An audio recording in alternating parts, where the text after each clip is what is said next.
You stole my life. Brother calls me a thief after I outshine him with no help from parents. The process server found me on my front porch. I had just returned from the hardware shop to replace some drywall anchors in the guest bedroom. The house was still in progress, but it was mine. I bought it 8 months ago, at the age of 24, using money I had saved since I was 14. Jack Thomas. I set down the bag.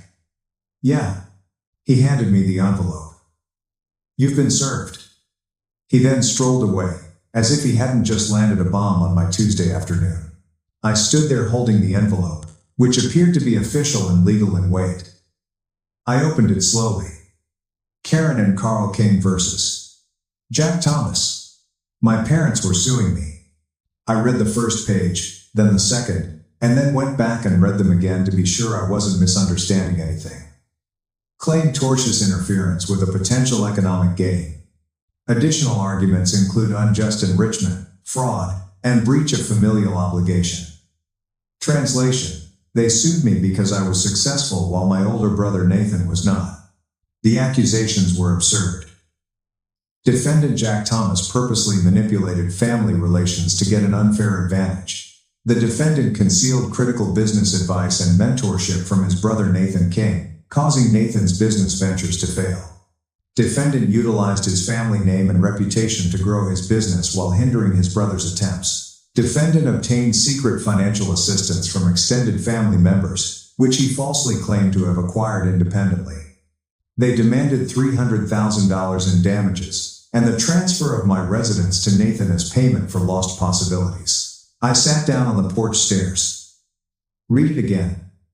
The phone was already ringing. Mom. I replied. What the hell is this? Don't you dare use that language with me. You're suing me. You left us no choice. You've been selfish and cruel to your brother. Selfish. I worked 3 jobs throughout college while you paid for Nathan's private school, Dad said in the background. Let me talk to him. The phone was swapped. Jack, this is happening. You can either settle reasonably or we'll see you in court. Settle for what? What did I do? You know exactly what you did. You built your little business using our family connections. What connections? We're middle class. There are no connections. You sabotaged your brother.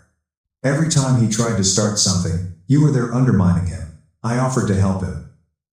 I offered to teach him basic business planning. He told me I was thinking too small. I heard Mom's voice again. She'd taken the phone back. You stole his future, Jack. That house should be his. That business should be his. You knew he was the entrepreneur in the family. He's failed 3 businesses. You gave him $120,000 and he lost it all because you sabotaged him. I was in college building my own thing. I didn't even live in the same city. Nathan's whiny, loud voice could be heard in the background. That's my house. I should be living there. He stole my life. I closed my eyes. Nathan, you're 25 years old. You live in Mom and Dad's basement. I didn't steal anything. I built something. With our family's help, Nathan exclaimed. Grandpa gave you money. Admit it, Grandpa's been dead for 6 years. And he left us both the same amount, $2,500. Liar. You got more. You must have. I stood up. I'm done with this conversation. Mom, you'll be hearing from our lawyer. We're taking you to court and we're going to win. You owe your brother. You owe this family. I don't owe you anything. I worked for everything I have. You gave me nothing. Dad, because you didn't need anything. You were always self-sufficient. Nathan needed support. So, you're punishing me for not being a failure. We're correcting an injustice. See you in court. Click. They hung up. I sat there, holding the phone. I then called my best pal, David. Yo, what's up? My parents are suing me for $300,000. Silence. What? I explained everything. The complaint, the claims, and the demand for my home. Dude, that's insane. Can they do that? Apparently, they can file. Winning is different. This is about Nathan, right?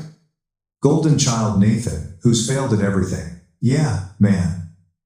Your parents are delusional. You built everything yourself. I watched you do it. They're claiming I sabotaged him. That, I used family connections to succeed. David laughed. Bitter. Family connections? Your dad's a middle manager and your mom's in HR. What connections exactly? What are you going to do? Fight it. I'm not giving them a dime. Good. They're out of their minds. After we hung up, I sat on my porch and reflected about the past 7 years. I started working when I was 14. Not because I wanted to, but because when I asked my parents for $20 for robotics club, my father answered, "Money doesn't grow on trees. Son, you want it? Earn it." That same week, Nathan received $600 for an entrepreneurship camp. I began mowing lawns that Saturday for $15 per hour. By summer's end, I had saved $800. Nathan spent $600 on video games and Chipotle. When I turned 16, I purchased an old bike from Craigslist for $80. My folks gifted it to me on my birthday. I was thankful. At least they had gotten me something. 2 months later, Nathan turned 16. They purchased him a brand new Ford Mustang for $40,000. Nathan needs reliable transportation for internship opportunities. Dad said when I asked about the difference. Nathan never did an internship. He drove that Mustang to parties and damaged it during his junior year. They got him another automobile. I biked everywhere until I was 18 and purchased my first car. A 15-year-old Honda Civic for $3,500 that I had saved from tutoring and computer repair work. Bought high, panicked, sold cheap, and lost everything in 6 weeks. The marketplace is rigged. Dad claimed that no one had asked why some individuals make money in cryptocurrency, but Nathan did not. The consulting firm requested $50,000 from my parents. Nathan rented a downtown office for $4,000 per month. Spent $10,000 on branding, logo, website, and business cards despite having no clients, no experience, and no business plan. He described himself as a disruptive business strategist. When the money ran out, we closed in 4 months. Mom taught how innovators scare corporate America. Meanwhile, I turned 24. My business generated $300,000 in annual revenue and $95,000 in profit. I left my day job to focus full-time. I found a fixer-upper house for $180,000. Put down 20% of the $36,000 I had saved. I spent 4 months refurbishing it myself. YouTube tutorials, sweat equity. 12-hour days of drywall and painting. Moved in 3 weeks ago. My parents came to watch it once.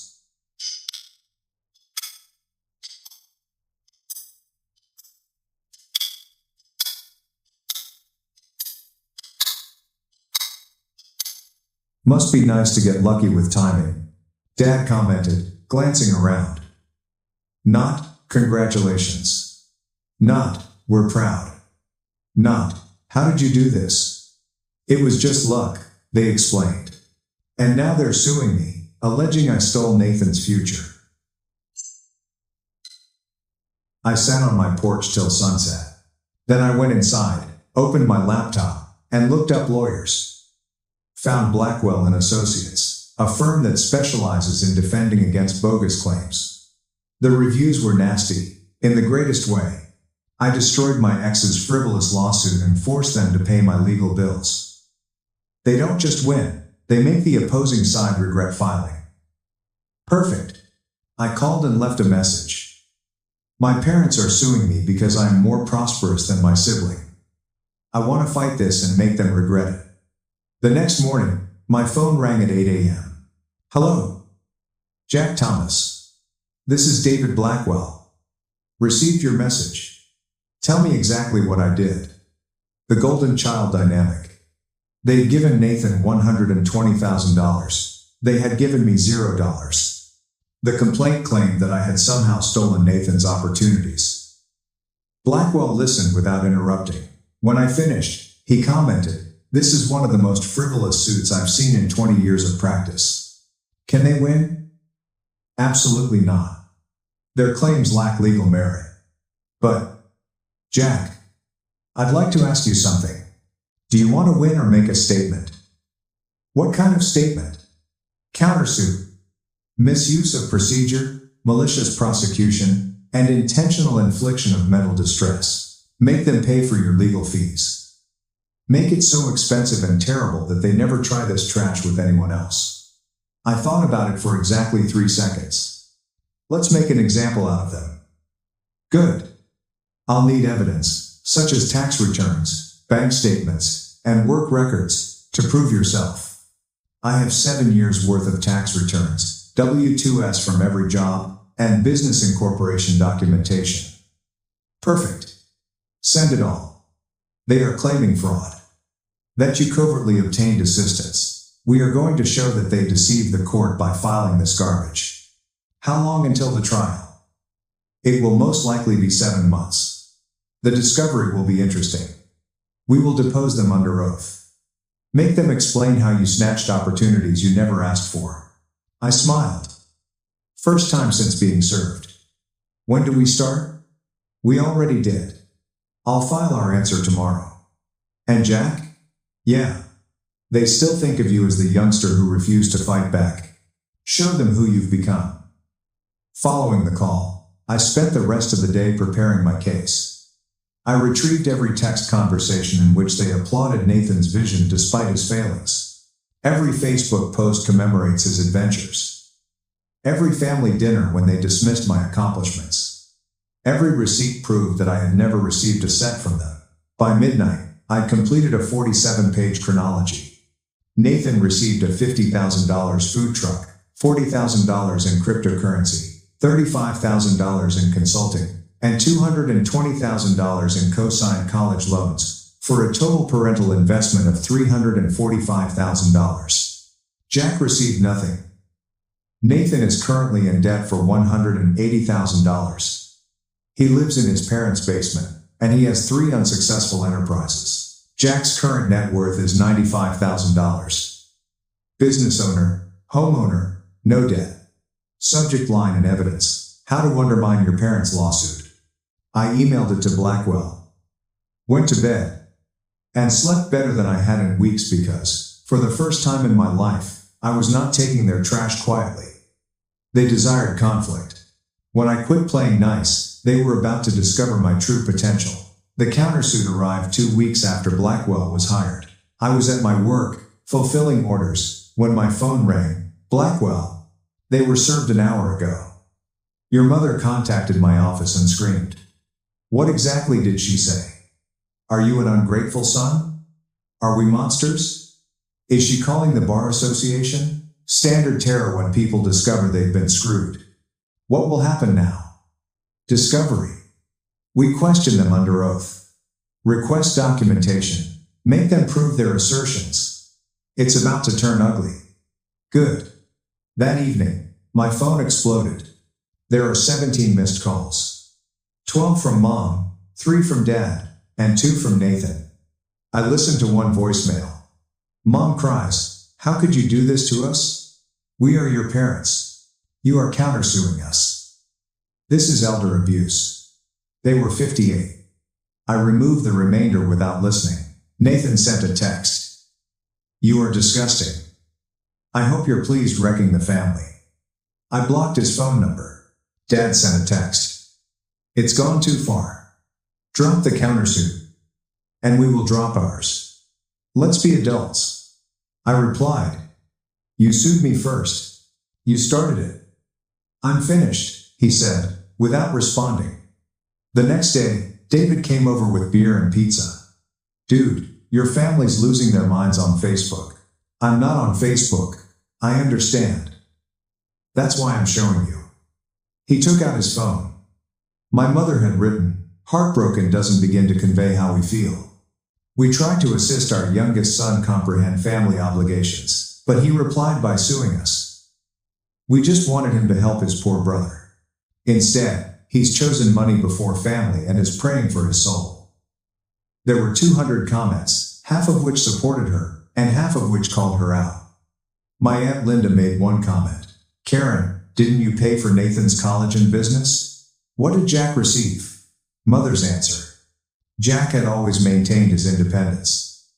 He didn't require assistance. Another comment from my uncle, Theodore. So you are penalizing him for being responsible? Mom had not replied to that one. David scrolled further. Nathan had also posted. My younger brother is suing our parents because they asked him to help me out. Yes, I made some business mistakes, but families are meant to support one another. Instead, he's hired attorneys to target mom and dad. This is what greed does to individuals. The responses were more mixed. Some defended him, while others asked pointed questions. How much money did your parents provide you for your business? Why should your brother give you the money? Did he do anything wrong, or are you just upset that he's successful? Nathan had not replied any of them. They're attempting to dominate the story, David explained. Let them. The truth will emerge in court. My telephone rang. Unknown number. I responded, Jack, it's Aunt Linda. Hi, I saw your mother's Facebook post. I wanted to hear your side. I told her everything. The lawsuit, the allegations, the $120,000 Nathan had spent. All I'd ever asked for was $0. She was silent for a long time. I'm so sorry, Jack. I knew they favored Nathan, but I had no idea it was this terrible. Most people did not, for what it's worth. I support you. And I told your mother so in the comments. Thanks. Do you need anything? Money for lawyers? No, I've got it covered. Okay, but if you do, please call me. And, Jack, do not back down. They must learn this lesson. After we hung up, David stared at me. You have some family on your side.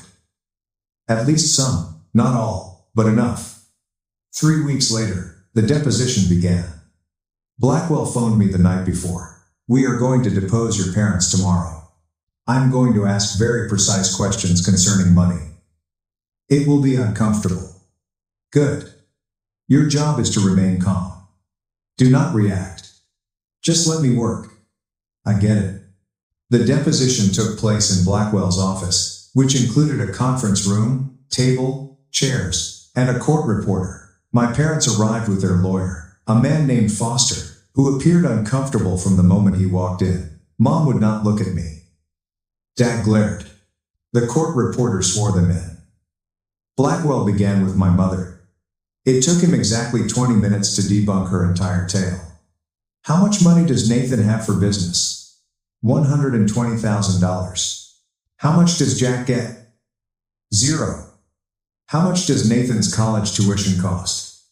The loans and expenses total $220,000. How much does Jack cost? $0. What particular steps did Jack take to sabotage Nathan? He refused to help, Mom stated. Is Jack legally bound to offer free business consulting? Families should aid each other. Did Nathan help Jack? Silence. Mrs. Gray, has Nathan ever offered Jack assistance? I do not know. You don't know, but you're convinced Jack sabotaged Nathan. Yes. What evidence is this based on? Nathan told us. So, you don't have any direct evidence. You're completely depending on Nathan's word. He's our son. Why would he lie?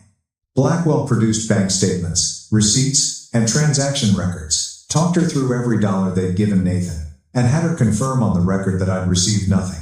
By the end, Mom was in tears. Dad was infuriated. Foster seemed to want to be somewhere else. That's all I need. Blackwell explained. Dad's deposition was shorter. Same questions, same answers, greater rage. But the facts did not change. Nathan receives $345,000, but I receive $0. Following their departure, Blackwell slumped back in his chair. So, it went nicely. They looked miserable since they had just admitted under oath that they gave your brother everything and you nothing. The entire case claims that you had undue advantages. We've simply proven the opposite. What will happen now? Next week, we will depose Nathan. That will be even more intriguing. Nathan's deposition proved disastrous for him. Anyway, he arrived in an ill-fitting suit, already defensive, before Blackwell posed the first question. Blackwell started with a food truck. Walk me through the reasons it failed. Nathan launched into a tirade about local laws, permits, and an unjust system designed to crush small businesses. Did you investigate these criteria before buying the truck? I anticipated there would be some red tape. Did you get the appropriate permits? Yes or no? No, but did you have a business plan, revenue estimates, or cost analysis? I had a vision. That is not a business plan. Blackwell obtained information indicating that 17 other food trucks were operating effectively in the same region during the same time period. They all followed the same rules. Why did you fail? Nathan's face turned red. They probably had more money. You had $50,000 in startup funding, which is more than most. Try again. I do not know. Maybe they were lucky. Blackwell switched to cryptocurrency. Nathan admitted that he lost $40,000 in 6 weeks by following trends and viewing expert-created YouTube videos. Blackwell inquired.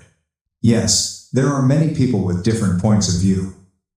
Did you verify that they were successful traders? They garnered millions of views. Several people in the room attempted not to chuckle. The consulting business was worse.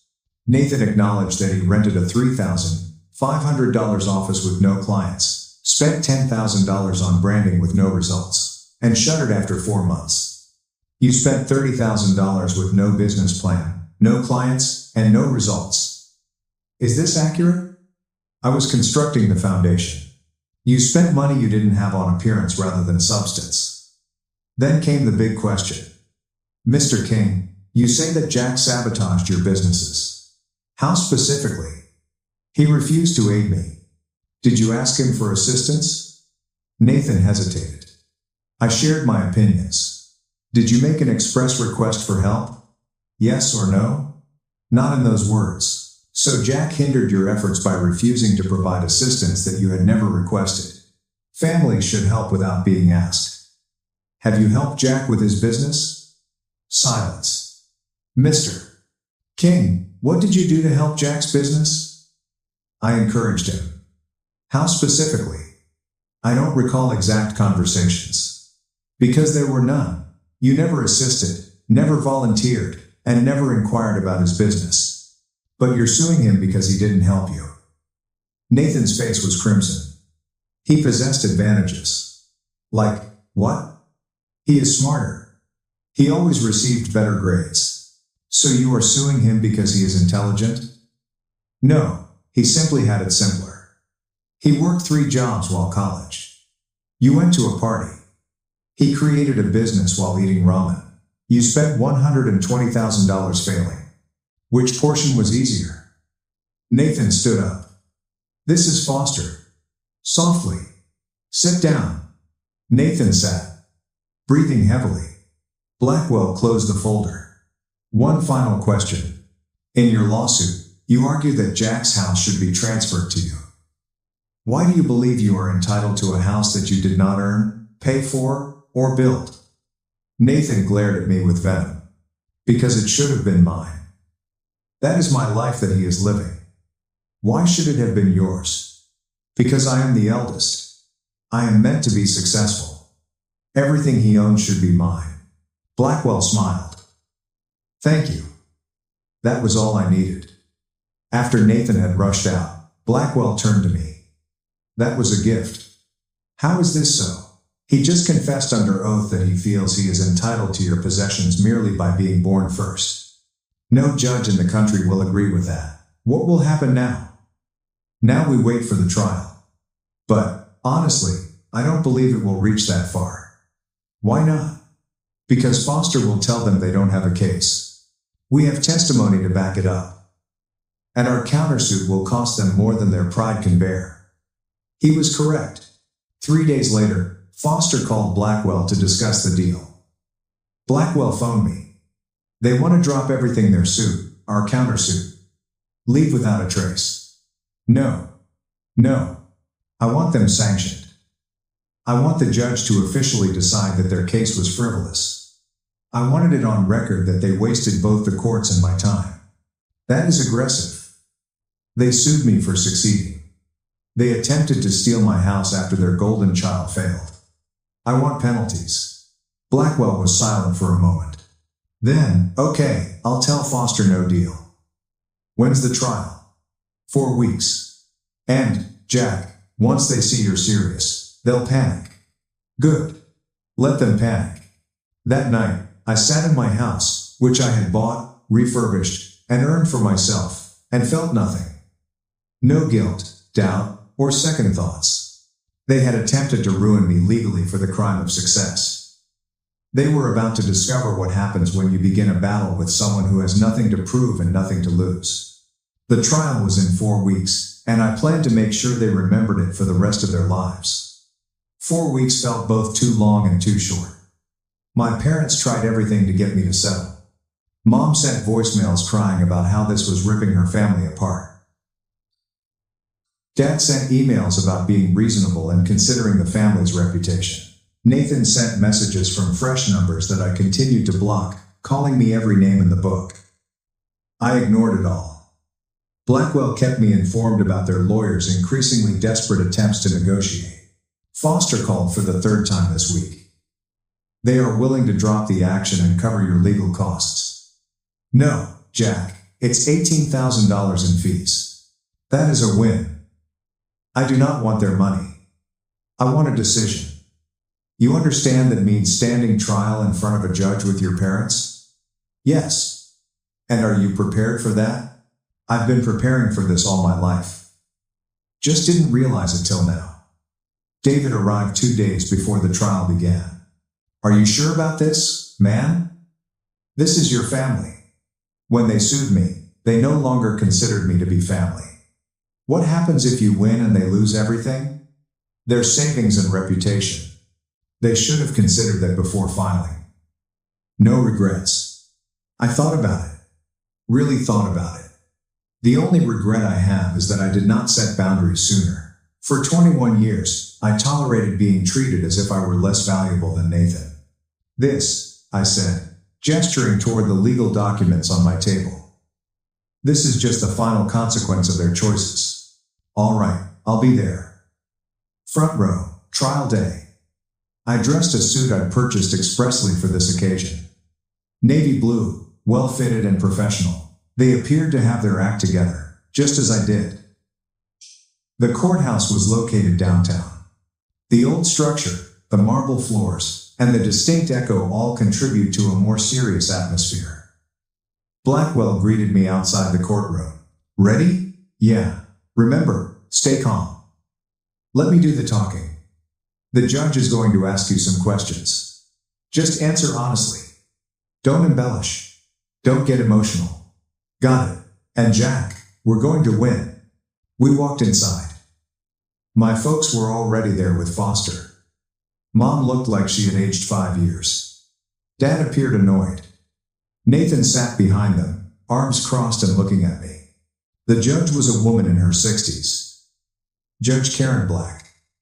Blackwell had informed me that she had a reputation for not accepting perfection. All rise. We stood. Judge Black entered, seated, and examined her notes. Please be seated. We're here today for King vs. King, case number 2024, CV8847. Mr. Foster, your clients filed the original complaint. Please summarize your case. Foster stood. He appeared uneasy. Your Honor, the plaintiffs allege that the defendant, Jack King, engaged in tortious interference and unjust enrichment by... Let me stop you there. Judge Black stated. I've reviewed the depositions. The plaintiffs gave their older son Nathan over $345,000. They gave Jack nothing, and they're suing Jack for succeeding. Is that accurate? Foster shifted. Your Honor, it's more nuanced, is it? Because the deposition seems pretty clear. Plaintiff spent $345,000 on Nathan, 0 on Jack. Nathan failed 3 businesses. Jack succeeded. Now, they want Jack to pay them $300,000. Where's the nuance? The plaintiffs believe that Jack's success came at Nathan's expense based on what evidence? Nathan's testimony. Nathan's testimony that he's entitled to his brother's assets because he's older. That testimony. Foster studied his notes, looked at my parents, and then back at the judge. Your Honor. Families have obligations. Families have obligations. Courts enforce contracts. Do you have a contract showing Jack owed his brother anything? No. But do you have evidence Jack sabotaged Nathan's businesses? Nathan claims. Claims aren't evidence, Mr. Foster. Do you have evidence? Silence. I didn't think so. Mr. Blackwell, I assume you have a motion? Blackwell stood. Yes, Your Honor. We move to dismiss the plaintiff's complaint with prejudice and enter judgment on our counterclaim for abuse of process. Tell me about the counterclaim. Your Honor, this lawsuit was filed in bad faith. The plaintiffs have no evidence supporting their claims. The depositions prove they gave Nathan every advantage and Jack none. They're using the court system to punish Jack for succeeding where Nathan failed. That's textbook abuse of process.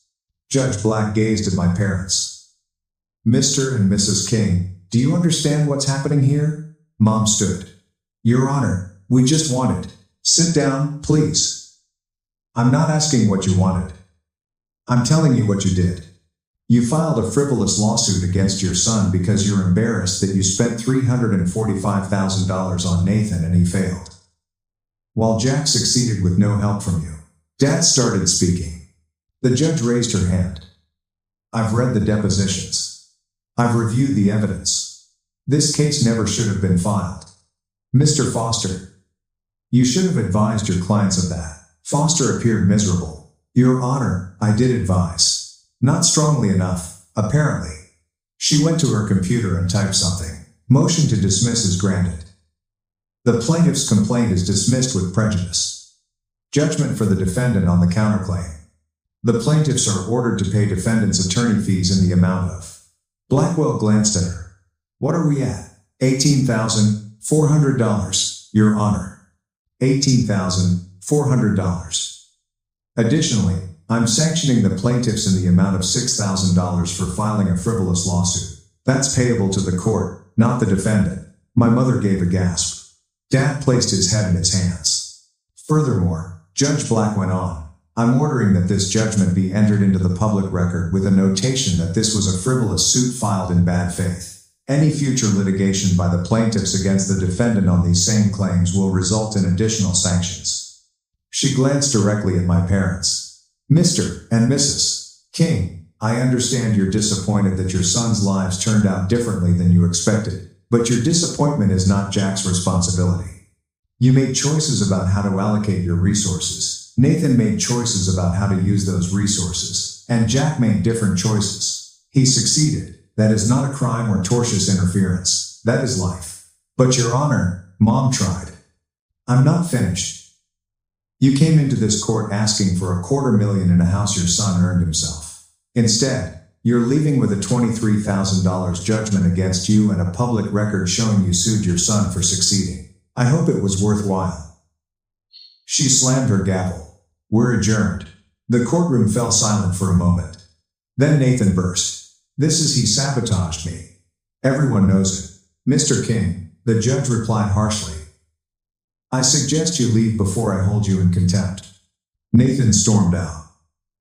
My folks sat there, stunned. I rose up, fixed my suit jacket, and walked out without looking back.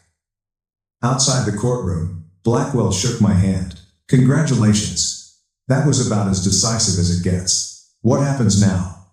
Now they have 30 days to pay the judgment. If they don't, we can start collection proceedings. Liens, wage garnishment. The works. Will they pay? Probably. The alternative is worse. But Jack, understand this is going to destroy your relationship with them. It already was destroyed. This just made it official. Marcus waited in the corridor. Dude, I heard the judge through the door. She destroyed them. Yeah, she did. How do you feel? I thought about it. Free. That nightfall, the fallout started. Nathan shared a message on Facebook. The justice system is a joke. My brother spent thousands on lawyers to destroy our family. A corrupt judge sided with him because he has money. This is what America has become. Family means nothing. Money is everything. The feedback was harsh. Didn't you sue him first? Corrupt judge? She just didn't rule in your favor. Maybe get a job instead of blaming your brother. Maybe an engines of comfort. Maybe get a job instead of blaming your brother. Nathan erased the message around an hour later. Mom wrote, "We lost in court today. Not because we were wrong, but because the system benefits the wealthy. We tried to teach our son family values. Instead, he showed us that success corrupts. I pray for his soul." Aunt Rachel said, "Karen, you sued him. You lost. Maybe it's time for some self-reflection instead of playing victim." Uncle Jim observed, "You spent $345,000 on Nathan and nothing on Jack, then sued Jack for succeeding. What did you expect?" Mom removed the entire post. 3 days later, Aunt Rachel called me. "Jack, your parents are in trouble." "What kind of trouble?" "Financial. They refinanced the house twice to fund Nathan's businesses. Between that and the judgment, they're looking at bankruptcy." "That's not my problem. I know. I'm just telling you in case they try to guilt you. They've tried everything else. How are you doing?" "Really? Honestly, better than I've been in years." "Good. You did the right thing. They needed consequences." "Thanks, Rachel." A week after the ruling, I was in my workshop. Someone knocked on my garage door after I had transformed a portion of it. I opened the door. Nathan stood there. "We need to talk." "No, we don't. Please, just 5 minutes." Against my better judgment, I allowed him in. He looked awful. He was unshaven, wearing wrinkled clothes, and had black circles under his eyes. "What do you want, Nathan?" "I need money." I nearly laughed. "You're kidding." "I'm serious. Mom and Dad are broke. They're going to lose the house. I'm living in my car. I need help." "You need help?" "After you sued me, after you claimed my house should be yours, after you called me every name in the book. I was angry. You were entitled. You still are. You believe that because you are older and were Mom and Dad's favorite, you deserve all I have built. You do not. I made mistakes. You made wrong choices on multiple occasions, and now you are paying the price. Welcome to adulthood. So, you are going to let us lose everything? You lost everything on your own, Nathan. 3 businesses, $120,000, and your parents' retirement. That is all you. I did not sabotage anything. You accomplished it yourself. Please, I am your brother. No, you are someone to whom I am biologically connected, and who has treated me as if I were less valuable my entire life. And now that I've succeeded despite you and them, you expect me to bail you out? The answer is no. Jack, get out of my home. Are you really going to do this? Turning your back on family? You turned your back on me when you sued me. Now I'm just making things official. Get out." He departed. I closed the door. I stood there for a minute. I felt nothing. There is no remorse, regret, or second thoughts, only peace. 2 months later, my parents declared bankruptcy. We lost our house and had to relocate into a modest apartment. Nathan moved in with them. They were all 3 crammed into a 2-bedroom unit. The family group chat, which I had quit years ago, appears to have burst with drama. Rachel kept me informed, even though I never asked. Some relatives blamed me, called me callous, and claimed the family should stick together. Others understood and remarked that my parents had made their bed. I didn't care either way. I was building my life. My business generated $300,000 in revenue. I hired my first employee. Began planning expansion, purchased new workshop equipment, completed the guest bathroom renovation, and began dating Isabel, whom I met at a business networking event. She was brilliant, humorous, and running her own marketing firm. I told her about my family on our 3rd date. "They sued you?" she asked, astonished. "Yeah, because you were successful. Because I was successful, and their favorite son wasn't. That's insane. Yeah, it was. Do you talk to them now? No. And I don't plan to. Good. That takes strength or stubbornness. Sometimes they're the same thing. 6 months after the trial, I received a letter from my father. I almost threw it away, but instead I opened it. Jack, I don't expect you to answer to this. I'm not even sure if you'll read it, but I wanted to write it anyway. Your mother and I were wrong about everything. About how we treated you and Nathan differently. About the lawsuit. About thinking we could force you to fix our mistakes. We spent 24 years telling you that you didn't need help because you were self-sufficient. But what we really meant was that we were too tired to help both of you. And Nathan required more attention. That was our failure, not yours. You built something incredible on your own, and instead of being proud, we resented you for it. We saw your success as a judgment on our failures with Nathan. I'm sorry. And your mother is sorry. I know it's too late. But I wanted you to know that we finally understand what we did. I don't expect forgiveness. I don't have any expectations. I just wanted you to know that you were correct about everything. Dad, I read it twice, put it in a drawer, and did not answer. Perhaps someday I will. Maybe someday, I'll be ready to have that conversation. But not today. Today, I had a business to manage, a life to construct, and a future of my own. And it was enough. 2 years later, Nathan went into a coffee shop as I was examining quarterly reports. I spotted him before he noticed me. He looked different, leaner, and jaded, dressed in a retail store uniform with a name tag and short, utilitarian hair. He no longer has the styled look he spent an hour on. He ordered a coffee, turned around, and froze when he noticed me. For a moment, neither of us moved. He walked over gently. Jack, Tyler, can I sit just for a minute? I motioned to the chair. He sat carefully, as if he expected me to change my mind. I'm not here for money. He stated instantly. I saw you and thought maybe I should finally say what I should have said 2 years ago. I waited. I'm sorry for everything. The lawsuit, the entitlement, all of it. I destroyed my own life, Jack. You didn't do it. I did. He appeared to be really broken. Different from Nathan, who had screamed that my house belonged to him. I've been in therapy for 18 months, he explained. Real therapy, the kind where you face what you did wrong instead of blaming everyone else. And what did you do wrong? Everything. I spent 25 years thinking the world owed me success, because I was the oldest, because Mom and Dad believed in me. But I never put in the work. I just wanted results without effort. He stared at his coffee. The lawsuit represented the lowest point. I was so delusional that I told myself you had stolen my life. But after hitting rock bottom, losing everything, living in my car, and working in retail at 27, reality couldn't be denied any longer. Where are you now? I'm a store manager, paying back my parents $50 per month, and taking night classes on real-world business principles. It will take years, but I am doing it correctly this time. I studied him. This was not manipulation. This was someone who had been broken, and was attempting to rebuild. I appreciate the apology, I replied, but I don't know if I can have you in my life again. Maybe someday. Not now. I understand. That's more than fair. He stood and extended his hand.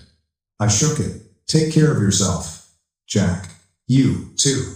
After he went, I sat there for a while, absorbing. My phone vibrated. Text message from Isabel, my girlfriend of a year and a half. Still on for dinner tonight? Yeah. 7 p.m. Love you. Love you too. That evening, over dinner, I informed Isabel about our experience. How do you feel? She inquired. Honestly, I don't know. He seemed genuine. Do you think you'll ever reconcile? Maybe. When he's proven it's real. Not just when he needs something. When enough time has passed that I'm sure that's healthy. There's a difference between holding a grudge and having boundaries. 6 months later, my company generated $550,000 in revenue. I hired 2 more people and moved into a professional office. Isabel moved in with me. Our lives are gradually and organically converging. One Saturday, I received a call from Dad. We hadn't had much touch. He would send out occasional updates. I read them but rarely responded. Nathan was promoted to manager. He stated he's doing great. This month, I was paid back another $1,000. That's good. Pause. Jack, I don't expect anything from you, but I wanted you to know your mother and I are proud of you. We should have said that 20 years ago. My throat clenched. Thanks, Dad. I know it's too late, but I wanted you to hear it anyway. A year after running into Nathan, I received a letter from Dad containing a cashier's check for $20,000. The actual amount of the judgment. Nathan asked me to email this. It took him 2 years, but he paid back the entire judgment. He wants you to know how serious he is about making things right. No expectations, only accountability. Dad. I looked at the check for a long time. Then I phoned Nathan. It's Jack. Got the check. I wanted to make things right, he admitted calmly. 2 years of saving, but I didn't. You didn't have to. The judgment was against Mom and Dad. I know, but it was my lawsuit, my entitlement that started it. I needed to take responsibility. Cash the check, he stated. Please, I need to know I did at least this one thing right. Okay, I've donated it. All $20,000 went to a scholarship fund for low-income kids pursuing business degrees, kids who will work 3 jobs through college. Just like I had. I texted Nathan, check cashed, donated to scholarship fund. You're square. His response was, that's perfect. Thank you. Isabel discovered me in my workshop that evening. You donated it? Yeah, because I never needed their money.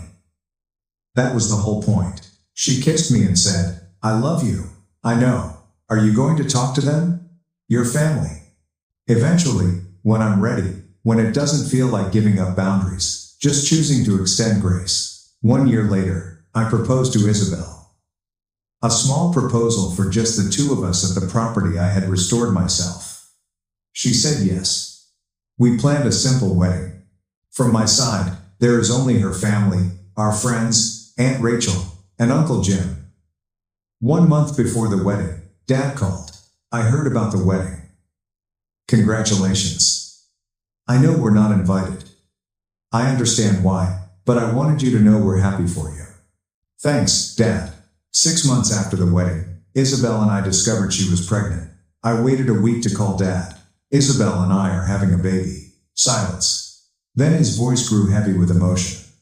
That's wonderful. Congratulations. When the baby comes, maybe you can visit. Meet your grandchild. His voice cracked. I'd like that very much. We'll figure it out. Our daughter Sophia was born 9 months later. My parents entered the hospital quietly and respectfully. Nathan arrived separately with a children's book. Congratulations, ma'am. She's beautiful. Thanks. It wasn't a reconciliation. Not yet. But there was development. Small steps, but earned steps. A year after Sophia's birth, we had our first family supper. My house, my terms, Isabel, Sophia, and me in the middle. Mom, Dad, and Nathan stood at the perimeter, respectful and pleased to be included. It was not ideal. Awkward silences and uncomfortable times. But that was a start. After they had left, Isabel and I cleaned up. How do you feel? She inquired. Okay, it was okay. Think you'll do it again? Maybe in small doses. Later that night, I stood in Sophia's nursery and watched her sleep. My daughter grew up in a home where she was noticed, valued, and celebrated for who she was, rather than as a golden kid sibling. I reflected on the litigation, the trial, and the years of hurt. And then I realized something. The finest retribution was not to ruin them. It was creating a life so fulfilling that their affirmation was no longer necessary.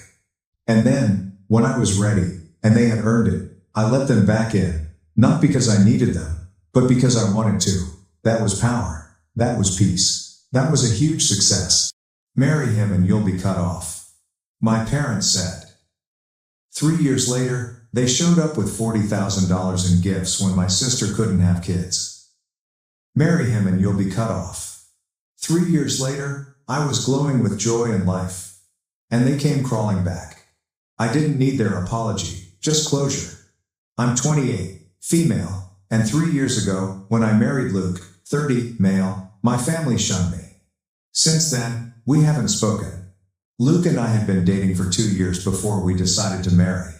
My parents never loved him, therefore they were strongly opposed to embracing him as a member of the family, as their son-in-law. The rationale for this was rather shallow. It was because Luke did not come from the same background as us. Luke's father worked as a high school janitor, and his mother stayed at home to care for him and his 2 younger brothers. Money was always tight, and Luke was unable to attend college since he needed to begin working immediately after graduating from high school to support his family. When I met him, he was working as a warehouse worker at a nearby office complex.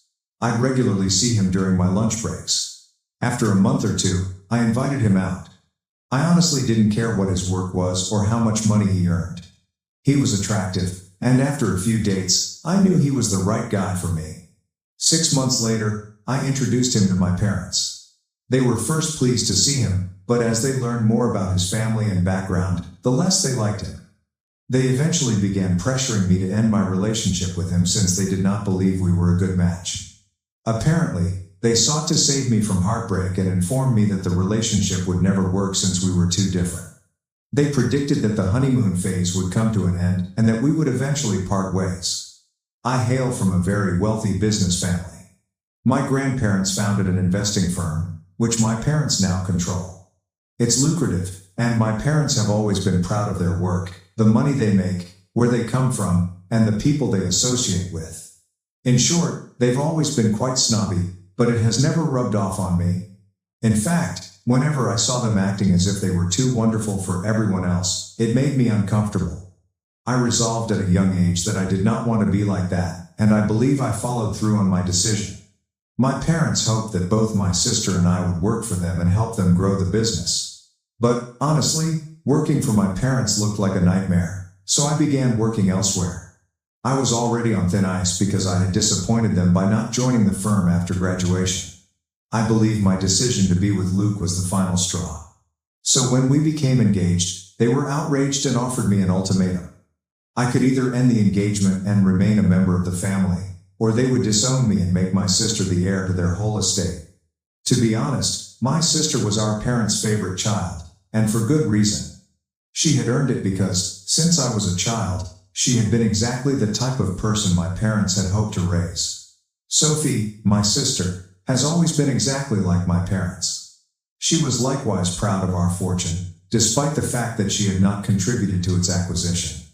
She was just as snobby and arrogant, believing she was superior to everyone else just because our parents had a lot of money.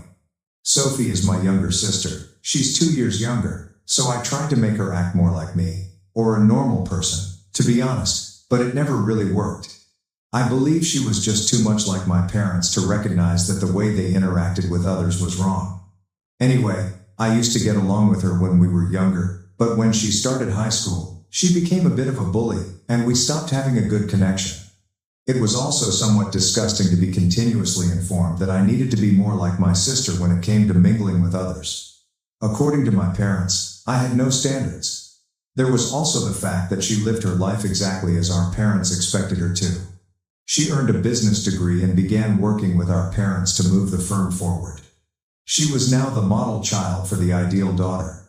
My parents, and occasionally Sophie, had tried very hard to persuade me to break up with Luke while we were dating because they disagreed with our relationship. Unfortunately for them, they were unable to succeed, and we became engaged. After my parents handed me that ultimatum, it was a simple decision for me. I wasn't concerned about their inheritance at all. I just wanted to live a peaceful life with Luke, so I told them they could disown me and I would be fine with it.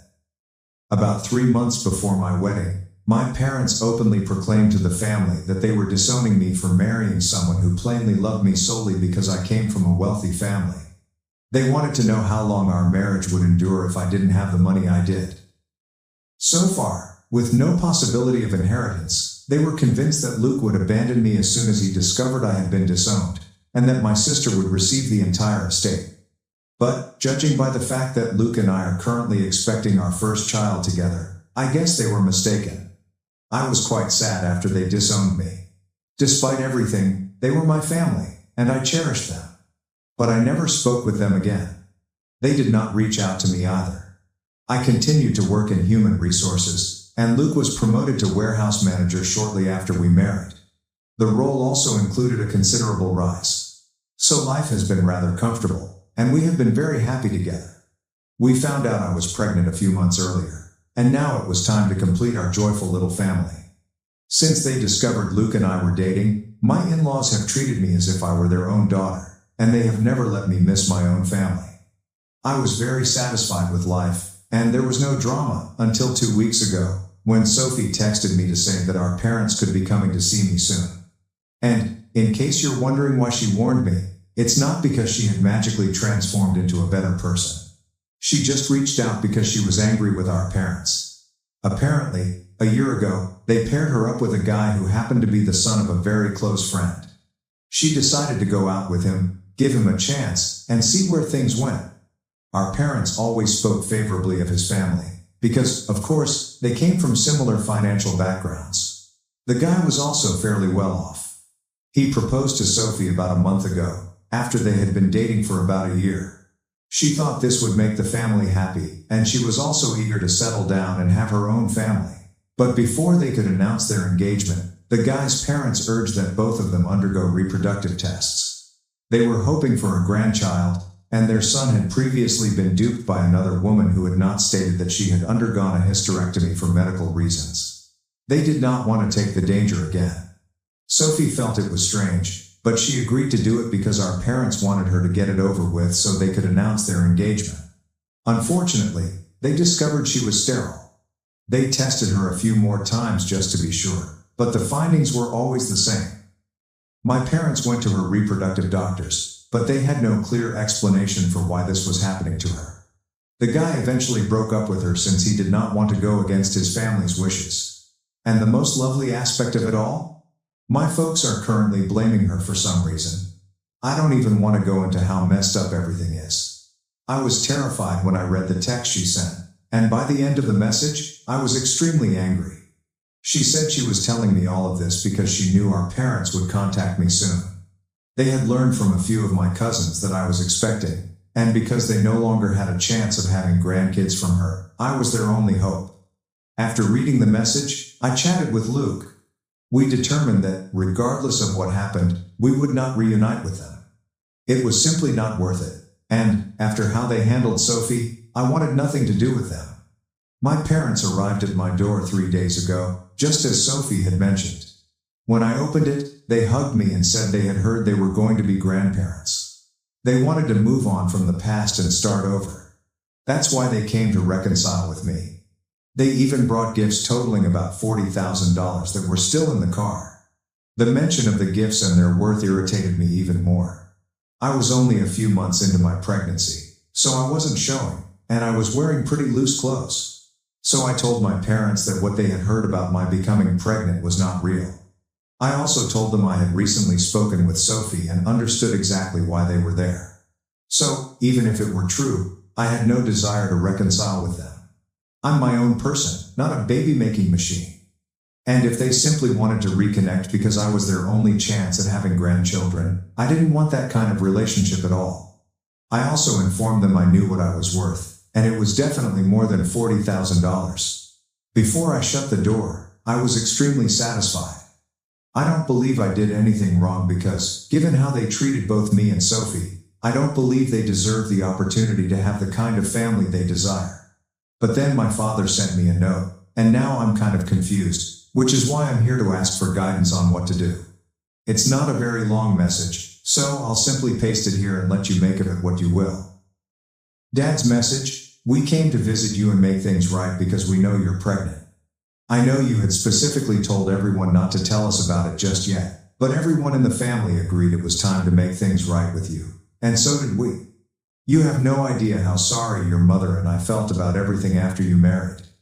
We had wanted to contact you several times, but every time we discussed you with the rest of the family, we discovered that you still disliked us. We waited for you to calm down before reaching out. I guess that was our mistake, not doing anything and waiting for things to cool down before apologizing. But I sincerely want to apologize to you for what we put you through. We also want to apologize to Luke because we were completely mistaken about him. It's just that we didn't want him to break your heart, and you're aware how frequent it is in our circles to discover that the person your child is seeing is a gold digger. So we simply wanted to save you from it. I suppose we went a little overboard and never truly gave Luke a fighting chance. We were just trying to protect you, but now I realize we didn't do it correctly. I wish I could have apologized to you a long time ago, and believe me, your mother and I will always be sorry for our actions. I can guarantee you that whatever Sophie said to you is not true. Certainly not all of it. Her ex did not dump her solely because she was sterile. There were plenty of other reasons she didn't disclose, such as her extreme anger issues and her insecurity around him.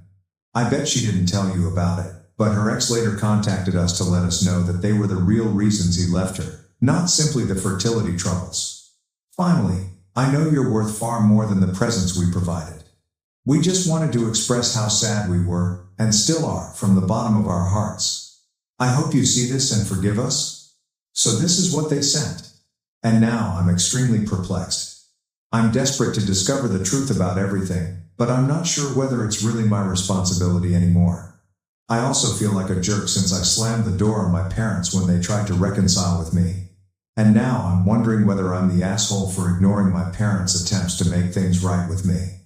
Update 1. So I asked Luke about it, and he told me, like many others in the comments, that it doesn't really matter what the truth is at this time. It doesn't matter what the true reason for my sister's separation with her ex is, because my parents were only here because I was pregnant. If that hadn't been the case, they would never have contacted me again. And the fact that they had waited so long demonstrates that they assumed they could come and go as they pleased, and I was just going to have to deal with it. He explained that the message they sent me was an attempt to emotionally manipulate me, and that because I was pregnant, I may have been more vulnerable, which is why I fell for it. I agree with him there, because I've suddenly been more emotional about things. But Luke was able to identify numerous flaws in the message they sent me. For example, if they truly regretted how they had treated me, and particularly Luke, they should have contacted us at least once. Granted, I appeared upset with them, but how was not talking to them going to change that? They must have known that if they wanted to set things right, they needed to talk to us. They couldn't wait for us to relax on our own. That's not how it works. More importantly, they were aware that Luke and I kept our finances separate until we married. In truth, I had approached Luke, not the other way around. So, if he had been a gold digger, I'm very sure he would have approached me instead. For the first few months, they were understandably anxious about the contrasts between our families and financial backgrounds. They never tried to get along with Luke or get to know him. They acknowledged this truth in their message, but they never gave him an opportunity. But they didn't have the decency to apologize to him separately. It's not as if they didn't know his phone number or how to contact him. He was on social media, and they could have contacted him there if they were truly sorry. However, the way they acted and even phrased things made it clear that they were treating this extremely carelessly. So I have no reason to feel bad about what has happened. Talking with Luke about this has made me feel a lot better about my decision. I also decided not to contact Sophie.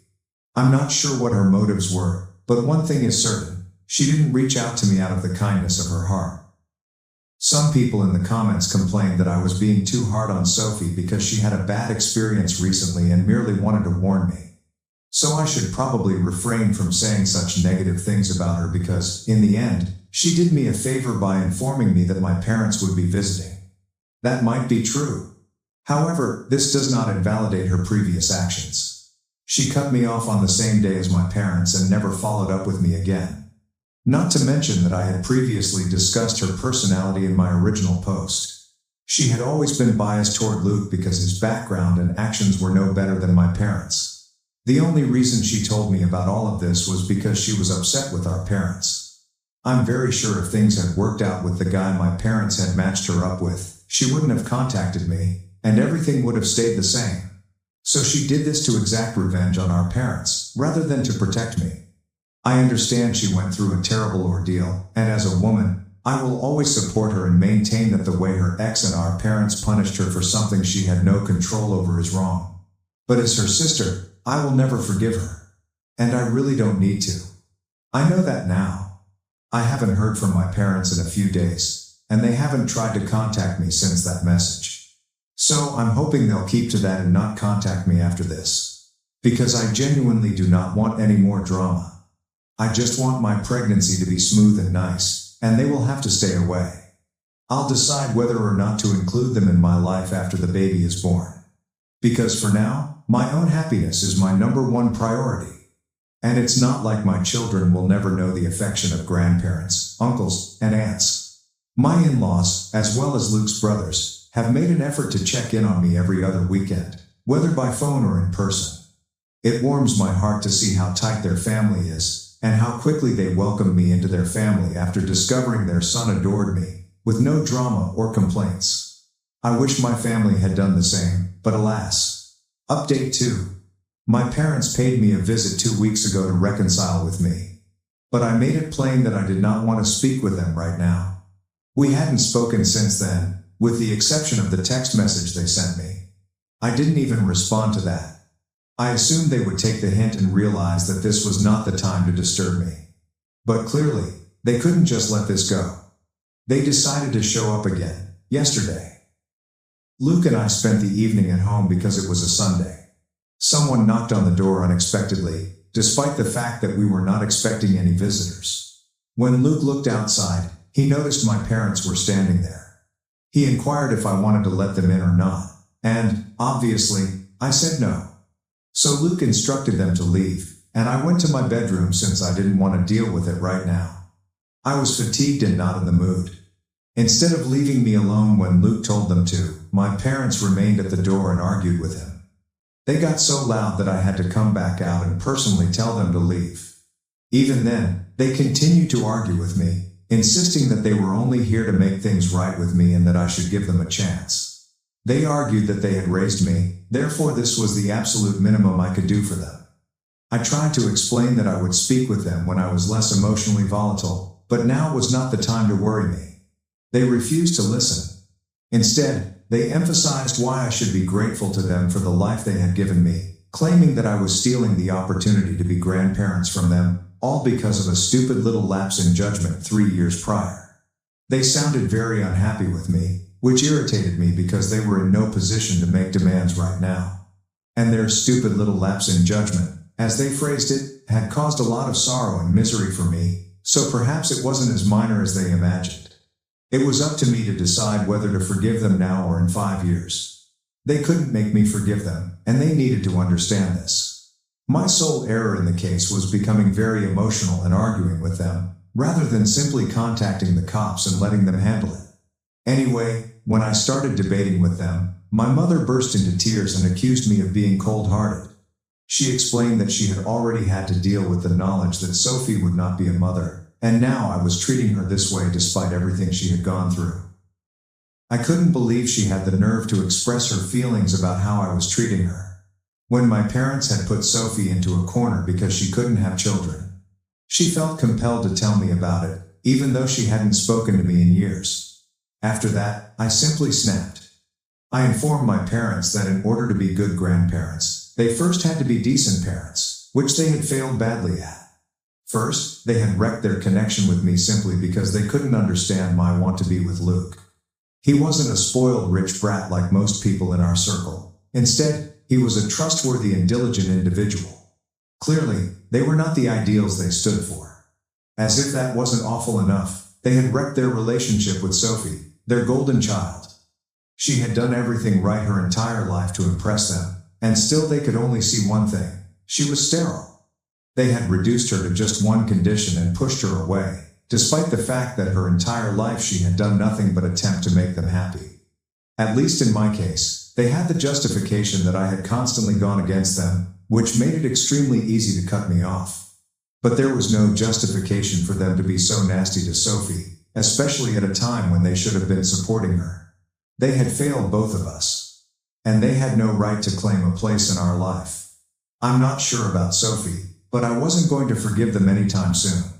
If they were truly remorseful for what they had done, they would have left me alone and realized that I was not in the correct mental state to cope with them right now.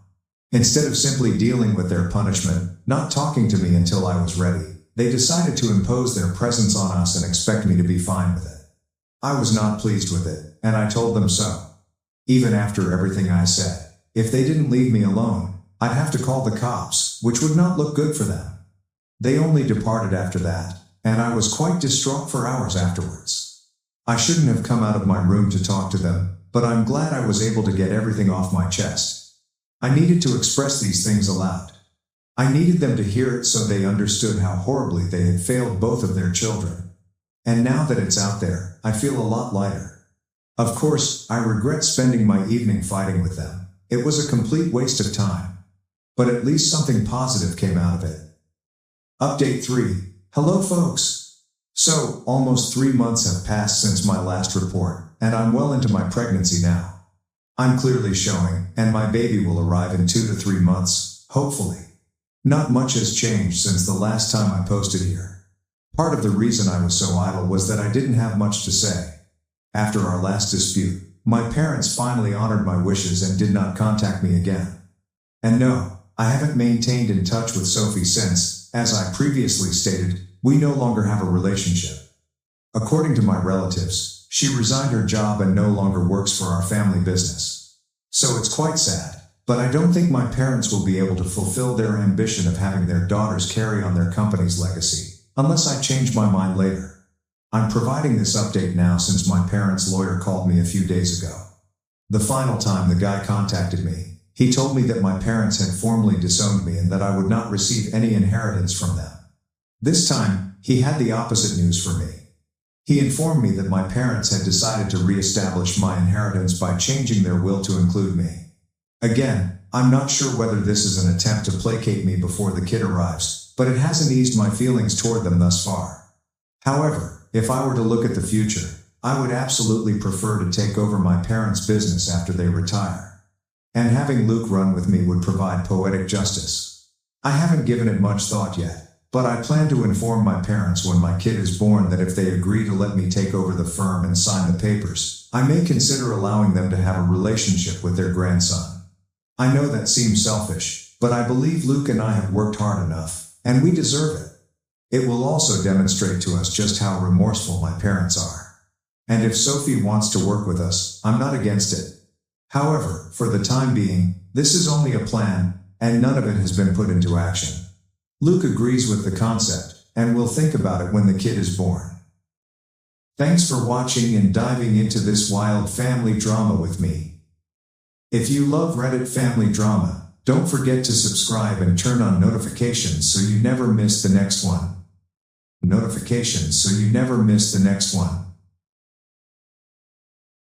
Parents demand I cancel my wedding for sister's engagement, but the truth about her cheating changed everything.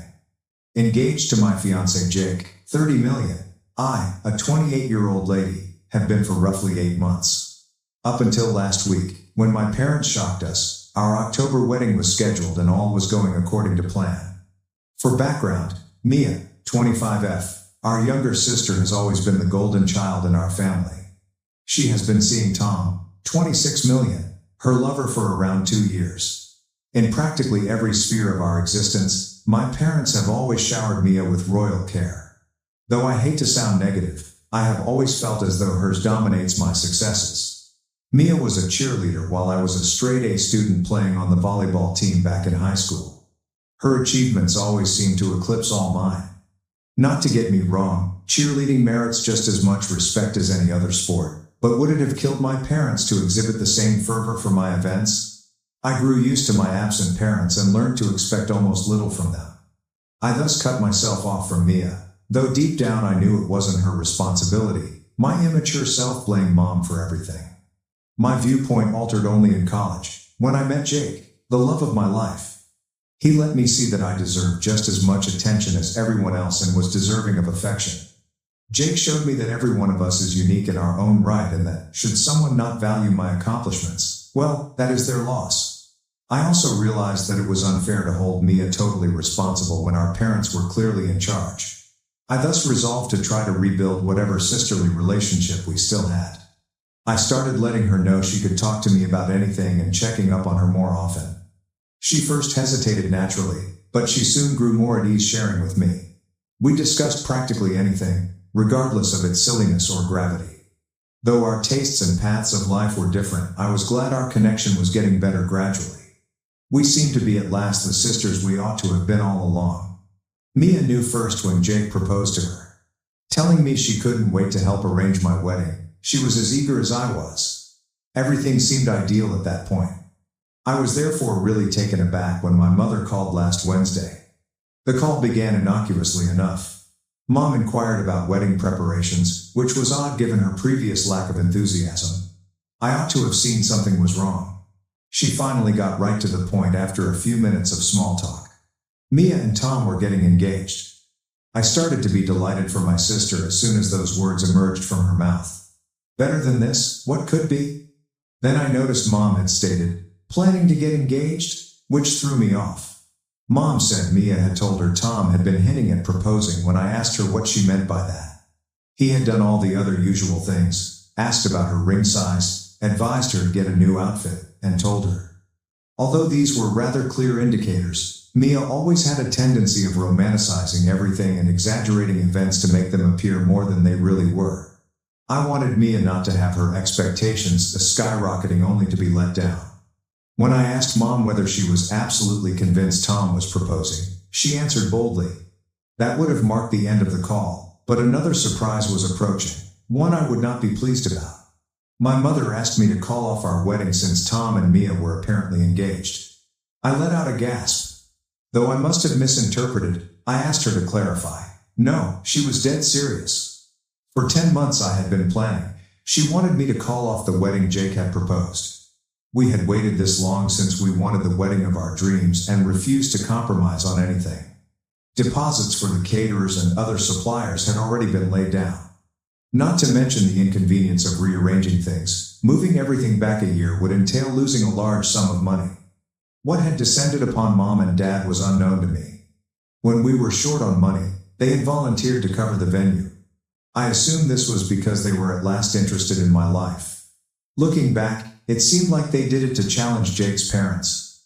But I was too delighted at the time to pay attention to their hidden agendas. Wait, though, this was not even the worst of things. You haven't heard the rationale behind my planned delay of my wedding for Mia's expected engagement. Mom clarified that Mia wanted to be the center of attention for a full year, complete with announcements on social media and engagement pictures. I could not understand at all. Who loses money over something as flimsy as social media and calls their sister off from her wedding? Promising not to post anything about my wedding online, I tried to argue with Mom, but she claimed they would withdraw all the money they had promised for the wedding should I refuse to postpone it. Their lovely daughter was an attention seeker, hence at this time they were virtually blackmailing me. This was ludicrous and unfair, I told my mother. We debated for some time, her arguing that I was being thoughtless of Mia's sentiments and selfish. What about my feelings? I asked repeatedly. Still, I received no meaningful response. She responded simply that they wouldn't pay for the venue should I proceed with the wedding. I got furious. All my life, I gave things up for Mia's sake. Now, when I was at last ready to experience the day of my dreams, that too was being robbed from me.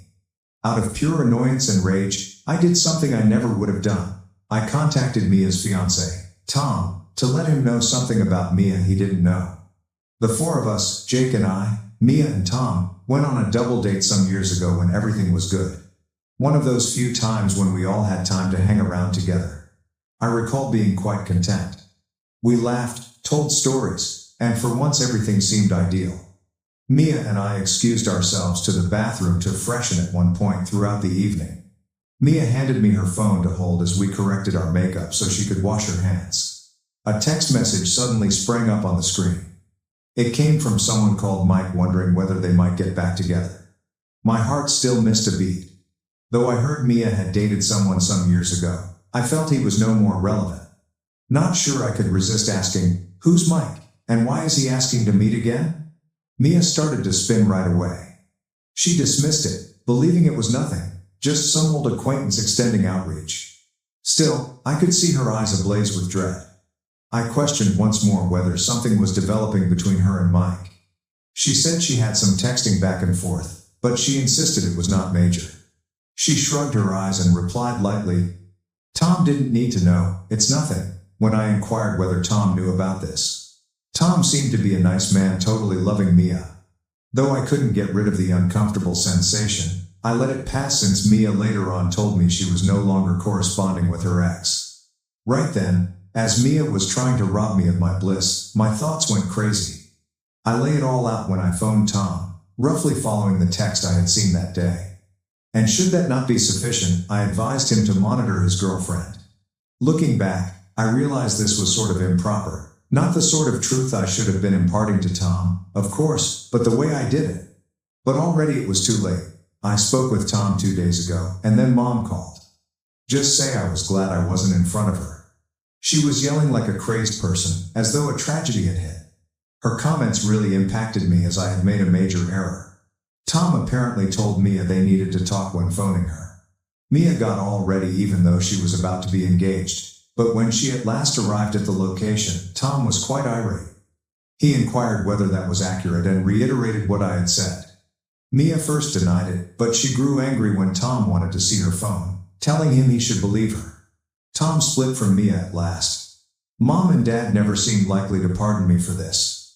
Mom yelled at me, and I could hear Mia berating me in the backdrop. I kept apologizing, saying I only did this because they insisted I call off my wedding. I told them I had worked very hard on it. Dad's ruling then was that he was taking back the money they had set aside for the venue. I felt as like I had lost everything. My parents, Mia, and any chance for a marriage at that same instant. Given what had happened, I knew Jake would not be pleased with me either. When I attempted phoning Mia to have a conversation, she didn't respond to my calls or texts.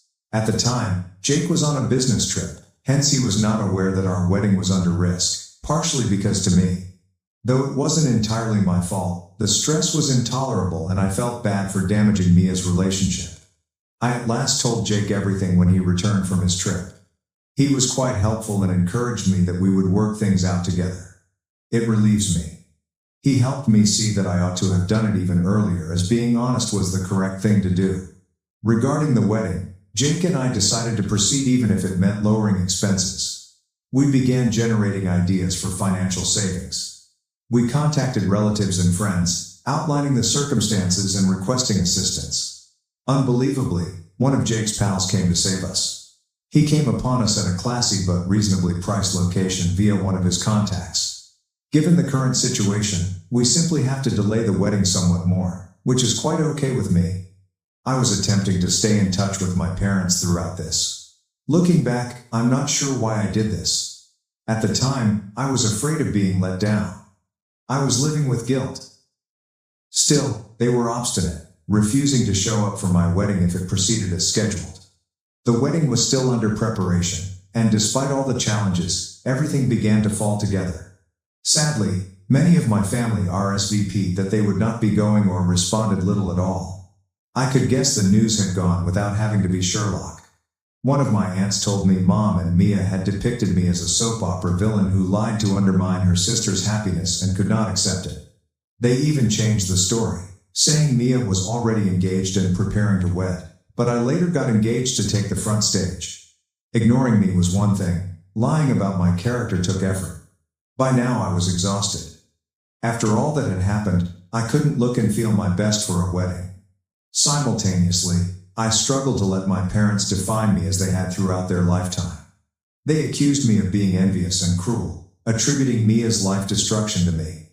Mia, on the other hand, was in ruins. She hadn't spoken to me since the incident, hence even though I knew what I did was appropriate, I felt awful. So, I'm asking you, am I the a-hole for not postponing my wedding and informing Mia's fiancé of her cheating? Update. I published a few days ago, and the reaction has been really strong. Unbelievably, my parents began talking to me, but not for the reasons you might guess. They insisted that I apologize to Mia and somehow sort things out with Tom. Should I fail, they even threatened to have me disowned. Through all of this, Jake has been rather encouraging, telling me we did the right thing and we should concentrate on our forthcoming wedding.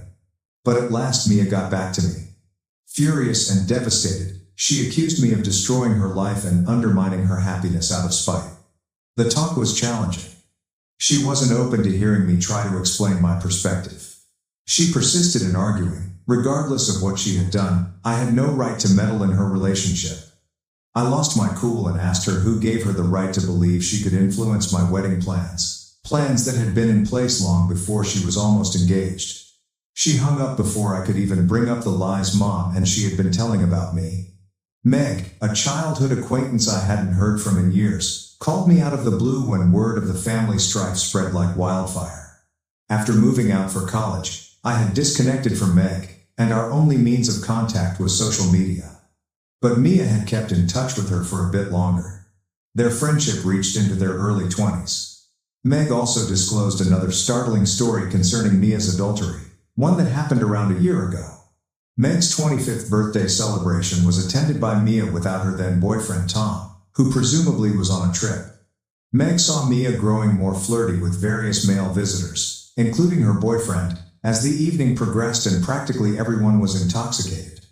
Meg first dismissed it as Mia's usual manner. She had always been a natural flirt. Meg knew, though, she hadn't seen Mia or her partner for some time as the celebration drew to an end and guests started to leave. Red-handed together in another room, they were caught.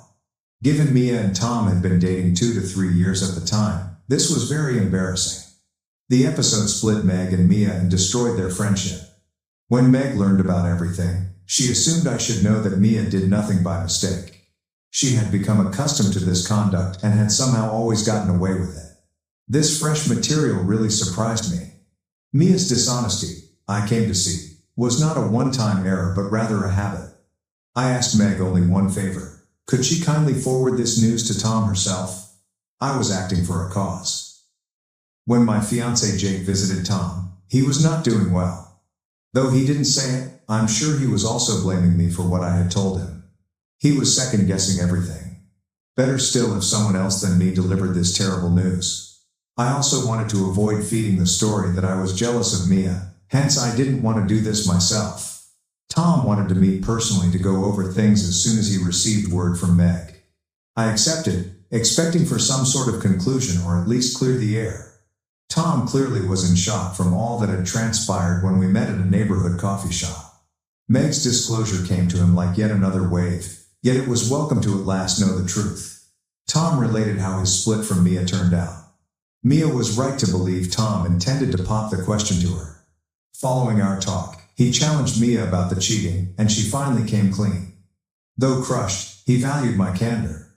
He claimed it was preferable to know the truth now than to learn later, maybe following marriage.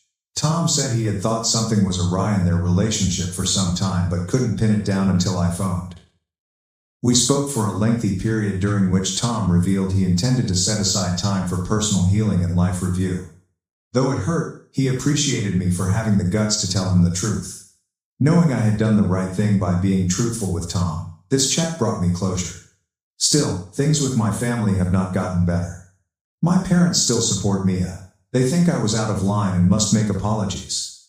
Focusing just on Mia's pain and neglecting the fact she cheated, they cannot seem to understand why I did what I did. Friends and relatives who learned about the circumstances have also been quite helpful. Many expressed shock at the way my parents behaved and praised me for defending what was right.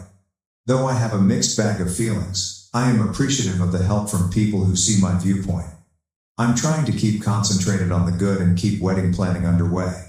Despite the threats from his parents, Jake and I have decided to carry out our plans. We have changed the budget and are working to create the wedding unique without their financial support. Though I know the drama is not over, I am resolved to stick to my position. I refuse to allow Mia's behavior or the inclination of my parents define my existence anymore.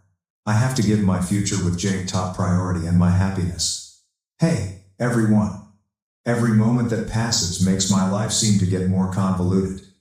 About 4 days following my initial update, events changed dramatically and unexpectedly. Just as I felt the situation could not get worse, it did. Trying to concentrate, I was at work when Jake called urgently. Panicked, he told me to head straight home. Fuming something horrible, I rushed back. When I got here, Jake seemed obviously upset. He handed me a note that had dropped under our door. It came from a lawyer standing in for my parents. Over the consequences from Mia's failed engagement, they were threatening to sue me for emotional suffering and slanderous remarks. I was astounded. My own parents were suing me. The letter explained how my actions had destroyed Mia's reputation and brought her great emotional suffering. It called for a public apology, a retraction of my remarks on Mia's adultery, and a sizable payback in money. To be as nasty as possible, my parents had stretched every limit. My phone buzzed as I went over the letter. Mia was the one calling constantly. At last, looking for some answers, I took up Mia's voice carrying a mix of desperation and wrath. Saying I had destroyed her life and she had nothing left, she screamed at me. She said she had lost her work since Tom had informed colleagues and mutual acquaintances of hers about her adultery. The word had gone like wildfire, and she was today the target of rumors and criticism. She was deemed problematic, which resulted in her termination. Having my parents send me that legal fear, I felt Mia got what she deserved. She was inconsolable even though I tried to reason with her, stressing that she had to own her actions. Claiming that I had always wanted to see her fail, she charged me with being envious and bitter.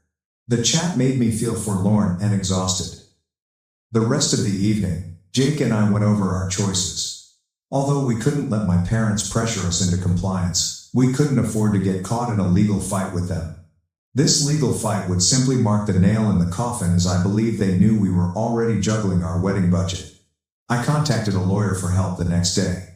The circumstances stunned him, but he reassured me our case was strong. He advised us to compile proof of Mia's adultery and how it affected her relationship to Tom.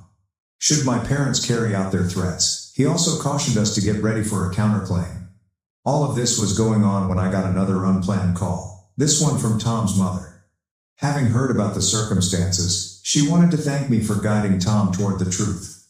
Tom was devastated, she remarked, but he was glad to learn before committing himself for lifetime. She also said Tom intended to start again in another city. Her call provided a minor solace among all the turmoil. It let me realize that by being honest, I had done the right thing even with the instantaneous fallout. Though they may act as outrageously as they wanted, my parents and Mia would remain in the wrong. That weekend, things took yet another drastic turn. Unexpectedly showing up at our residence were my folks furious. They insisted on talking with me. Though Jake tried to calm them, it soon turned into a shouting contest. While my mother wailed and begged me to mend things with Mia, my father claimed I had destroyed the family. Should I fail to meet their expectations, they reiterated their threats to cut me off financially and go on with the lawsuit. I stayed put, not cowering into compliance. I told them I would not be sorry for speaking the truth. Mia's actions have consequences. My parents stormed out at the end of the confrontation, resolved to start the case. The next several days were a haze of emotional upheaval and legal discussions. Though Jake and I tried to concentrate on our wedding preparations, the tension was too great. Extended family members who had heard about the circumstances started messaging us. Some offered support while others attacked my behavior. Although Jake didn't deserve all this drama, I really detested dragging him through it, but I was also appreciative of his unflinching support. And among all this, Meg, the childhood friend who had informed me of Mia's past infidelity, sent me an unexpected note. Should my parents want to take legal action, her offer to submit a statement regarding what had happened at her party may be very important proof. Meg's encouragement and the data we were compiling helped me to begin to see hope. Although it was obvious that this struggle was far from finished, I resolved myself to stick to what was right. As I am working on it, I also want to thank you all for being my support network during this period. Though it hasn't been simple, you have clearly shown me direction. I will see you folks a little. Hello, everyone. After several more days, the issue has gotten quite hot. Mia and my dad insisted on getting together personally to go over everything. Jake and I consented, believing this encounter could at last provide some clarity and closure. We agreed to get together in our place so we might manage the surroundings and steer clear of a public display. There was clear tension in the air as my parents and Mia showed up. When they sat down, I could see the expectation in their eyes. Though I had no intention of backing down, they most likely assumed I would be apologizing and begging for forgiveness. I began with tackling the elephant in the room. My parents and Mia looked perplexedly, obviously not expecting this. I informed them, I understand why everyone is here today, but before we go any further, I want to make one thing clear. I'm here to lay out the facts. I inhaled deeply and started making my point. I began with the couple months ago. I questioned Mia if it wasn't true that she handed me her phone during our double-date dinner and that I found she was chatting to Mike, her ex-boyfriend, when she was in a very committed relationship with Tom. She said she made a one-time error, but we both knew it wasn't accurate. Mia moved uneasily in her seat, her face pallid. I carried on, opening a folder loaded with proof. She confirmed that Mia had been found cheating with her boyfriend when I told her I had talked with Meg, who threw the party a year ago. This was a behavior trend, not a one-time error. I turned over a written statement Meg sent. Mia's parents and I looked at it, their expressions changing from uncertainty to shock. Still, that was only one thing. I also brought out more proof. Text exchanges between Mia and Meg in which Mia admitted to cheating and pleaded with Meg not to tell Tom. These timestamp signals were unambiguous and devoid of uncertainty. On the table I arranged the printed messages. Though this time it appeared more toward Mia than it did me, my mother gasped and my father's face became red with rage. At last, I turned to Tom and said in a letter, he spoke about how he approached Mia following our talk and how she finally admitted. He also detailed the emotional toll her adultery took on him and how it affected his choice not to pop the question. My parents found no words. Unable to dispute the overwhelming proof, they fixated on the paperwork before them. Tears welled in Mia's eyes. But she said nothing, clearly understanding the seriousness of the matter. I then addressed the lawsuit. Although my parents had threatened to sue me for emotional suffering and slander, based on the facts it was abundantly evident that what I had said was accurate. They lacked legal justification for their posture. Actually, if they went after this, I had a strong case for a counterclaim. The space was quiet. Clearly surprised and adjusting to the reality of the circumstances were my parents and Mia. Knowing that I had at last advocated for myself, I felt relief. For the last time, I told Mia I did this because it was the proper thing to do, not out of spite or jealousy. Mia had consequences for her actions. It was time for her to own them. Regarding my wedding, my message was straightforward. Either with or without their approval, everything was going forward as scheduled. We wouldn't allow someone to destroy our happiness. Jake and I would be getting married. Rising to indicate that the session was over, I hoped this would be a turning point for all of us. That brought me closure and I left the room. Though I am aware that difficulties lie ahead, I feel for the first time in a long time under charge of my own life. Although my parents and Mia can proceed with their case, now they know I will be squarely facing them and there is no good outcome for either of us. The encouragement of our friends and relatives keeps Jake and I forging ahead with our new life. Though the road to recovery with my sister and family will be long and challenging, we are ready to travel it together. Eventually, defending myself and acting morally offered a sense of tranquility I had been lacking for so long. Looking ahead, Jake and I know we are stronger since we confronted these obstacles squarely. Without the recommendations and encouragement in the comments, this would not have been feasible. All of you and your tales have taught me so much. Thank you, then farewell. My wife confessed to cheating on me for 4 years because she was bored and left me for weeks. Now she wants me back. For 17 years, my wife, 39F, and I, 40M, had been wed. Our 3 girls are 11, 13, and 15. We have been together for around 23 years and were high school sweethearts. Although I don't know much, this is the only information I know. 3 days ago, my wife returned home from her job. On the 4th day, she had to go to work, but first she quickly packed an overnight bag and departed. Our oldest daughter was home when she left, so that's the only reason I know this. My wife was sobbing and upset that she was hardly able to speak when she tried to talk to her. She was on the verge of panic. None of our calls or texts are getting a response from her. I immediately called her parents, who eventually replied that my wife is safe with them and urged me to be understanding and patient. They only said that. I attempted to get in touch with her brother, sister, and a close colleague. Her brother claimed to know nothing, and her coworker claimed that 3 days prior, she had arrived at work in the morning but had left by midday. She only knew that. There hasn't been any communication with my wife or the children since. We're not hearing anything from anyone. I'm trying to get by without her here with my 3 daughters. All I can answer when the kids ask me what's going on or what happened with mom is that she's with grandma and grandpa and that we should be understanding and patient. I can't help but want to swiftly load up the kids and head over there without warning. Sitting here in limbo is terrible, and it's just 3 hours away. The children believe we got into a heated argument and are divorcing, but that couldn't be further from the reality. We never argue. The children are aware of this. I'm not sure what's happening, but could someone please explain it logically? I'm trying to handle everything without her, but my current mental condition has me thinking in circles. Your spouse would be the first person you would notify if someone died. My wife would be the first person I would turn to for assistance if it were me, though it's possible that some old trauma was triggered. We don't know anything. Nothing makes sense. I sit here in limbo with the girls, unsure of what to do. Nobody is telling us anything, and none of us know anything. It makes me anxious, afraid, irate, etc. Almost every feeling imaginable in this circumstance. Is there anyone who can think of something reasonable? Why would you do this to your family? Update 1. I apologize. I don't know much about Reddit yet. Not much to share. Because I'm not really sure how to do it, I don't know how to connect my previous post. I didn't sleep last night. It was a long night. I apologize for the brief update. I read every thread yesterday and into the night, but I don't plan on using the computer much today. Today, we finally read the responses. I'll just state my knowledge and stop there. I ended up calling the cops last night as my father-in-law didn't call. A wellness check was conducted, as many of you recommended. I won't go into the storm of problems that resulted from this, but my wife has been having an affair for at least 2 years, if not more. Everyone was right. The other man reportedly died that night after suffering a heart attack on Tuesday.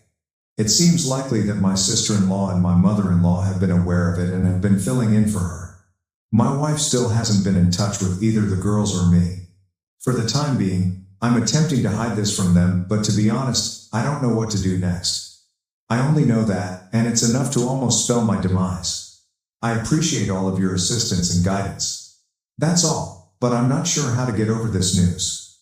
Please offer up prayers for me and the 2 of us. Update 2. A couple people have suggested this sub to me. I recently joined and have been reading a lot of postings whenever I have free time, usually at night when the day's turmoil is over.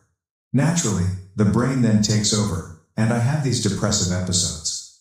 After that, I experience intense rage and then both feelings at once. It's almost impossible to sleep. Then, like a zombie, I go about my day. All the acronyms are something I'm attempting to learn. I suppose Friday was my D-Day. I initially believed my wife's affair to have lasted 2 years, but it now appears highly probable that it lasted longer. She had known the man she cheated on with AP for some time. The disclosure came after he sadly died of a heart attack. With the assistance of my eldest daughter, I continue to conduct research. I'm not yet ready to post about a lot of topics. I honestly didn't intend to keep posting about my predicament, but so many people have given me so much support and guidance that it's practically therapeutic. Knowing that so many other individuals are going through this kind of pain is painful. I'm so sorry for that. Yesterday and today, I had meetings with 2 different attorneys to go over my alternatives. I also made several calls about treatment, but where I reside, wait periods are really lengthy. I'm making an effort to follow many of the advice given by others, such as abstaining from drinking, although I don't and never have. Taking care of myself, exercising, etc. For someone my age, I'd say I'm in excellent shape, but right now I struggle to find the motivation to work out. I recognize that a lot of you will want specifics, like who, what, when, and so on, but please know that I'm simply not yet ready to go into all of that. It feels like a new bomb goes off every day, and all I want is some guidance on one item so that I might be able to get some sleep. My wife, the mother of my 3 lovely girls and my best friend since high school, was everything to me. We shake hands in secret and share inside jokes. Everything is gone. Everything. It's simply gone. I get really depressed when I reflect back on all of our years together, including every milestone and every laugh. It is incapacitating. It seems like she didn't care about any of it, and now she won't be in my future. Naturally, the "how could you" question then surfaces, and I am seized with an insatiable rage. I pound the mattress and scream into my pillow till my arms hurt. The cycle is terrible. I only go to sleep because I'm so tired, and when I wake up the mind games start over. My girls, who have been attempting to care for me as if they were my parents, receive all of my energy. They aren't treated fairly. After learning about the affair, how did you all sleep? With just your thoughts, how did you cope with the emptiness and silence at night? Aside from my daughters, I've determined that sleep must be my top priority in all of this. I'm hoping you can help though, because I simply can't. Many thanks to all of you. Update 3. I apologize for my relative inexperience on Reddit. A little more than a week has passed since my D-Day. However, I'm not sure how much of my circumstances I should reiterate or repeat. I've since discovered that my wife's affair lasted for more than 4 years. No precise time frame yet. It most likely began emotionally before becoming bodily. I'm also interested in how the epidemic and lockdowns affected this. I might or might not find out the answers. In any case, my in-laws unexpectedly came to visit their grandchildren yesterday. Since the start of this ordeal, Del EW has been staying in their house, which is utterly ridiculous. Naturally, they greeted the girls for a total of 15 minutes. I have 3 girls with my wife. They then requested a private conversation with me. As you can anticipate, the chat was lengthy. I don't want to go into detail about it in this piece. In any case, my wife wants to return home but is scared of the consequences of her behavior and is unable to confront her past. Her parents also conducted extensive research to find out if I intended to file for divorce. They put a lot of effort into persuading me to forgive my wife and keep the marriage together. They wanted my wife out of their home, but it was also obvious that they were extremely humiliated and ashamed. The conversation was quite polite and courteous. I acknowledged that I misled them by claiming that I was unsure of my future intentions since I intend to get a divorce. However, I fear that if I tell my wife, I will never get the truth. And I might never understand. However, if at all feasible, I would like her to sit in front of me and explain everything. I want her to look me in the eyes and tell me everything after we've been married for 17 years, been together since high school, had 3 children, made innumerable memories, and experienced everything together. Additionally, I want my children to understand that I offered her the chance to apologize, explain herself, and resolve the situation as responsible adults. I'm constantly trying to decide which course will be best for my children. I'm not sure. Perhaps I'm not doing it correctly. I can't legally bar my wife from our house. The attorney was extremely explicit about that. Therefore, even if I really don't want this right now, I can't stop my wife from coming home. In fact, my girls and I have begun to establish a pleasant routine. I therefore made a demand that, in my opinion, would be impossible to fulfill for some time. If, when my wife sat down with me face to face, looked me in the eyes, and told me everything about her affair, from beginning to end, without hesitation or more lying, I told her she may come home. She would next need to meet with the girls, provide an apology face to face, and respond to their inquiries. It's only fair, I reasoned, since they already know. Once more, she is legally free to return home anytime she pleases and is not subject to any obligations. However, I might be able to take advantage of her fear of us. Is that incorrect?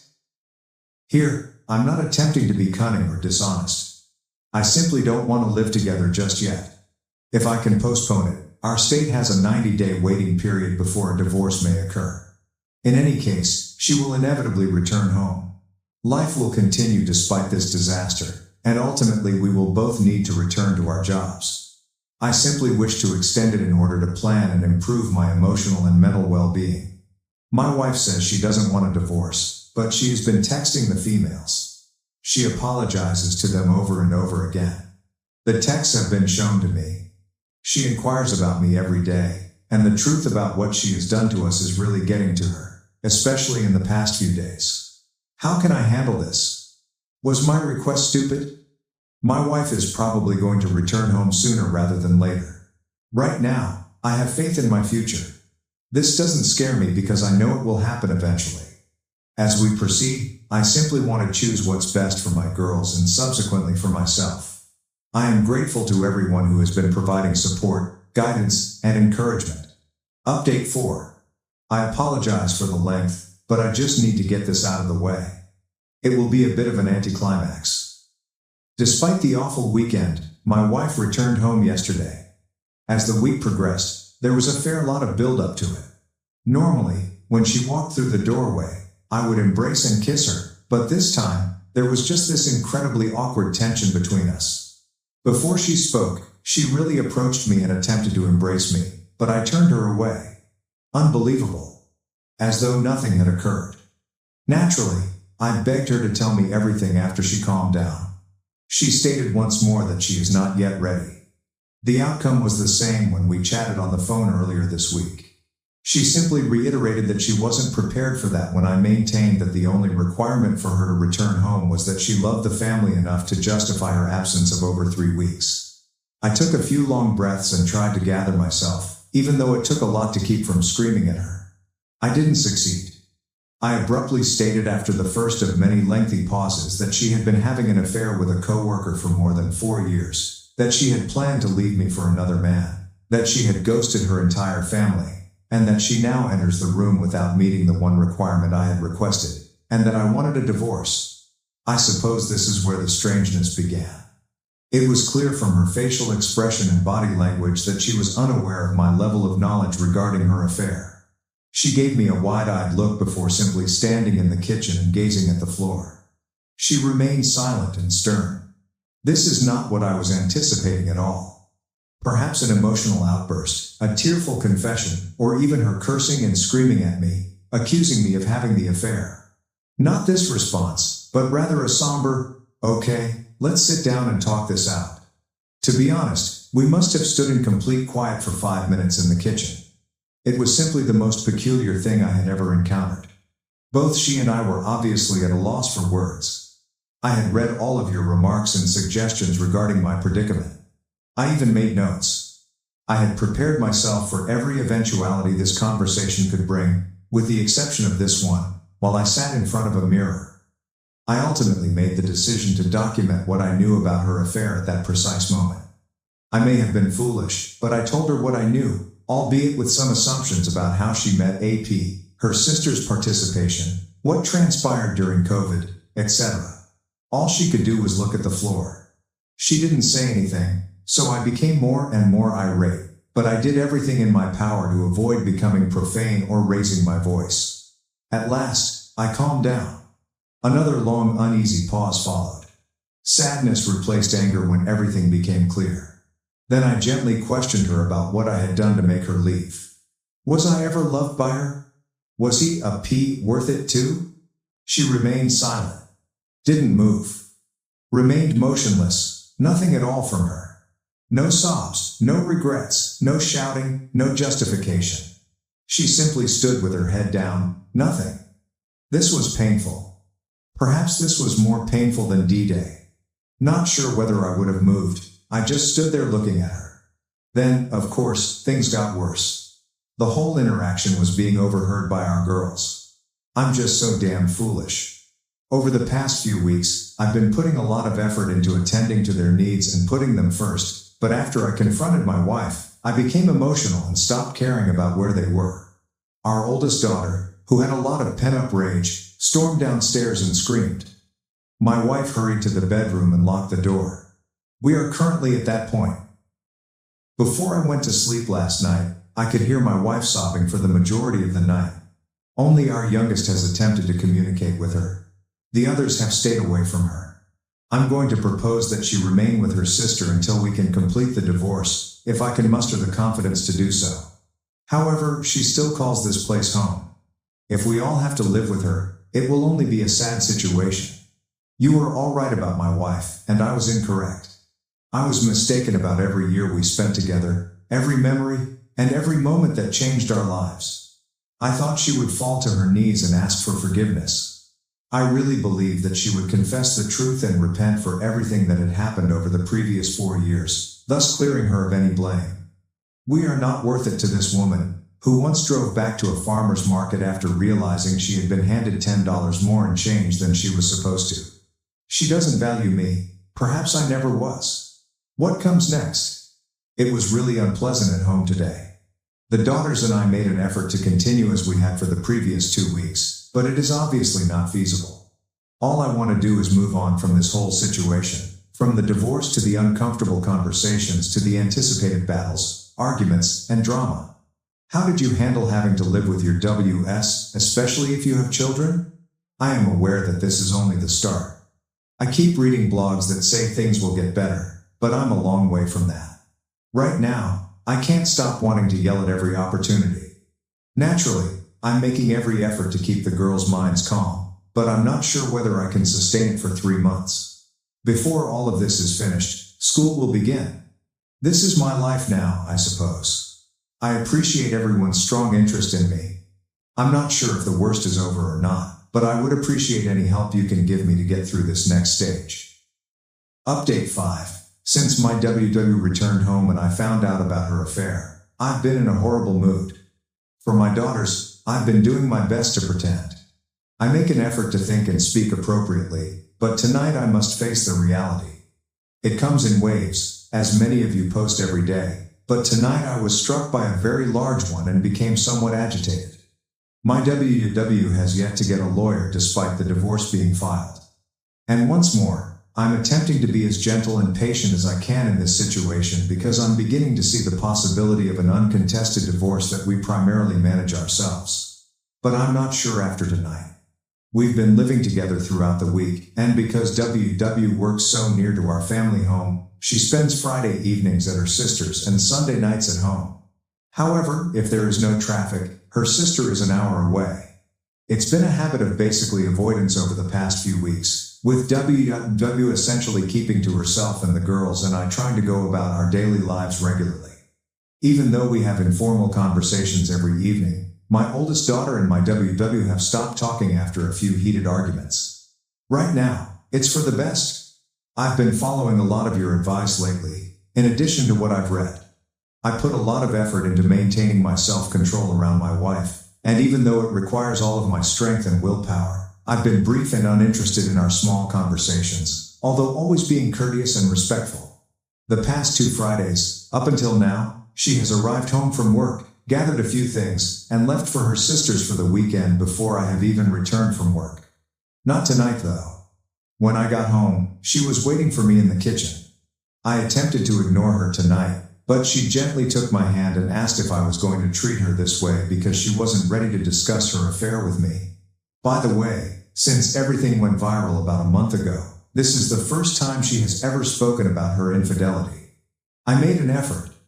I swear to you, I tried to just walk away and bite my tongue, but I became angry because our daughters weren't home at the time. I then released all of my vices, hurts, aches, anger, and miseries. I let her handle everything. I went on for so long I can't even remember. I completely forgot what time was. I did become a little animated and loud at times, and I did raise my voice. I simply broke down and told her how devastated I am, how much pain I endure every day, and everything that has been haunting me and that I have been holding back. I mean, if I tried to summarize what I said, this piece would be 4,000 words long. I had no intention of stopping once I got rolling. Naturally, I broke down and became tearful once more. After this, I was furious with myself. Damn it, I've been doing great. She reached me. I allowed her to affect me. I was aware that it would occur.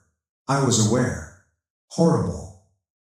I can only express so much in the waiting room, and it has been building for a while. Additionally, WW genuinely broke down and became emotional for the first time. She started crying furiously, which surprised me. Unfortunately, seeing that she was experiencing the same pain as I was made me pleased. I wish I didn't care, but it felt good to watch her finally cry since it showed that there was someone with some empathy inside of her. Surprisingly, she apologized several times as I was exploding. She would only mutter, "I'm so sorry," while sobbing in an awful way. Eventually, though, I left the kitchen before she could gather herself enough to say anything more. I begged her to stop bothering me. That's what occurred. She spent some time in the kitchen before heading back to her sister's house. After a half hour, the girls realized something had happened when they got home.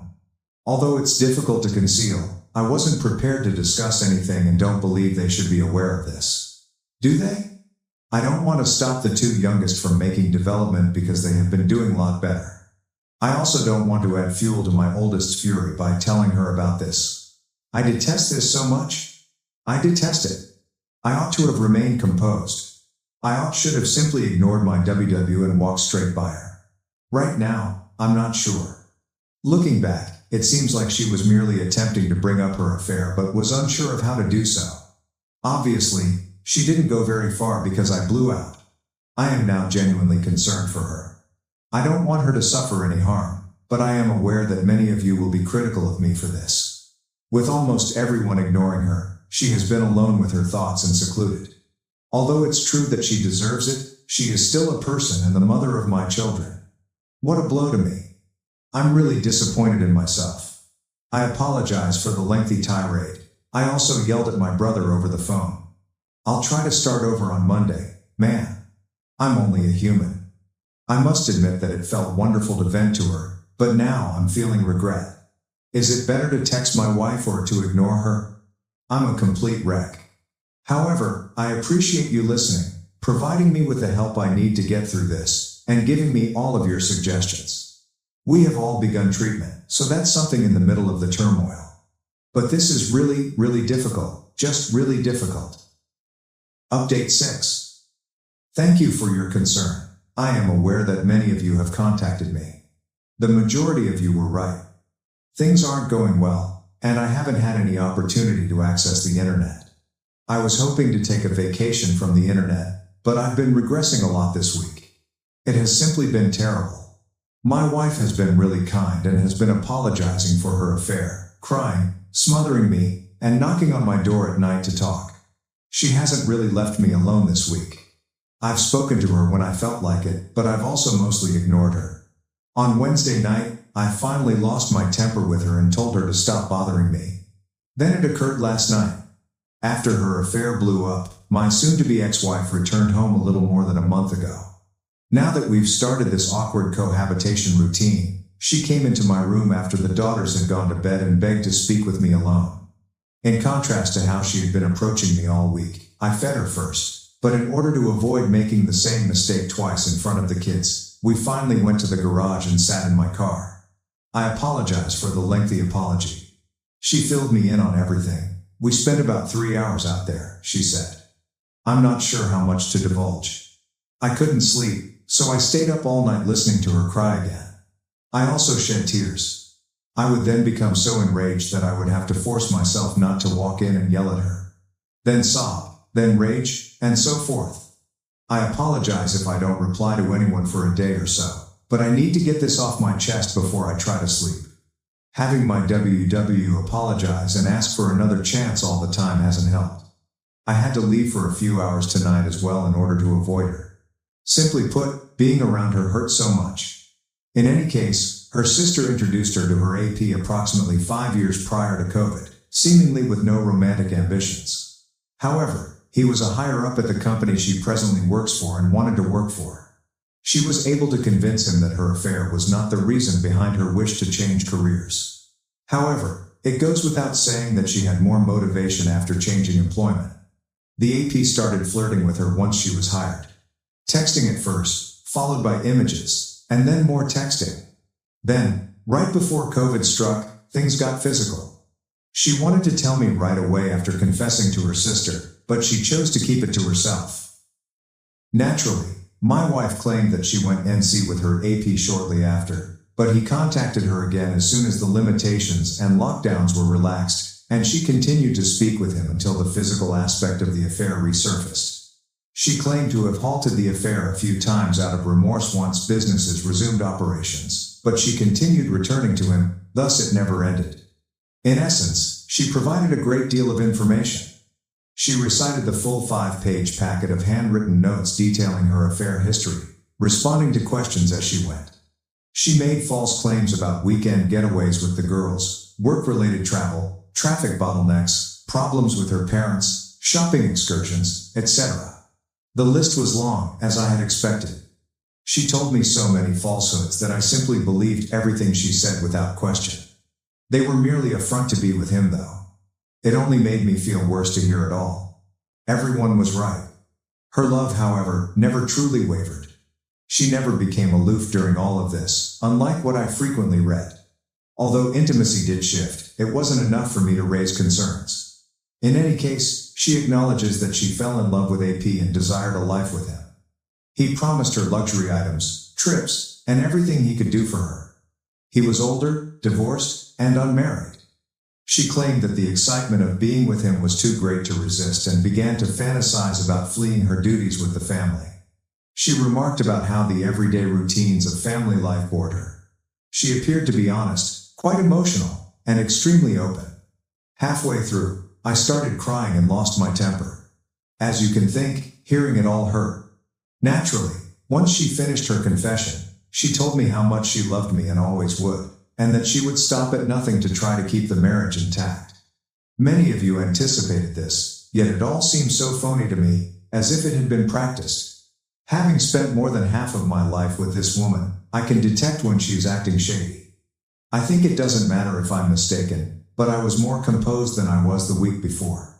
Nevertheless, I became irate and said a few hurtful things, such as making fun of her AP for having several girlfriends, of whom she was only one that he was prepared to discard.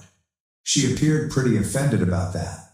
When I think about this moment, when she would finally reveal all the one-liners I might say to her or things I could say to hurt her back, a million thoughts crossed my mind. I couldn't think of hundreds of answers during the emotional moment the other night, but I knew I would ask. If AP were still alive and she had to choose between me and him, who would she pick? She hesitated and then whispered, "That's not fair."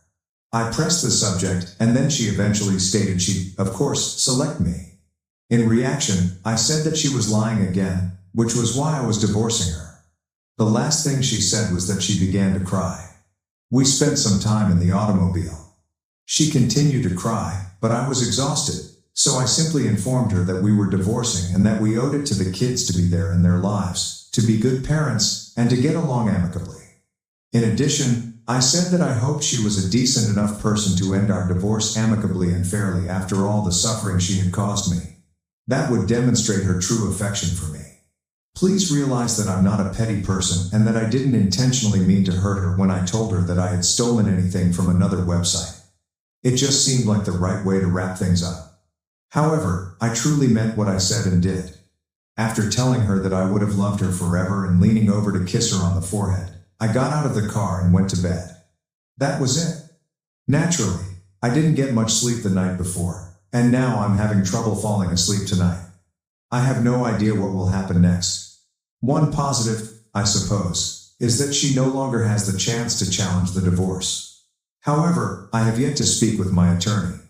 I'm crying once more and reverting to my angry and depressed states. Hearing everything last night was really difficult, even though I could have avoided it all. She may have lied and made it up too, now that I know. Who knows? However, it appeared to go well with everything I had assembled during the previous month. For the time being, that's it. It seems like this never ends. I feel strong again after a few good days, and then something else happens. Even though it's only been days, it feels like months have passed.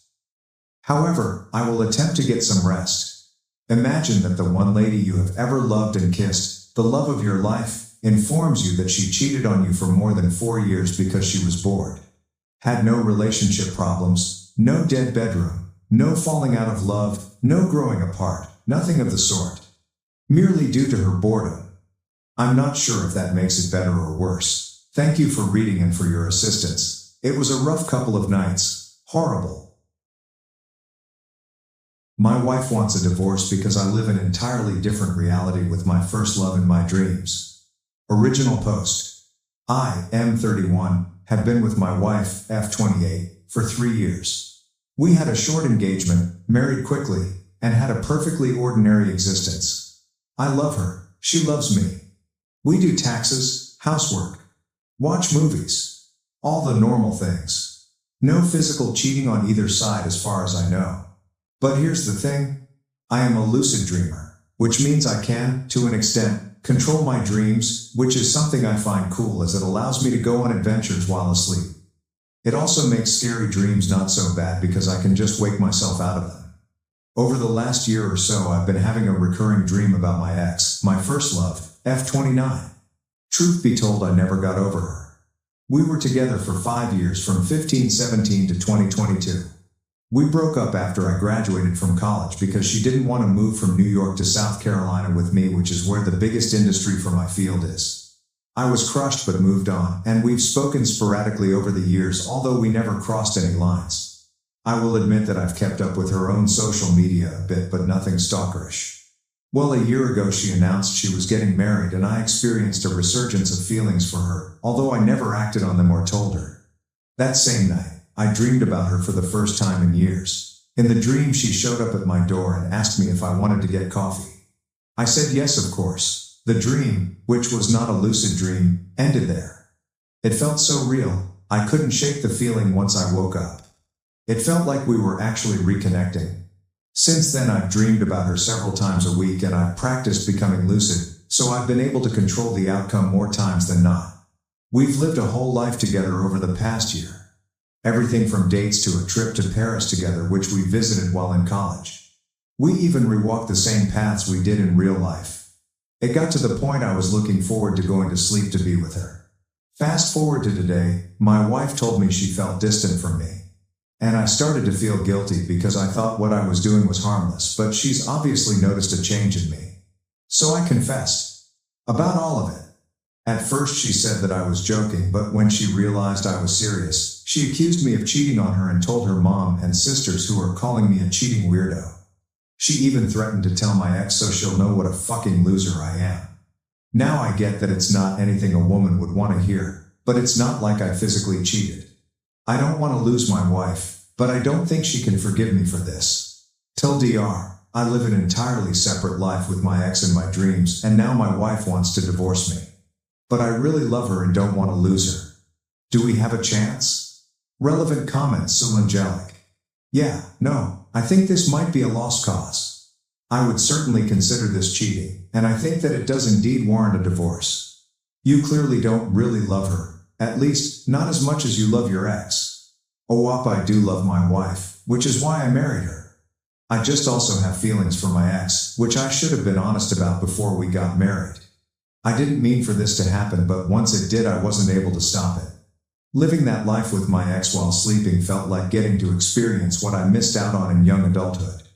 With that said, my wife left overnight for a hotel, and I don't know if she's coming back. I feel awful for hurting her. Elzabad, I'm asking this genuinely, not trying to be snarky at all. What did you think your wife's reaction was going to be? Did you expect what happened, or did you think she would be more accepting?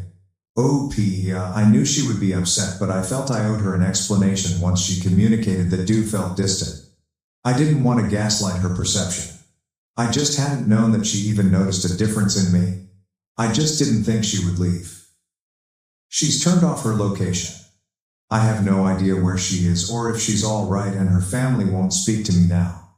I do love her and would like for our marriage not to end, but that seems inevitable now as I process this. Update.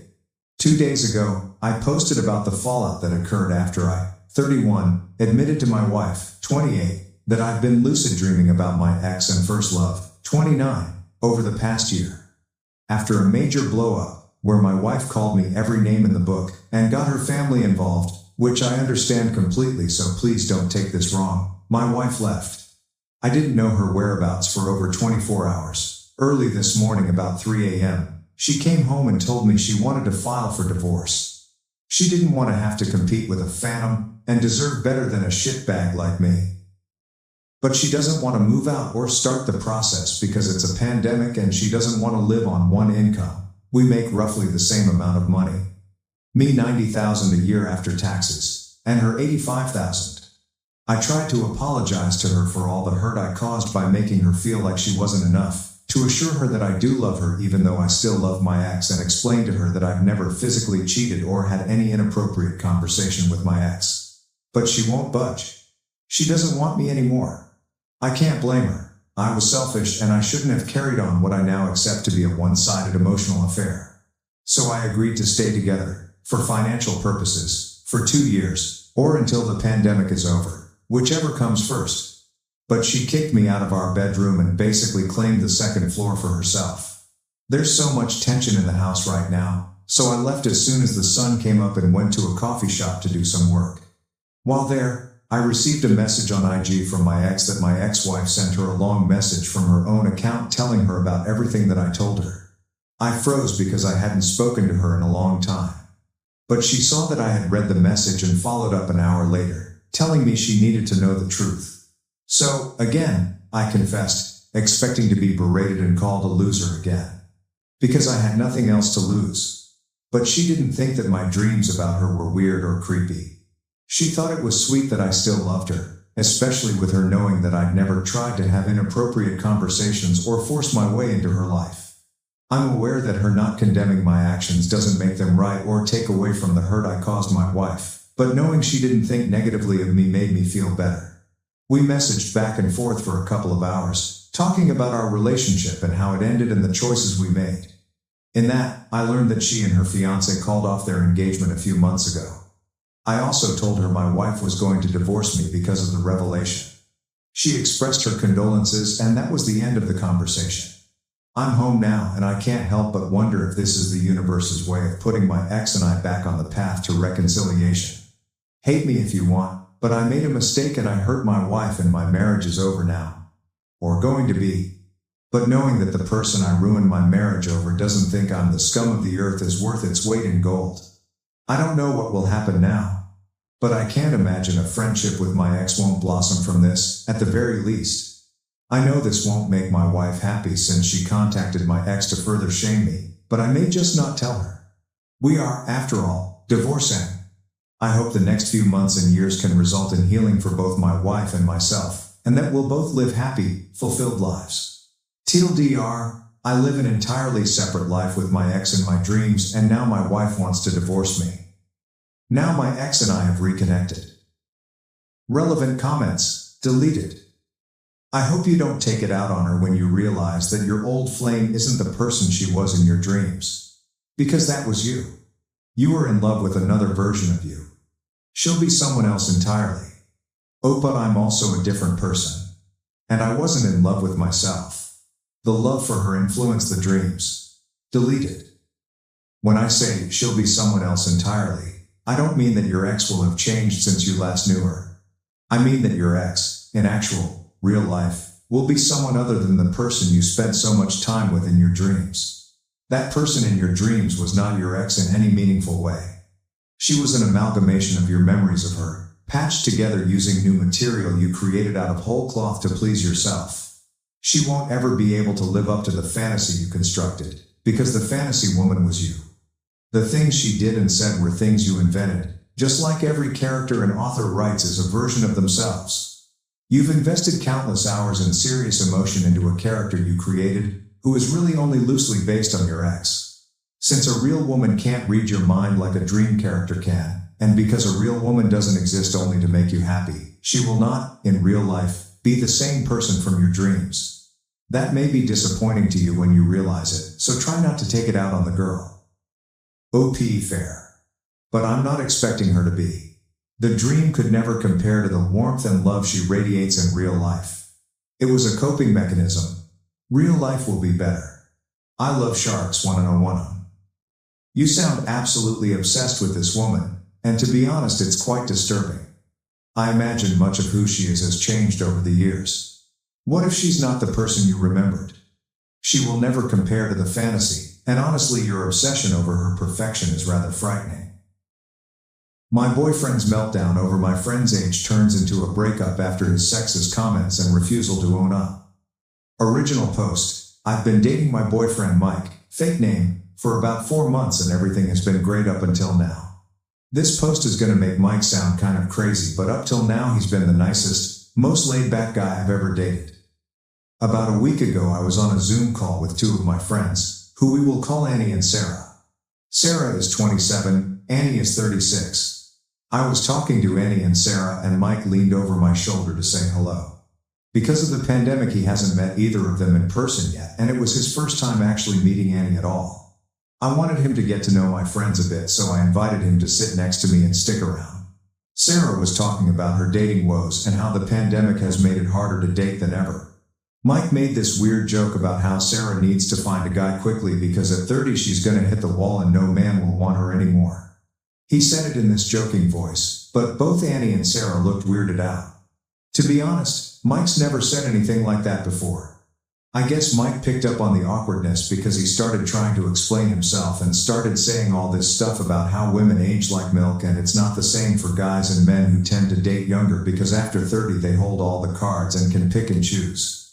Annie said, "I haven't had any trouble meeting men." And Mike said, "Just wait until you hit 30 and lose your looks, it's all downhill from there." Annie just kind of laughed and I had to tell Mike that she's 36. And obviously hasn't lost her looks if he's mistaking her for a 20-something.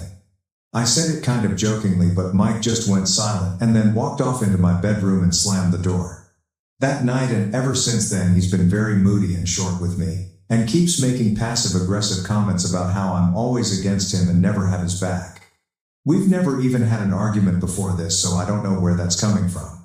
I've tried to bring up the Annie thing several times and he either clams up and refuses to talk about it or turns it back to me, Annie and Sarah ganging up on him and bullying him, which I don't think any of us did.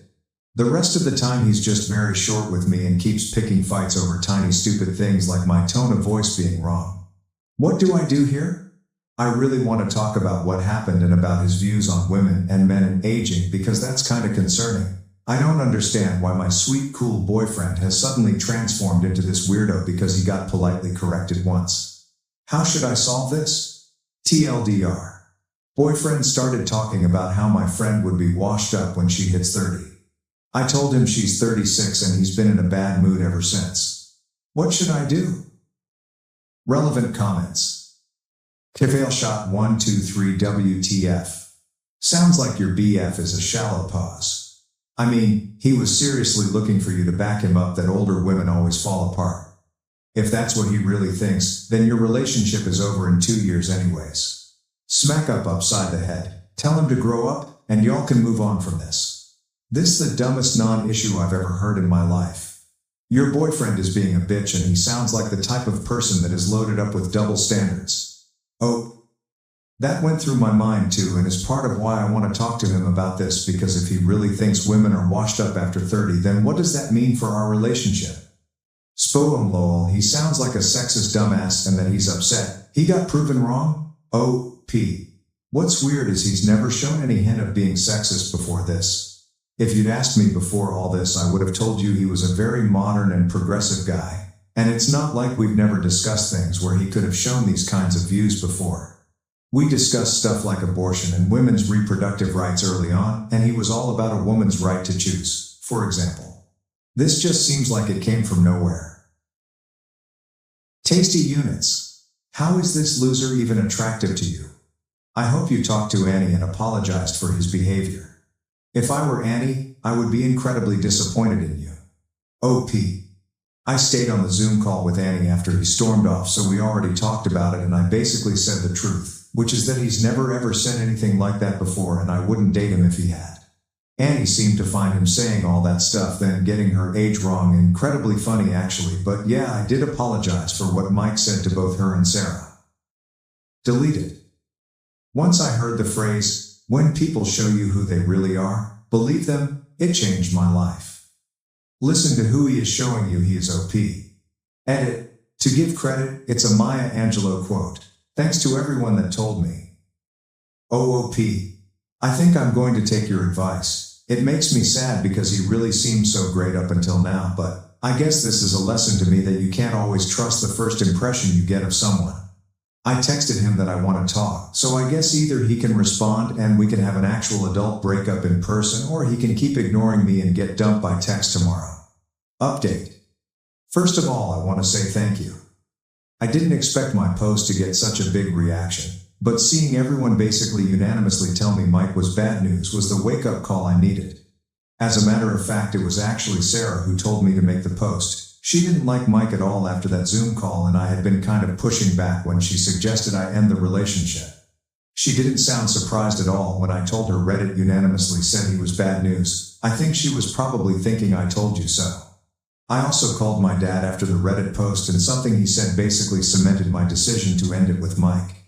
He and my mom are the same age and have been happily married for 30 years. He said, if you stay with this man, then on your 30th birthday, you're going to be worrying he'll never find you beautiful again instead of celebrating the milestone. Don't waste your time with someone like that. Every time your mom has her birthday, I feel happy that she's choosing to spend another year growing older with me. And basically, that's what I want. And obviously I wasn't going to have that with Mike. Anyway, long story short, I did break up with Mike. I texted him asking to meet up and talk, and when he asked what about, I told him we needed to discuss the Zoom call and how he'd been acting this week. I got more of the same stuff about how I'm a bully and ganging up on him, and he wants an apology from Emmy, and even though I had wanted to do the breakup in person, I realized he was going to keep trying to turn it around into being my fault, so I just told him over text that I didn't want to see him anymore. He sent back, whatever. Grow up, and hasn't contacted me since, so that's that. Not a very interesting update, I know. But even though a big explosive argument might have been a more interesting update, I'm kind of glad to have avoided it. TLDR, I broke up with Mike. Relevant comments. Theora4545. Good thing done. Now for her to reconcile with her friend and tell her dad what great support they both are. Opie. Sarah's not mad at me, fortunately. We actually had a call just before I made this update. But I can tell she was holding back the urge to say she told me so. And to be fair, she did tell me so. Pookie582. I'm sorry it had to happen, but I am relieved this is the outcome. I hope you find someone 1,000,000 times better. Also, I love your dad. He sounds like a great husband and a great father. Ope. My dad's amazing, and he and my mom are still so crazy about each other. They've always been marriage goals for me. My father crushes my dreams to protect the golden child and refuses to pay for my tuition, but I get my sweet revenge. I have a younger brother, 28, and we were raised by our dad, 56, ever since we were in middle school. My dad has always favored my brother over me, and with time, I got used to it. I was never the kind of son that my dad wanted because, unlike him, I had no interest in sports or doing the typical macho stuff that boys do. I was always more into more typically feminine things, which is why I was a huge mama's boy growing up. I loved everything to do with the kitchen, reading books, and even singing. My dad tried to make me play football with him, but I was no good at it, so gradually we grew apart. My brother, on the other hand, was exactly the kind of son that my father wanted. He was a rough and tough boy, not afraid of getting dirty while playing or even getting hurt. He was the perfect son for my dad. And it was very obvious that he loved my brother way more than he loved me. He'd always have great things to say about my brother, but never me. My mother, however, never played favorites. She was fair to both of us, and that's why I loved her more as well. I did put in an effort to befriend my dad and spend time with him, but once we'd grown apart, he didn't seem too keen on fixing our relationship either. Unfortunately, the glue holding our messed up family together, my mother, passed away when I was in 8th grade. She'd been suffering from cancer, and by the time we realized it, it was too late for her to be saved. She was gone before we knew it. My mother's passing pretty much devastated me, and I kind of spiraled during that time. My only solace was the kitchen, and I'd whip up something new every day as if my life depended on it. My mother was a great cook, and she'd tell me often that had she not been forced into taking over her dad's business, she probably would have become a chef. So cooking was the only thing that brought me any comfort, since my dad and brother were no help in dealing with my feelings. They suppressed any emotional reaction they'd had to my mother's passing, and if anything, grew even more distant from me when, in normal families, something like this would have brought us closer. My fixation on cooking pissed my dad off even more, and he'd keep bugging me to get out of the damn kitchen and do something more manly. One day, when he'd had enough, he even told me that if he saw me in the kitchen again, he'd make me do all the other household chores as well. He told me to be more like my brother and man up, which ended in a huge fight where I told him he never loved me, and he agreed to it. It was finally out in the open, and I guess it was pretty much the last day that my father and I spoke to each other so openly, because after that, I stopped trying to win him over altogether, and he didn't seem to care about it either. For the next few years, I spent all the time I had in my room, listening to music and studying new recipes.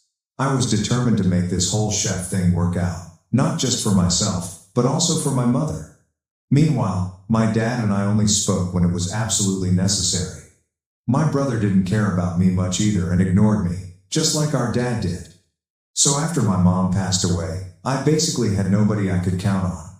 Finally, when it was time for me to apply to colleges, I decided to apply to a few of the top culinary schools as well as normal colleges, so that I'd at least have a shot. I didn't know if my dad would agree to it, but I had to try.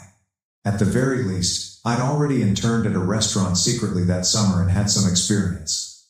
I had even managed to make them write a recommendation letter for me, which helped greatly. I ended up getting accepted into several of the schools I had applied to, including one of the best, which just so happened to be in France. I was thrilled that this was finally happening for me, but I was equally nervous since this would mean having to ask my dad for permission. I'd already made up my mind to beg him to let me go if he seemed reluctant, because I just absolutely had to make this happen for myself.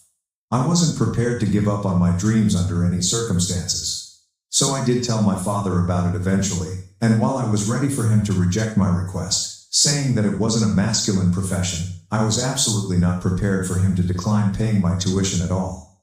I still remember being really confused when he told me that he wouldn't be paying for my education at all, since it wasn't as if my dad was poor in the slightest.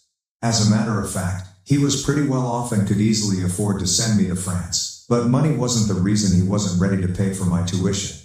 It was the fact that if I went to France and joined such a reputable school, it would make my younger brother feel insecure. He was struggling with his grades and couldn't bring himself to focus, so my dad wanted me to either go to community college or find a way to pay for my own tuition. I was astonished that he would do something so cruel to his own son and didn't know what to say to him. I tried to tell him that I needed this, but he was hell-bent and absolutely unwilling to pay for my tuition. He even told me that my brother's well-being was his topmost priority and that he didn't want me competing with his son. I could hardly even believe that this was happening because I couldn't imagine any other father in the world crushing their child's dreams like this just for their favorite. After a lot of pleading and sobbing, when he still refused to budge, I ended up getting into a huge fight with him where I said a lot of things to him and then left his house for good. I started living with my maternal aunt, my mother's older sister, instead. The only reason I hadn't moved out earlier was because I found comfort in the house where I'd grown up with my mom, and also because I didn't want to change schools, which I'd have to do if I moved in with my aunt, since she lived pretty far away from the high school I went to.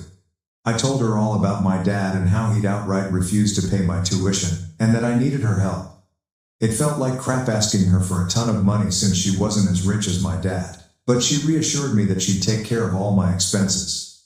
Somehow, she managed to get all her friends to pitch in and sent me to the culinary school of my dreams, and I'm always going to be grateful for that. Once I got there, I worked part-time as well and tried to make the most of my time there to make all the money that was being spent on me worth it. I worked really, really hard and made my way up. When I graduated, I was one of the most skilled chefs there and even got a job just a few months after I graduated. I started working in a really high-end French restaurant, and I sent half of my salary back to my aunt to repay whatever debt I had. Slowly but steadily, I was just lucky that I didn't have to rely on a student loan, or maybe I'd never be able to pay any of it off. Anyway, I worked in France for a few years before finally moving back home, once I'd saved up enough to open up my own restaurant.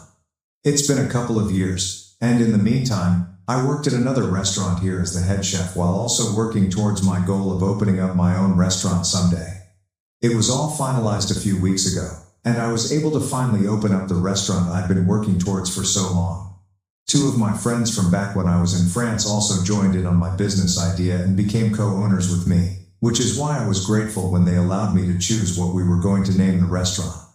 They happened to be from the same state, so we were all okay with opening our restaurant in my city of choice as well. I chose to name it after my mother, which was a really lucky coincidence for us since my mother actually has a really beautiful and uncommon name in the city we called our home. It was all finally falling into place. A few days back, we even had a little party for a few select guests before we were officially open for business. Of course, I invited my aunt and a few of her friends who'd also pitched in to help pay for my tuition.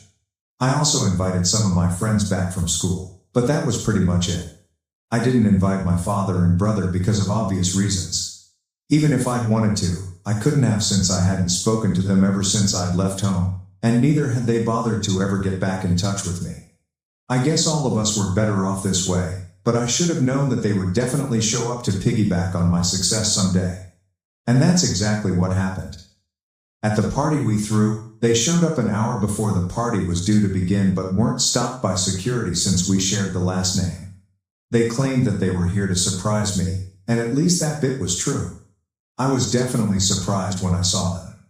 My dad and brother greeted me like nothing awful had ever happened in the past and were really warm towards me, probably for the first time in my entire life. I was shocked to see them, so I just froze when they first entered the restaurant. My buddies noticed that something was off, and after politely greeting my family, they left us on our own. I'm thankful that they were able to pick up on my discomfort. I still hadn't recovered from the shock of seeing them again when they dropped another bomb on me and showed me a gift that they'd brought for me. It was a portrait of my mother, and my dad even told me that he commissioned it for me to hang up in my restaurant. As soon as he'd heard that a new fancy restaurant with this name was opening up in our city, he'd known that it was definitely none other than his son. He even told me that he'd always known that I had it in me. My brother, too, was jumping on the bandwagon and praising me, telling me that he was immensely proud of me. I couldn't believe my ears and knew instantly that something was very strange about all of this. I didn't say much and kept waiting for them to get to the point because I knew there must have been a reason for them to be here. I let them speak, and eventually, they did get to the reason they were here. Apparently, my brother was working as a bartender now, and even that was possible just because my dad had managed to convince a friend of his to give him a job at his club. My brother's grades had kept falling throughout high school and college, and that's why he didn't end up in the high-paying positions my dad had always expected from him. On top of that, he'd also been slacking during his high school football games, which is why he wasn't able to get a sports scholarship either. Ironically, he's the one who ended up having to go to community college because he got rejected everywhere else. What they wanted me to do was make my brother a partner in the business so that he'd have a more respectable position, even though he had done absolutely zilch to deserve it. I had the urge to laugh in their face but somehow managed to hold back and instead told them that I'd think about it. I wasn't going to think about it though. I just didn't want to turn them away. I wanted them to stay for the party because I had a much better plan in mind, to humiliate my family, who'd come out of the woodwork as soon as they received word of my success. They seemed reasonably pleased, but boy, oh boy, they had no idea what was about to come.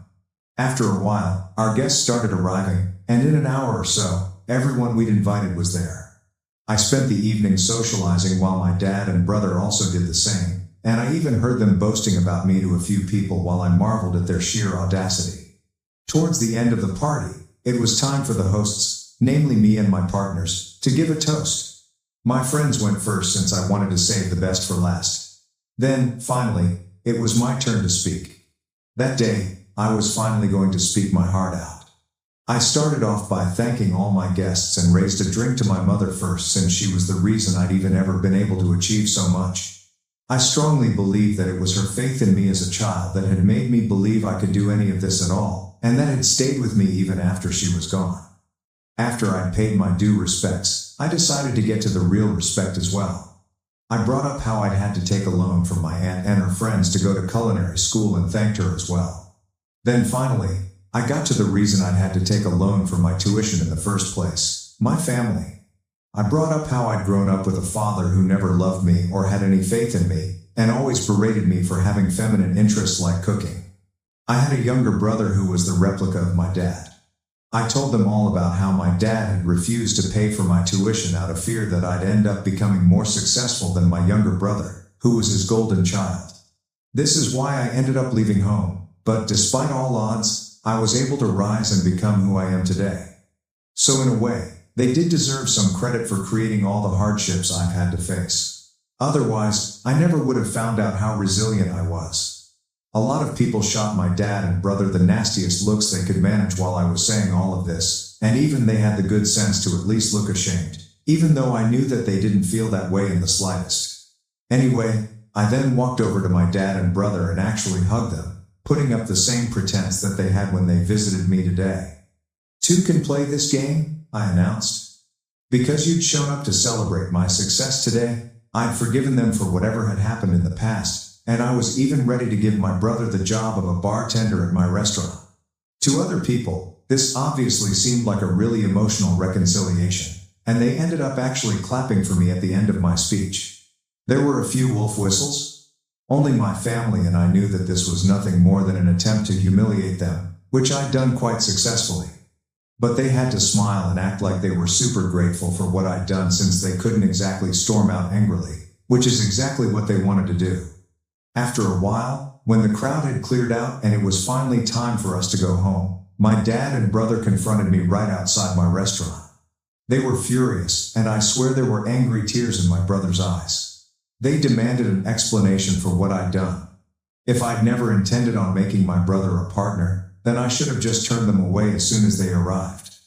I just laughed and told them that this was my form of paying them back for everything they'd done for me over the years. This is exactly what you deserve. Then I walked away and didn't bother to look back, even when I heard my brother crying about how this was the cruelest thing, and even yelling after me to tell me that I'd regret this. But I didn't care, since I was already in my car and was driving away. That happened a couple of days ago, and I haven't heard from them since. My aunt thinks that I might have gone a little too far with this one and should have just kicked them out at first, but I don't agree with her. This was well deserved. I'd had enough of humiliating my father and brother. Update 1. Hey, I decided not to reach out to my family to apologize, in spite of what my aunt had said about me being way too harsh. I don't feel sorry about what I did, so I'm not going to pretend I do and go out of my way to say so. They could have taken the opportunity to apologize to me when they visited me, but they didn't. I explained this to my aunt as well, and while she still believes I shouldn't have done what I did, she hasn't said much about it.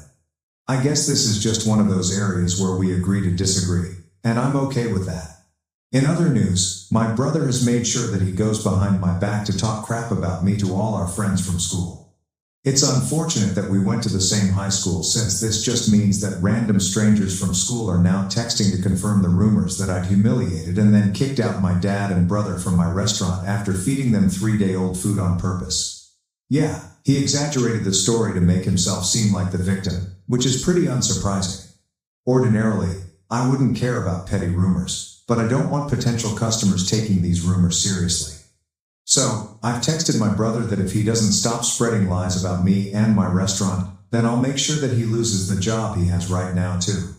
I'm hoping that it works, because I really don't feel like dealing with their unnecessary crap right now. I'm really busy with work, and this just isn't the time. Update 2.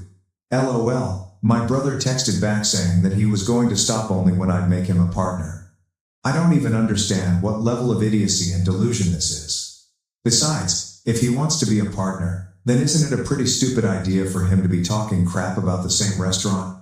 I'm pretty sure this is my dad's tactic to ensure his darling son lands a high-profile job without doing any real work. But unfortunately, it's not going to work with me. I've told him that if he doesn't stop, then he'll be hearing from my lawyers, and that he's in absolutely no position to be negotiating with me right now. The only reason I haven't done anything yet is because I don't want to get caught up in unnecessary drama. But I'll definitely mess him up if he tries anything funny after this, and he should take this as my last warning. I really hope he does, for his own good. Update 3. So, guys, it's been around a month since the last update, and since I've been really busy, I haven't been able to fill you in on what happened after that. My brother did stop talking crap about me behind my back, but they were still pretty desperate to join in on my success. So, my dad decided to pay me a visit with my brother a few weeks ago, just to intimidate me. They showed up at my house, threatening to sue me for using my mother's name for my restaurant, and even told me that they'd already spoken to a lawyer. So, if I didn't want any trouble, I needed to make my brother a partner as soon as possible. Obviously, I called their bluff immediately, since no lawyer would take up such a stupid case. I think they were forgetting a very important fact. She was my mother too, and not just his wife. As far as I was concerned, no law could stop me from using her name. By then, I'd had enough of their bullcrap, so I told them that if they didn't leave me alone, they'd be forcing my hand, and I'd have no option but to call the cops. My brother lost his temper at that point and tried to grab me by the collar, but luckily, my dad held him back. I think it was the constant humiliation that had finally gotten to him and he'd snapped. Well, it wasn't my fault, and they were lucky that I didn't call the cops right then. I told my dad that he needed to get the hell out, but he only told my brother to go cool off in the car and that he wanted to speak to me in private. After my brother left, he tried to manipulate me by telling me that if my mother knew what I was doing to them, then she'd be really upset with me and I should bury the hatchet. At this point, I told him to leave me the hell alone because even I was at my limit. He couldn't just use my mother to get his way. That was just low.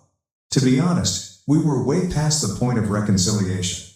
Not once had either of them apologized to me, even once, so I really didn't understand why they expected me to forgive them without even asking for it. As for what my mother would feel, I'm sure she would have felt equally let down back when my father had refused to pay for my tuition, and for that matter, every freaking time he made me feel awful about myself. So, he should be the last person to give me a sermon about what my mother would and wouldn't like. I know she's proud of me wherever she is, and nothing that my dad says is going to change that. At least my restaurant is doing well, and hopefully, we'll be able to expand soon enough. I found out my boyfriend and sister were secretly dating. I decided to get revenge and make them pay for how they treated me. Life has a tendency of delivering unexpected turns, don't you think? I never imagined that I'd be here sharing my heart with strangers online. Up until a month ago, I believed I had everything figured out. I'm a 48-year-old woman who lives in New York City. In addition to having a close-knit family and a loving boyfriend, I was the vice president of a prosperous advertising agency. Right now, nothing is certain to me now.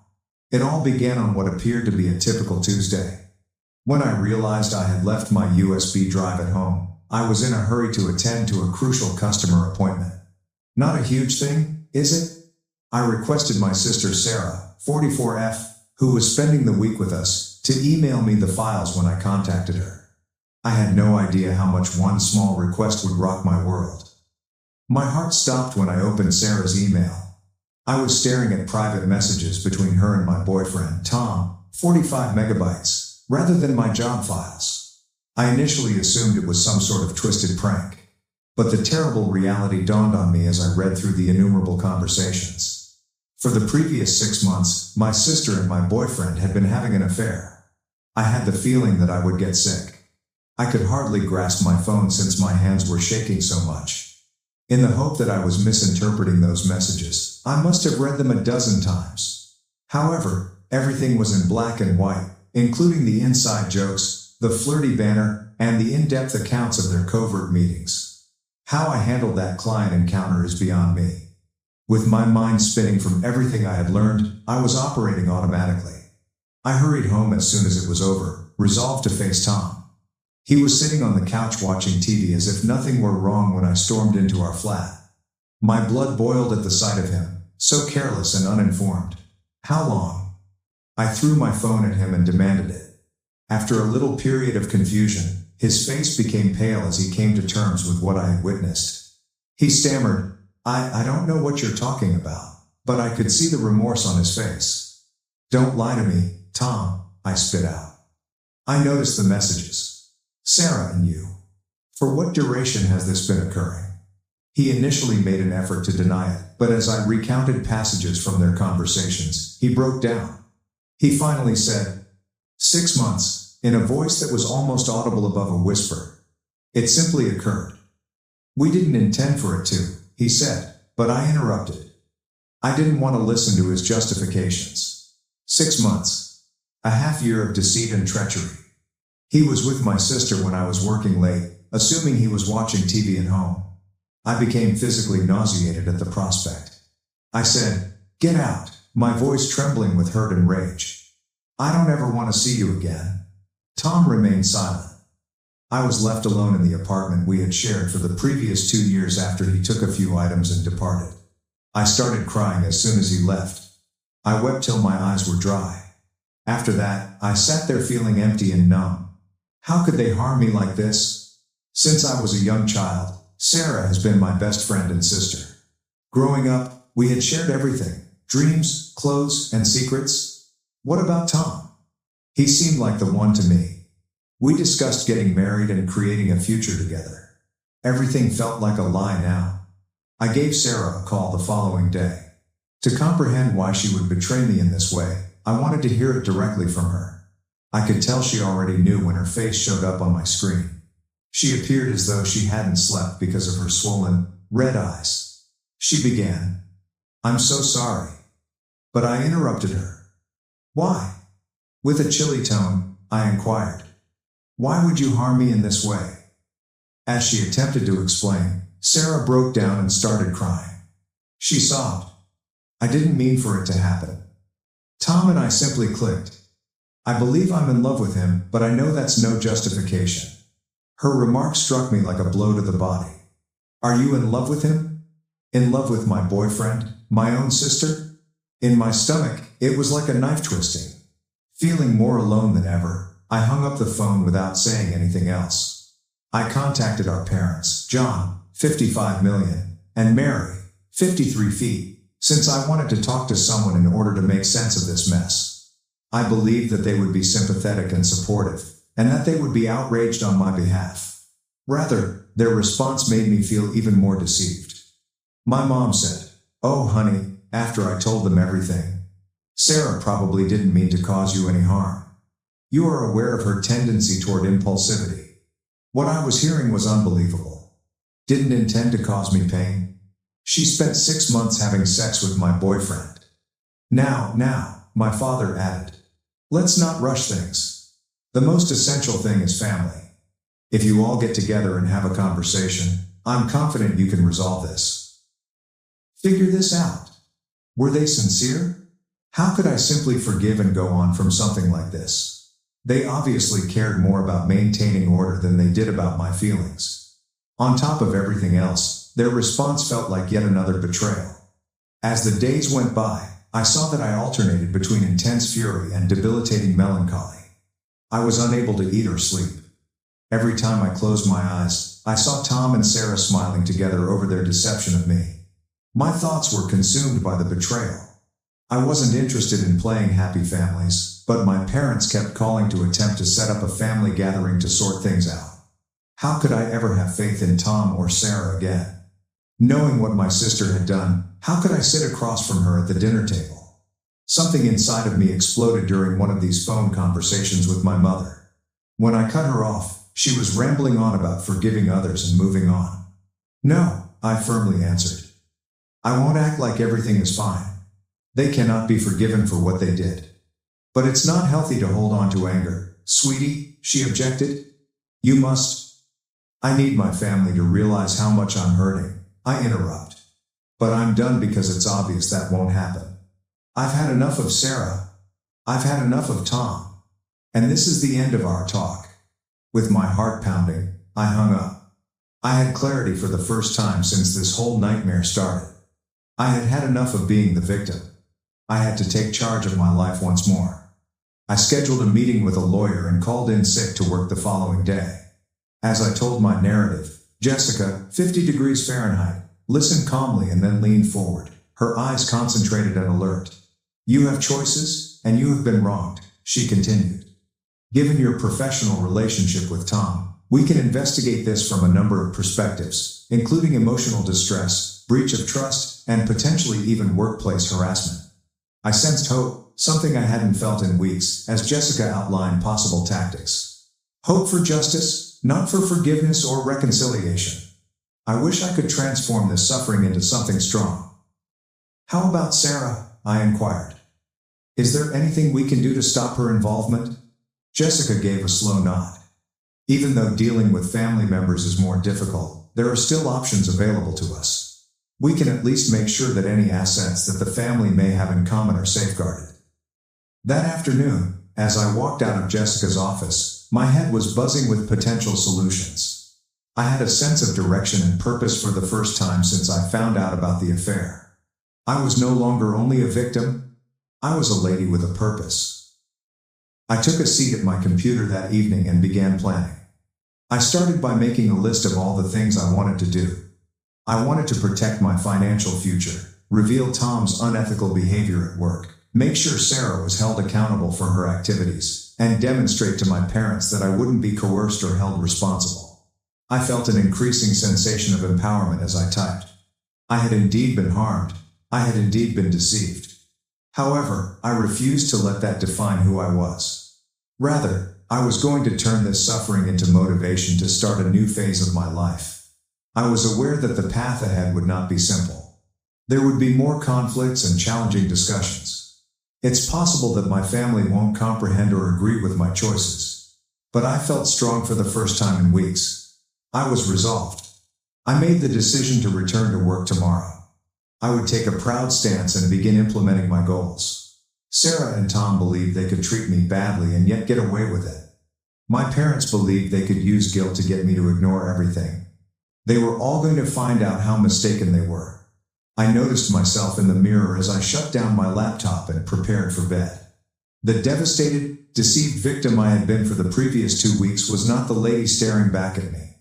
She was prepared to face any obstacles because she was a fighter. I said in a whisper to my reflection, "Watch out, world. I'm returning stronger than before." For the first time since this whole experience started, I felt completely at peace as I turned off the light and went to bed. I was eager to begin the first day of my new life, which was tomorrow. I'm going to talk to you now, Reddit. Have any of you had a similar situation? How did you respond to it? And how do you feel about my revenge plan? Is it excessive? Or is my desire to hold them all accountable for their actions justified? As I start my new path, I would value any guidance or assistance you might provide. Update 1. 2 weeks have passed since my last post, and I would like to express my gratitude to everyone for their guidance and encouragement. Your remarks have been a lifesaver for me at this trying time. I'll give you an update because a lot has happened. The revenge strategy comes first. After speaking with my attorney, Jessica, I made the decision to act in several ways. First, we filed a formal complaint about Tom's inappropriate connection with me and his following romance with my sister with his human resources department. Considering that we are in the same industry, it was a risky move, but I couldn't allow him to get away with it. The reaction was prompt. While an inquiry was conducted, Tom was put on administrative leave. I'll admit that I felt a little satisfied as I watched him being led from the premises with a box of personal belongings. However, it didn't last long. I was struck hard by the fact that my private life was now being used as fodder for office rumors. My personal role at work has grown more complex. Even though my supervisors have been encouraging, I can sense the sidelong stares and whispered discussions that end when I walk into a room.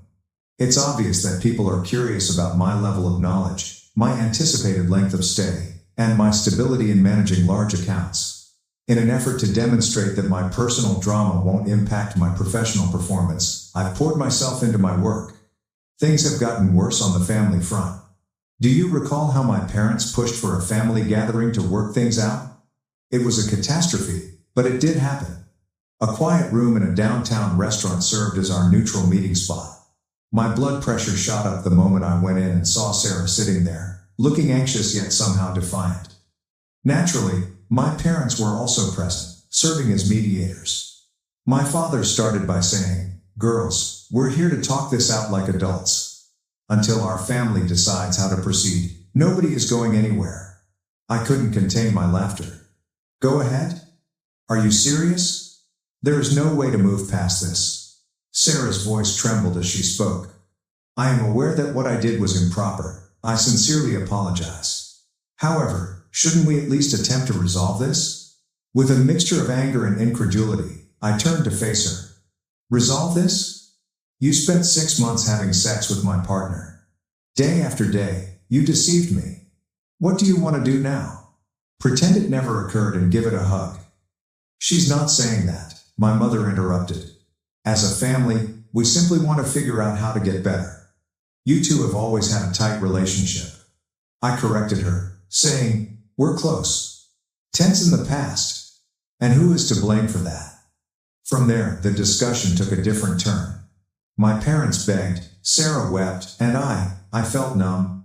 It was obvious that they all expected me to put family unity ahead of my personal sentiments and to finally forgive and move on. I had had enough guilt-tripping and pointless discussions after an hour. With a loud scrape of my chair against the floor, I got up. "This is useless," I remarked. It appears that you have all determined how this should proceed without taking my feelings into account. Well, I'm not complying. I'm finished. I heard my mother calling after me as I left, but I chose not to turn around. I disabled their social media accounts and phone numbers that evening. Although it was a bold step, I needed time to recover from their unrelenting pressure. Things took an intriguing turn on the Tom front. He contacted me a few days after he was placed on leave, asking me to withdraw my complaint to HR rather than offering an apology or pleading for my forgiveness. He begged over the phone that this may destroy his career. Can't we deal with this in private? His boldness astounded me. Take this in private? Similar to how you and Sarah had your 6-month clandestine affair. He was bold enough to sound angry. That isn't the same. We're talking about my livelihood here. I retorted icily. You ought to have considered that before you chose to sleep with my sister. Tom, actions have repercussions. You need to face yours now. I experienced a range of feelings once I hung up. Hearing the desperation in his voice and knowing that he was finally being held accountable for his acts made me feel a certain amount of satisfaction. However, I was also worn out from the drama and the continual reminders of their treachery. At that point, I decided. I required a change, a new beginning. I started researching employment prospects in other cities. The idea of uprooting my life was both thrilling and horrifying, but the more I considered it, the more it seemed right. With a Seattle boutique agency, I discovered a good lead. Following a round of interviews, they offered me an offer after being impressed by my experience and portfolio. Although it was a lateral transfer in terms of employment, the opportunity to reinvent myself and the change of environment were invaluable. My supervisor was sympathetic but obviously unhappy when I gave notice at work. He questioned, "Are you certain about this? Here, you've established a solid career. Don't allow personal problems to pull you away." I was grateful for his care, but I had already made up my mind. "I'm positive," I assured him.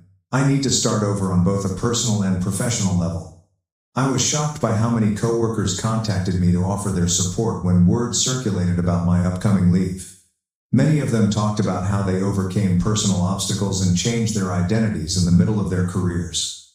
Their words of support made me more determined. I've been going to a therapist to help me process everything in the middle of this. I have benefited greatly from Dr.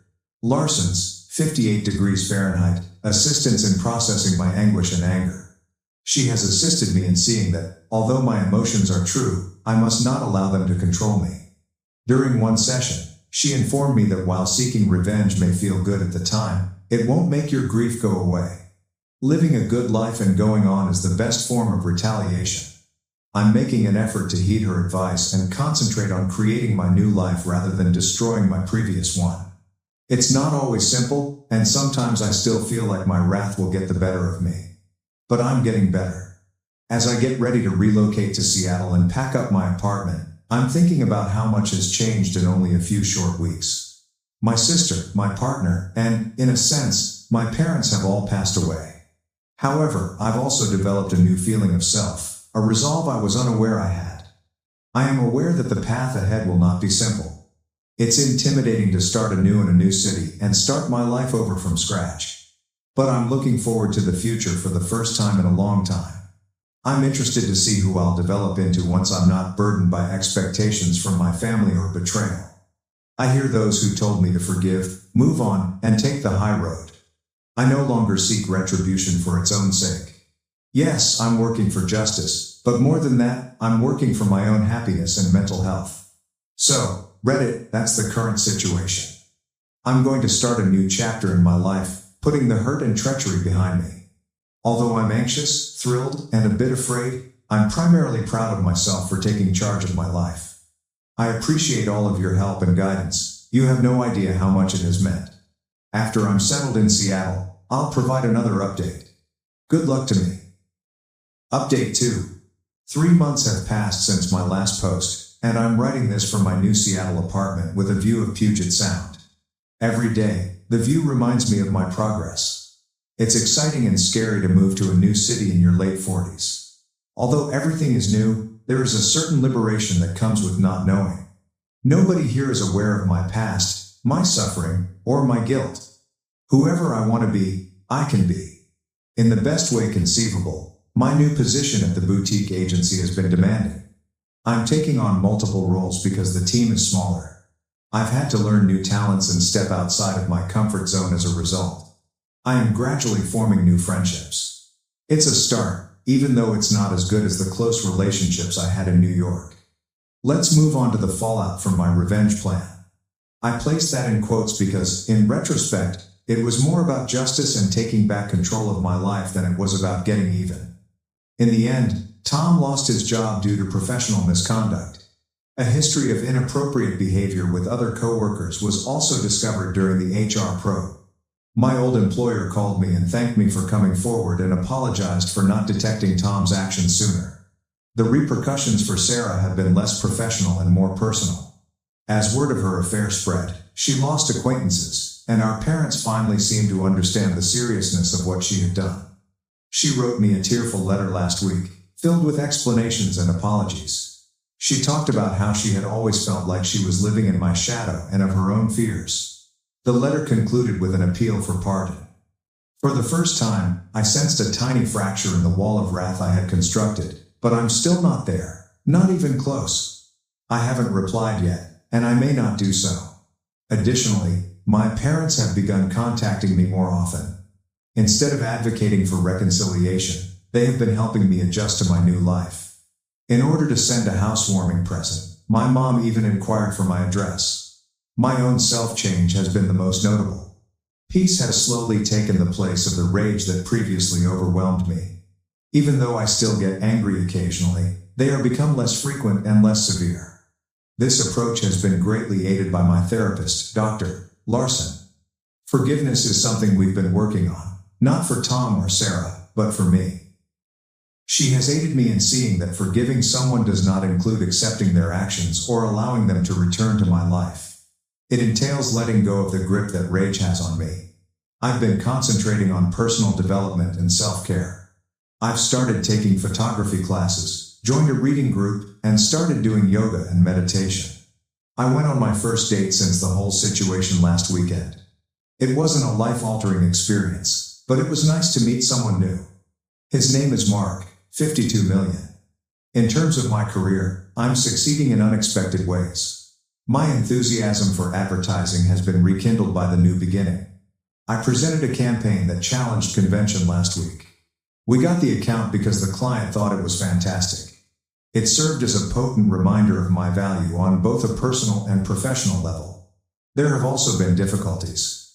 There are days when loneliness is too much to bear. I long for the comforts of my former existence. Sometimes I wonder why I choose to move away from everything. But then I think back to where I was only a few months ago. Angry, damaged, and caught in a vicious cycle of betrayal and suffering. I know I made the right decision when I consider how far I've come. I want those of you experiencing similar difficulties to know that there is hope. You'll make it through this. You'll discover a strength you never knew you had. And you'll emerge from the experience stronger and wiser, if not unscathed. I have a long way to go. I'm still recovering, learning, and developing. But I'm looking forward to the future for the first time in a long time. What occurred to me no longer defines me. Instead, what I decide to do next does. Reddit, I appreciate you joining me on this adventure. Some of my darkest moments have been illuminated by your encouragement. Although I have no idea what the future will bring, I am certain that I am prepared to meet it head-on. When there are noteworthy developments, I'll provide another update. I'll stay here in Seattle until then, appreciating fresh starts and second chances as I watch the sunset over the sound. Update 3, the adage, revenge is a dish best served cold, has never felt more fitting as it does now, 6 months after my last update.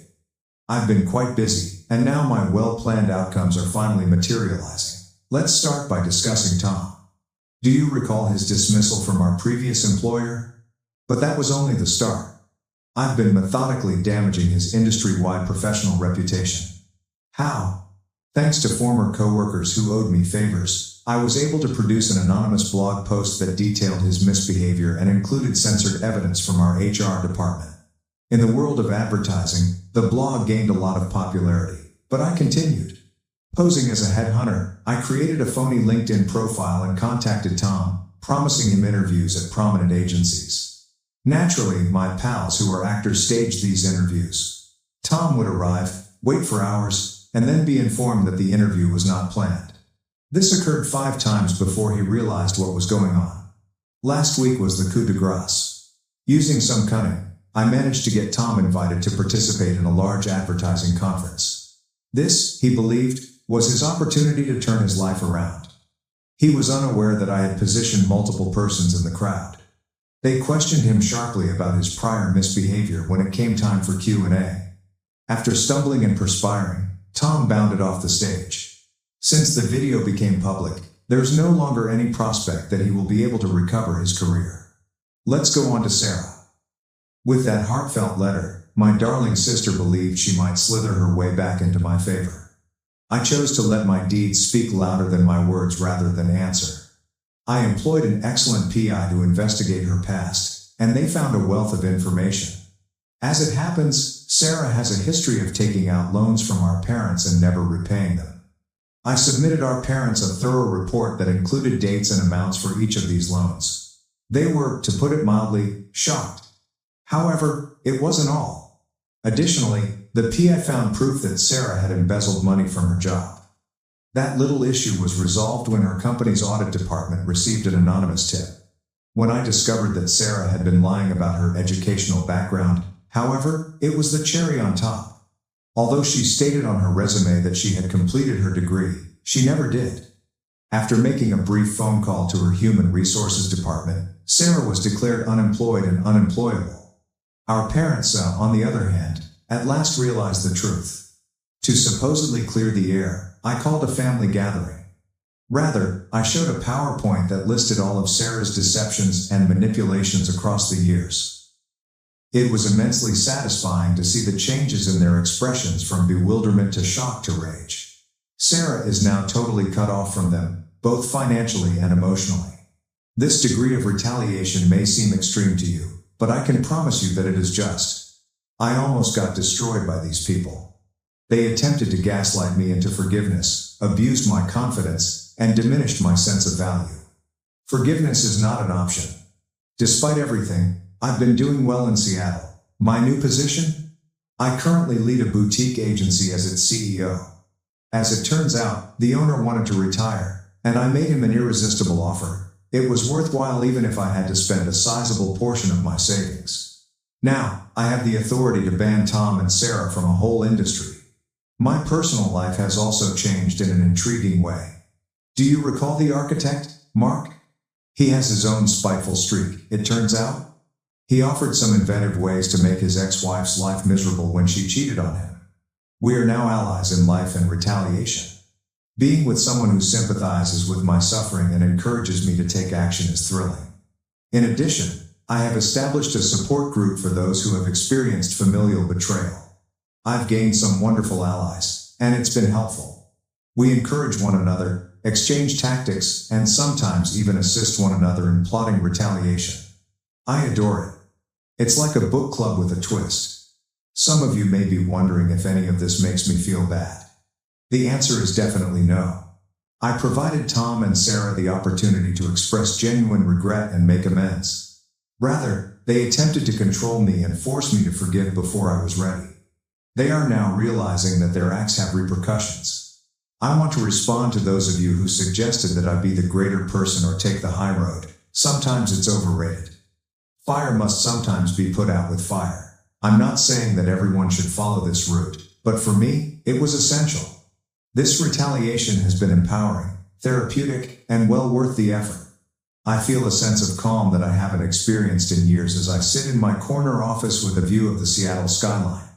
The rage that used to devour me has given way to contentment. It feels amazing to be in charge of my story now. Remind yourself that you don't have to be a victim if you find yourself in a similar circumstance. You don't know how powerful you are. Don't be scared to use it, but use it carefully. My last update will be this one. I'm ending this chapter of my life by making sure that the people who harmed me never forget what they did, not by forgiving and moving on. I appreciate everyone who has followed my journey. Cheers to fresh starts, delicious retaliation, and the strength that comes from taking charge of your own destiny. Be careful, world. Not only am I back, but I'm returning with a bang. My parents kicked me out because of my sister. 6 years later, they're asking for help to support her and her 4 young children. I, 32F, am currently in charge of significant commercial development projects around New England as a successful architect at a prominent Boston firm.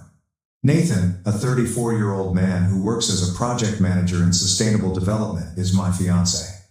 Our wedding is scheduled for the following year. On the surface, my life appears to be ideal. I have rewarding work, a wonderful relationship, and a lovely craftsman-style home that I designed extensive modifications for. However, I'm questioning everything because of a complex family situation that recently reached a breaking point. I must go into great depth about my family history in order for you to comprehend the current circumstance. I was raised in a Connecticut suburb in an upper-middle-class household. My mother, Phoebe, 56F, taught high school at a private school until she left 6 years ago, and my father, Richard, 58M, works as a corporate lawyer at a reputable business. Ashley, my younger sister, who is 30 degrees Fahrenheit, has always been the star of our family. Favoritism was evident from my earliest recollections, even if my parents would strongly dispute it if questioned. I received consecutive A's on my report card when I was 8 and Ashley was 6, and I was simply informed, "That's expected of you?" While Ashley received B's and was commended and brought out for ice cream because she was trying her best. Throughout our childhood, this trend persisted. Ashley's meager efforts were widely praised, while my accomplishments were anticipated and frequently disregarded. When I was 15, I recall one specific occurrence. I had been working on my design project for months, frequently staying up until 2 in the morning, in preparation for a national high school architectural competition. I received a minor scholarship as a result of placing second nationally. Ashley had an ordinary soccer match that day, so my parents didn't even make it to the award ceremony. "That's nice," they replied, barely taking their eyes off the TV as I brought my award home, before turning back to Ashley's dramatic account of how she nearly scored a goal. Even though my parents were clearly biased, I did well in school and in my personal life. I led multiple community service projects, kept a 4.0 GPA, and served as president of the student body. In the meantime, as Ashley approached adolescence, her actions became more alarming. When she began to slip out when I was 14, my parents told me to keep a better eye on her. She was caught stealing high-end makeup when she was 15, and they accused me of not providing her my allowance money even though she clearly needed it. The assumption that I should put Ashley's needs and interests ahead of my own was the most annoying aspect, not only the partiality.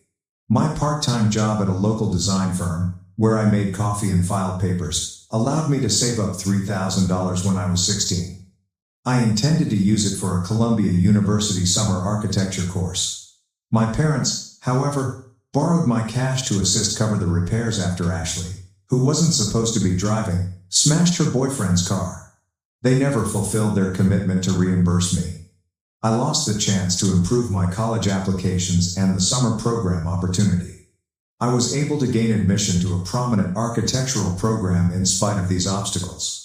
In order to save money, my parents agreed to let me live at home while I was in college and to assist with my tuition. They wanted me around to assist handle Ashley, who was now in high school and becoming more disobedient by the day, so this wasn't totally selfless. I recall making several attempts to speak with Ashley about her actions. One exchange is particularly memorable. 3 months or so passed before everything collapsed. At 3 in the morning on a school night, I discovered her slinking back into the house. Assisting Ashley to climb through the window, I whispered, "Ashley, you need to be more careful. You're in your senior year, and colleges look at more than just grades." She retorted, "Stop trying to be mom. Just because your life is boring and all about buildings doesn't mean mine has to be." In hindsight, I ought to have anticipated this. Ashley spent a lot of time with Tyler, her 17-year-old ex-boyfriend, who was known for being trouble. My parents viewed everyone I dated with extreme mistrust, yet they were surprisingly lenient about their relationship. My mother accused me of being envious of Ashley's vibrant social life when I attempted to voice my concerns about Tyler. 6 years ago, everything drastically altered. One day, Ashley, a senior in high school at the time, came home and declared she was expecting a child. The father was Tyler. I can still clearly recall that night. Ashley sitting on the couch with a look of fear and defiance on her face, my father pacing the living room, and my mother sobbing uncontrollably. In the confusion that ensued, my parents somehow twisted the facts to accuse me of failing to keep a closer eye on her. My mother arrived in my room the following day with news that would forever alter my course in life. Without even looking at him, she stated, "You have to move out by the end of the week." I couldn't understand. What? Why? With Tyler moving in and a baby on the way, the house isn't large enough for all of us. Ashley needs your space. One approach to support your sister at this trying period would be to move out. I made an effort to reason with her. During my third year of college, I worked part-time at a nearby architecture business and maintained a 3.9 GPA. She insisted on finding me a cheap apartment close to university, even though I just requested for a few months. The worst thing was when my father summoned me to his home office the next day. He delivered another hit while seated behind his enormous oak desk, which he had always used to frighten clients. "We won't be able to continue paying your tuition," he stated in a cold, clinical tone. "That money is necessary for Ashley and the child. You'll figure something out since you're intelligent." I stood there looking at the man who had always emphasized the value of education and accountability, suddenly severing his daughter's ties after she had done everything correctly. The irony hurt. I packed my things that evening. My father stopped me in the driveway as I was packing the final box into my car. I briefly believed that he might reconsider. Rather, he gave me a piece of paper with a list of local women's shelters on it. He said, "Just in case," and went back inside. The next phase of my life was the darkest. For 4 months, I lived in my car and, for safety, parked every night in a different Walmart lot. In the architecture firm where I worked part-time, I would change in public toilets, take a shower in the campus gym, and keep my business attire in my locker. I took a second job working as a late-night barista, frequently juggling multiple jobs while attending classes. I asked a few family members for assistance, but they all turned me down. My 53-year-old Aunt Susan, who had always expressed her pride in my accomplishments, informed me that she didn't want to become embroiled in family strife. According to my grandparents, they were too old to handle the matter. I occasionally went days without eating a decent meal, barely making it on protein bars and coffee. I frequently slept off at my desk while working on my homework in the college library, which was open 24 hours a day. I kept my GPA the same in spite of everything. My escape was architecture. I put all of my suffering and willpower into my designs. My parents never once called to see whether I was still alive during this time. Ashley didn't either. After learning that she had given birth to a boy, I made one phone call, but it was awkward and short. After that, there was no communication for 6 years. I had to start over in my life throughout those 6 years. Despite working 60-hour weeks and living in my car and then a small room in a dubious area of town, I finished with honors. A famous Boston business was interested in my final thesis project, which was a design for a sustainable community center with transitional housing that received multiple prizes. Living in a small studio apartment and trying to save as much money as I could, I began my career as an entry-level architect. Every advancement was a triumph over my past. I was managing my own projects for 4 years. My area of expertise was sustainable commercial development, and I gained recognition for my creative ideas that put the needs of people and the environment first. 3 years ago, Nathan and I met at a seminar on sustainable development. During the Q&A portion of his presentation on green construction projects, I disputed one of his claims. He invited me to continue the conversation over coffee rather than becoming defensive. Dinner evolved from that coffee into the most wholesome and encouraging relationship I've ever experienced. Nathan is well aware of my background. He was present when I purchased my first home after getting expelled. When I signed the paperwork and broke down because I was so overcome by the fact that I finally had a place where no one could make me leave, he held me. He supported my idea to refurbish it and make it an environment that reflected all of my accomplishments over the years. Through mutual contacts, I occasionally learned tidbits about Ashley's life. Shortly after the birth of their baby, she wed Tyler, but the two of them split up after 6 months. By that time, she was expecting her second kid, but the father had entirely vanished after learning of the pregnancy. She had another kid with Marcus, the man she married 2 years later, but their marriage failed when she had an affair. She is now pregnant once more and doesn't seem to know who the father is. I got a call yesterday from an unidentified number right before bed. After 6 years of stillness, my mother called. She initially pretended nothing had happened, inquiring about my life and showing interest in my accomplishments. I briefly felt like that young child again, excited to tell my mother about my achievements. I even began to tell her about my recent promotion to senior architect and my engagement. Then she revealed the true reason she had called. In order to assist Ashley and her kids, my parents want me to return to Connecticut. They say they're too old to care for 4 small children, and my father will shortly be retiring. They even had the gall to claim that, as the successful sister, it is my duty to support the family. My mother said, "You've always been the responsible one," with that cunning tone I so vividly remembered in her voice. Now more than ever, Ashley needs her big sister. Family must remain united. A chilly chuckle erupted within me. Family have to stick together? I said it again. When I was sleeping in my car, where was this family? When I was barely eating and working 2 jobs? When there was nobody for me to turn to? I went on despite my mother's attempt to stop me. "You absolutely abandoned me, kicked me out, and stopped paying for my schooling in order to help Ashley. You expect me to sacrifice my life, career, and relationship in order to clean up your mess once more now that she has continued to make bad decisions and you're sick of dealing with the fallout." I hung up after telling her that I would never again risk my life for Ashley. Since then, family members who turned down my request for assistance 6 years ago have been bombarding my phone with messages accusing me of being callous and asserting that family helps family. Nathan completely agrees with my decision to uphold my boundaries, but other people argue that since they are still family and retaliation won't mend old hurts, I should at least have a meeting with them. But this doesn't seem like vindictiveness to me. I saw it as defending the life I created on my own, after being deserted by those who were meant to keep me safe. Update 1. First of all, I want to thank everyone for their tremendous support and wisdom. My phone has been buzzing nonstop with messages from extended family members for the past 48 hours, which has been very taxing. The circumstances have changed in unexpected ways. My mother wrote me a long email detailing Ashley's children's daily problems, along with comprehensive pictures of my nieces and nephews. The oldest, who is currently in kindergarten, is exhibiting early behavioral problems. The second child's health issues necessitate regular medical care. Another is on the way, while the third is still a toddler.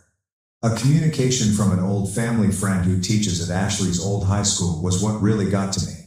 She informed me that in order to pay for Ashley's costs and medical bills, my parents have been taking out loans. My father has delayed his retirement indefinitely, and they have already remortgaged their home. Ashley personally sent a direct message, which was the most unexpected development. She reached out for the first time in 6 years, not to apologize but to let her big sister know that she had changed and needed her. She talked about acknowledging her past sins and is attending therapy. Although I've seen this pattern before, I still have a part of me that wants to believe her. In order to keep both physical and emotional distance from the family, my fiancé Nathan proposed a compromise, providing financial support for the kids' schooling through a trust fund. It's an intriguing idea that would enable me to assist the defenseless kids without being embroiled in the family strife. All of this is still registering in my mind. Seeing those pictures of the children, who are innocent in all of this, has made me feel conflicted, even though my logical side knows I owe them nothing. When I make a choice about Nathan's suggestion, I'll provide another update. I need some time right now to process everything without having to deal with family pressure all the time. Update 2. Over the last 24 hours, everything has drastically changed. My mother called me in an emergency last night. Ashley had been involved in a severe vehicle accident. Another automobile ran a red light and collided with her car while she was driving alone. The situation was dire because she was pregnant. I got into my car and drove to Connecticut for 4 hours without giving it any thought. It felt unreal to enter that hospital. As he paced the corridor in his faded suit, my father appeared to be much older than his years. When she saw me, my mother lost it all. I hadn't actually seen them in person for 6 years. Although Ashley's injuries were not life-threatening because of the airbags, the doctors added, they had to perform an emergency C-section in order to save the baby. With a questionable prognosis, the premature baby is currently in the NICU. My biggest surprise was going back to the house I grew up in. I grudgingly complied with my parents' request that I remain rather than book a hotel. Entering my former room felt like entering a time portal. My old desk was still in its original condition. My architecture designs were still attached to the walls, and even my high school trophies were still neatly arranged. Everything was just as I had left it 6 years prior. Then it dawned on me that they hadn't actually converted my room into an area for Ashley. The whole needing the room pretext had been nothing more than a pretext. Another unanticipated emotional moment was meeting my nieces and nephews. I was astonished to hear Charlie, 6 million, the oldest, say, "Aunt Rebecca, I know you from the pictures." My parents had apparently informed them about their aunt, who constructs stunning structures, in spite of everything. After I assisted them in building a block tower, the smaller ones, Ava, 4F, and Lucas, 2M, who had been timid at first, quickly warmed up. After 3 days here, I'm learning new things that make my emotions even more complicated. I discovered a stack of unsent letters from my father while searching through some old documents for Ashley's insurance information. They were letters of apologies that he never mailed, all addressed to me and dated throughout the previous 6 years. Tears appeared to have soiled several of them. Yesterday, Nathan flew in to help me get through this. I became aware of how much these children deserve to be free from the chaos they were born into as I watched him engage with my nieces and nephew, using play to teach them basic engineering concepts. Ashley is still in and out of consciousness, but she is stable presently. The baby's condition is still dire. Although I've taken an emergency leave of absence, I have some important project deadlines to attend to in Boston next week. How I feel about things is still a mystery to me. My fury is still there, but it's mixed up with other feelings I can't quite put my finger on. The youngsters who somehow know about me, the preserved chamber, and the unsent letters are all making me rethink how I perceive the previous 6 years. I have to return to the hospital right now to get an update on the baby's health. Next week, when I return to Boston, I will write more. I'm just attempting to live day by day for the time being. Update 3. After spending another week in Connecticut, this time with Nathan, I just got back to Boston. It was a complex experience. Ashley asked me to invite him expressly because she wanted to meet the person who makes her sister happy. The dynamics were revealing and unpleasant. I made a startling discovery while we were there. I discovered years' worth of Ashley's treatment records while assisting my mother with organizing some medical paperwork. My parents never disclosed to me that she had been dealing with bipolar disorder since she was in her teens. Manic episodes occurred at the same time as the numerous pregnancies and relationship problems. This information adds another level of complexity to the process, but it does not justify the way they treated me. The most pivotal event occurred when I spoke with Ashley privately in her hospital room. She was more lucid than I had seen her in years, most likely as a result of taking her medications as prescribed following the accident. She acknowledged that, even in high school, she had envied my success and security. "You made everything look so easy," she stated, and I felt like the family disappointment in comparison. Neither of us missed the irony. Nathan's presence proved to be quite important. I was too deeply invested to notice what he saw. One evening at supper, he pointed out that my father was unable to look me in the eye, displaying signals of intense embarrassment instead of the apathy I had always imagined. Additionally, he saw my mother's tense tendency to begin statements and then stop them quickly, seemingly out of fear of saying the wrong thing. The children now play a big role in my emotional equation. Charlie, 6 million, my oldest nephew, showed me his architectural drawings, which were sloppy but sincere attempts to replicate images of my work that my parents must have shown him. When the younger ones, Ava, 4F, and Lucas, 2M, begin referring to Nathan as uncle, it has a deeper impact on him than he anticipated. The infant will need to remain in the NICU for at least another month, although her condition has stabilized. My parents have been sleeping in the waiting area on shifts, refusing to leave their grandchildren alone, according to a nurse who spoke to us during one of our hospital stays. They appear emotionally and physically worn out. I've made some sensible choices. A family therapist with expertise in intergenerational trauma is what I'm setting up. I've also discussed working remotely for a few days every month with my company. I haven't changed my mind about returning to Connecticut though.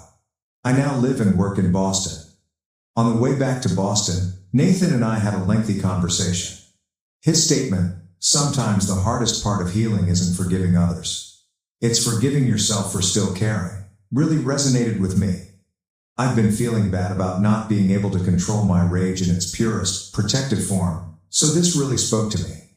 I have a crucial client meeting tomorrow, so I must concentrate. Strangely, at the moment, routine work duties feel both anchoring and inconsequential. After our first family therapy appointment, which is set for next week, I'll provide another update. Update 4, something important happened during my parents' trip to Boston last weekend, so I had to write this update. You read correctly. They traveled to Boston ostensibly to talk about important issues pertaining to the family situation. I initially consented to meet them in a neutral setting, a peaceful cafe close to the public garden. But they persisted in touring my residence because they claimed to be interested in learning more about my life. I reluctantly consented after speaking with Nathan and establishing explicit guidelines on the length of their stay. It was surprising how they responded to my house. Normally stoic, my father broke down when he saw my architecture awards in my home office. However, their true purpose caught me completely off guard. They produced paperwork that demonstrated they had been covertly putting money aside for me ever since they expelled me. I've never witnessed my father sobbing so much in my life. He clarified that for 6 years, they had established a different savings account and contributed the amount equal to my college tuition each month. It has grown to a significant amount with interest. Their justification? They intended to leave it in their will because they were too embarrassed to deal with me personally. A fierce confrontation resulted from this revelation. I let out years' worth of suppressed rage because I could no longer contain it. "Do you think money can fix what you did?" I yelled. "I lived in my vehicle. I didn't eat. I tried to keep up my grades by working till I was worn out." My father then made a statement that really stopped me cold. "We don't expect forgiveness," he stated. "We just want you to know that your suffering has haunted us every single day." He then showed me his diary, which detailed all of my accomplishments that he had followed over the years via social media and professional networks. He mentioned my advancements, my first significant project, and even the Sustainable Design Prize I received the previous year. After sobbing quietly, my mother finally opened out about Ashley's past mental health issues. Evidently, they had observed similar behavioral tendencies in Ashley's early years but disregarded the warning signs in favor of managing me as the stable child. She acknowledged that their parenting style had been completely incorrect. When they mentioned their most recent worries, the topic of conversation changed. They disclosed that Marcus, Ashley's ex-husband, is attempting to obtain full custody of their child by using the accident and Ashley's history of mental illness. Just as she is beginning to stabilize with her new medicine regimen, they are concerned that this could lead to another breakdown. This is when the situation becomes complex. I'm no longer being asked to relocate back. Rather, they are asking me to assist them in locating a reputable mental health center in Boston for Ashley and the child after she is discharged from the NICU.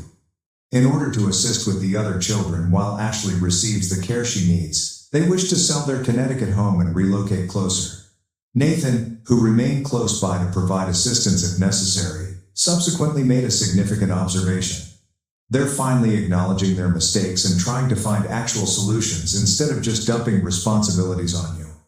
I'm still taking it all in.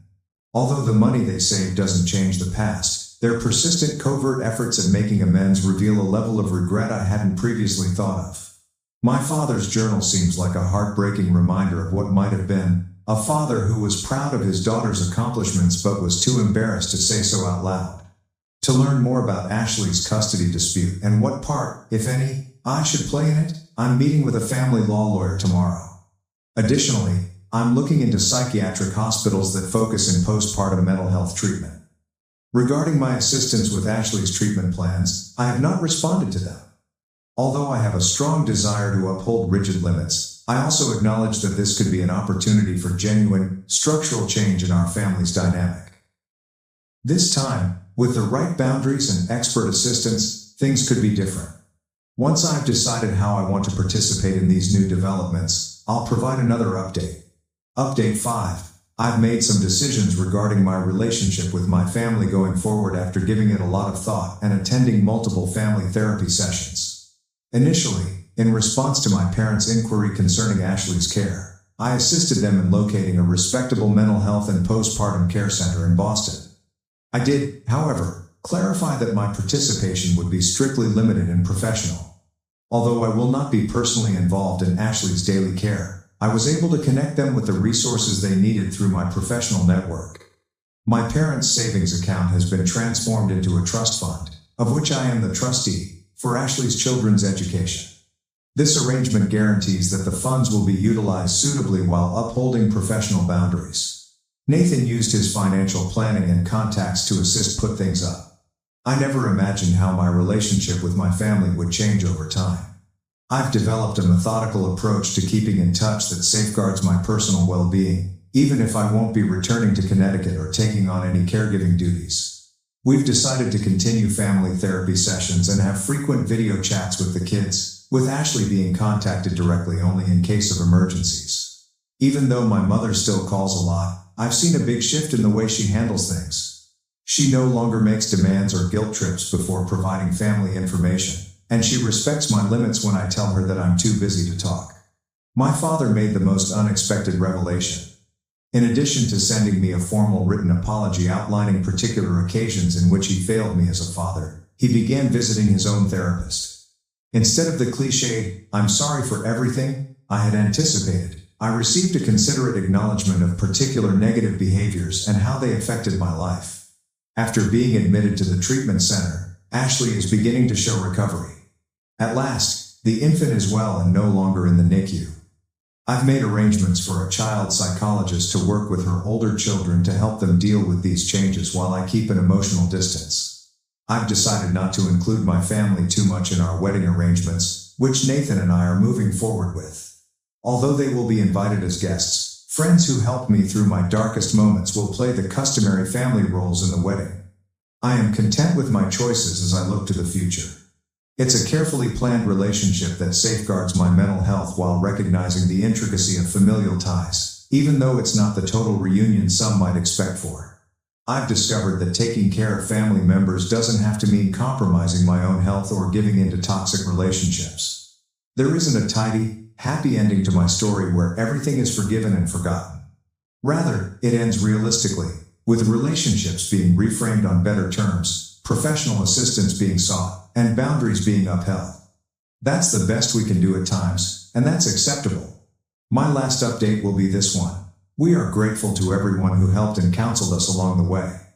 I was able to strike a balance between self-preservation and compassion because of your ideas. Dad favored my sister but was rejected. I chose my brother to walk me down the aisle and witnessed karma hit him hard. Dad wanted to take my sister down the aisle first, but she chose our stepdad, so he declined to walk me down the aisle. Dad is crying now and pleading with me to let him. Although I've never been a particularly vindictive person, I do enjoy it when karma is presented in a palpable manner, which is what has occurred. I don't care if that makes me a bad person or a lousy daughter. I couldn't be happier or more arrogant about the whole thing. After years and years of pain and emotional abuse, I am overjoyed to have finally seen justice. My father has made me feel awful as I've grown up. He suddenly remembers this daughter of his that he never really liked in the first place, now that he has no one else to rely on. Out of my 3 siblings, I, F31, am the middle one. Sarah, F29, is my younger sister, and Finley, Finn, M37, is my older brother. We were a happy family for the majority of my upbringing. At least my mom, F59, did her best to be an equal parent, even though my parents had their preferences.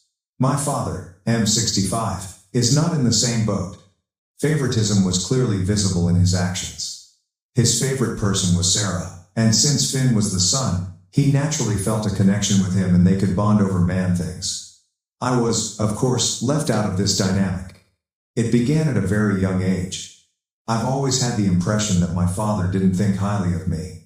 I made a few attempts to express it, maybe by throwing fits because I was a challenging kid overall, but nothing I ever did got his attention. As I grew older, I came to terms with it. I believe Mom tried to make up for his partiality after noticing it.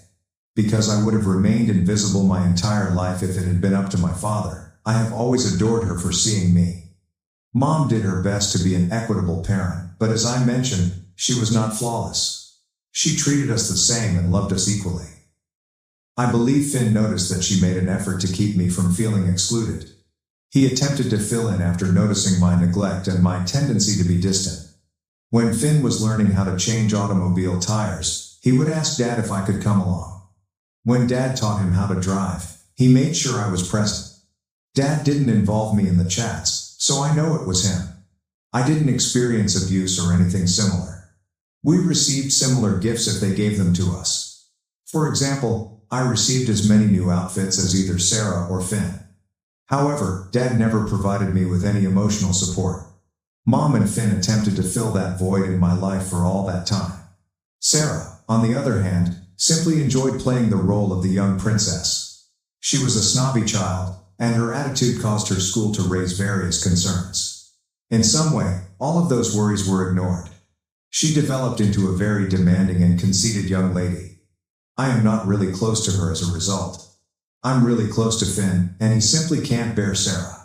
Dad is the only one who does not find her behavior problematic. Mom barely puts up with her either. This is the current situation. Mom and Dad split about a decade ago. We have all been kept in the dark about the true reason for the friendly breakup. We all know that Mom and Dad's claim that they are no longer compatible is untrue. Something else is the true cause. Since none of them began dating someone new for a long period after the divorce, I am very sure it wasn't infidelity. We all still don't know the truth, and Mom and Dad have always wanted to keep it that way. There was no custody issue to deal with because we were all adults at the time. Since then, they've generally gotten along well. Since, let's face it, there's no love lost there, I have personally opted to avoid seeing Dad as much as possible. I suppose it works for both of us because he hasn't voiced any complaints about my absence. When I have free time, I usually visit Mom's house, although Finn and Sarah split their time equally between the two locations. We never go with Sarah unless it's for Christmas, but Finn and I occasionally plan our trips to Mom's house. Finn simply cannot tolerate her. When viewed from the outside, we appear to be rather normal and functional.